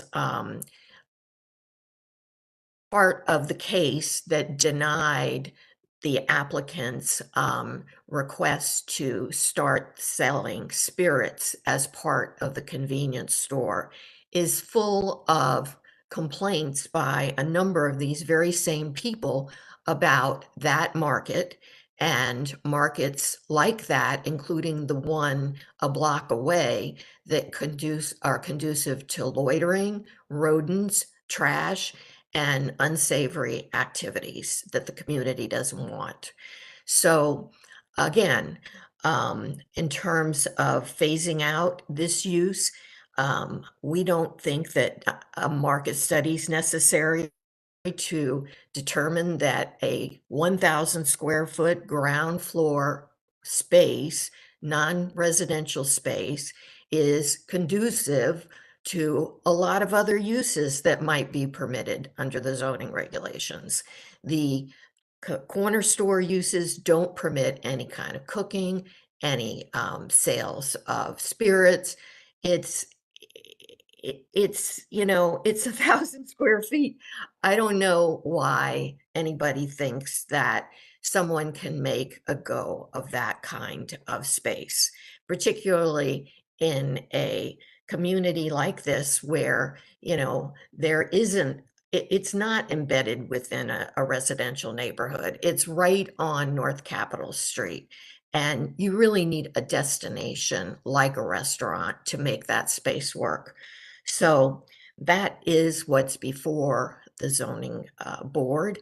In terms of external effects, I think we've addressed all of them, like the zoning, the Office of Planning asked us to, and there has been, testimony from people who have direct experience with the availability of parking on the neighboring streets, and to the fact that there are problems now in the community, and that this would be an asset.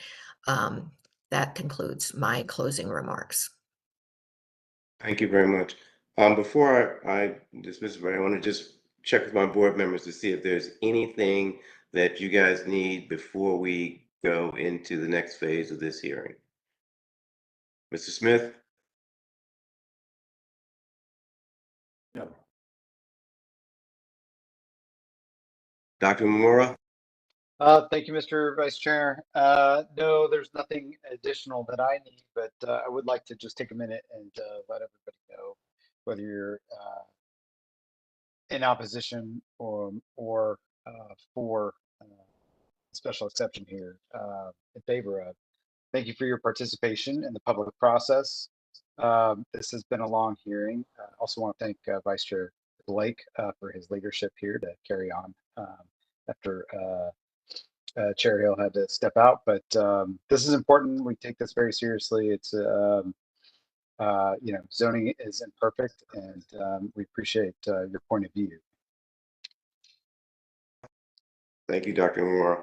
All right, I'm going to close the hearing and I'm going to close the record. You can dismiss the witnesses, Mr. Young.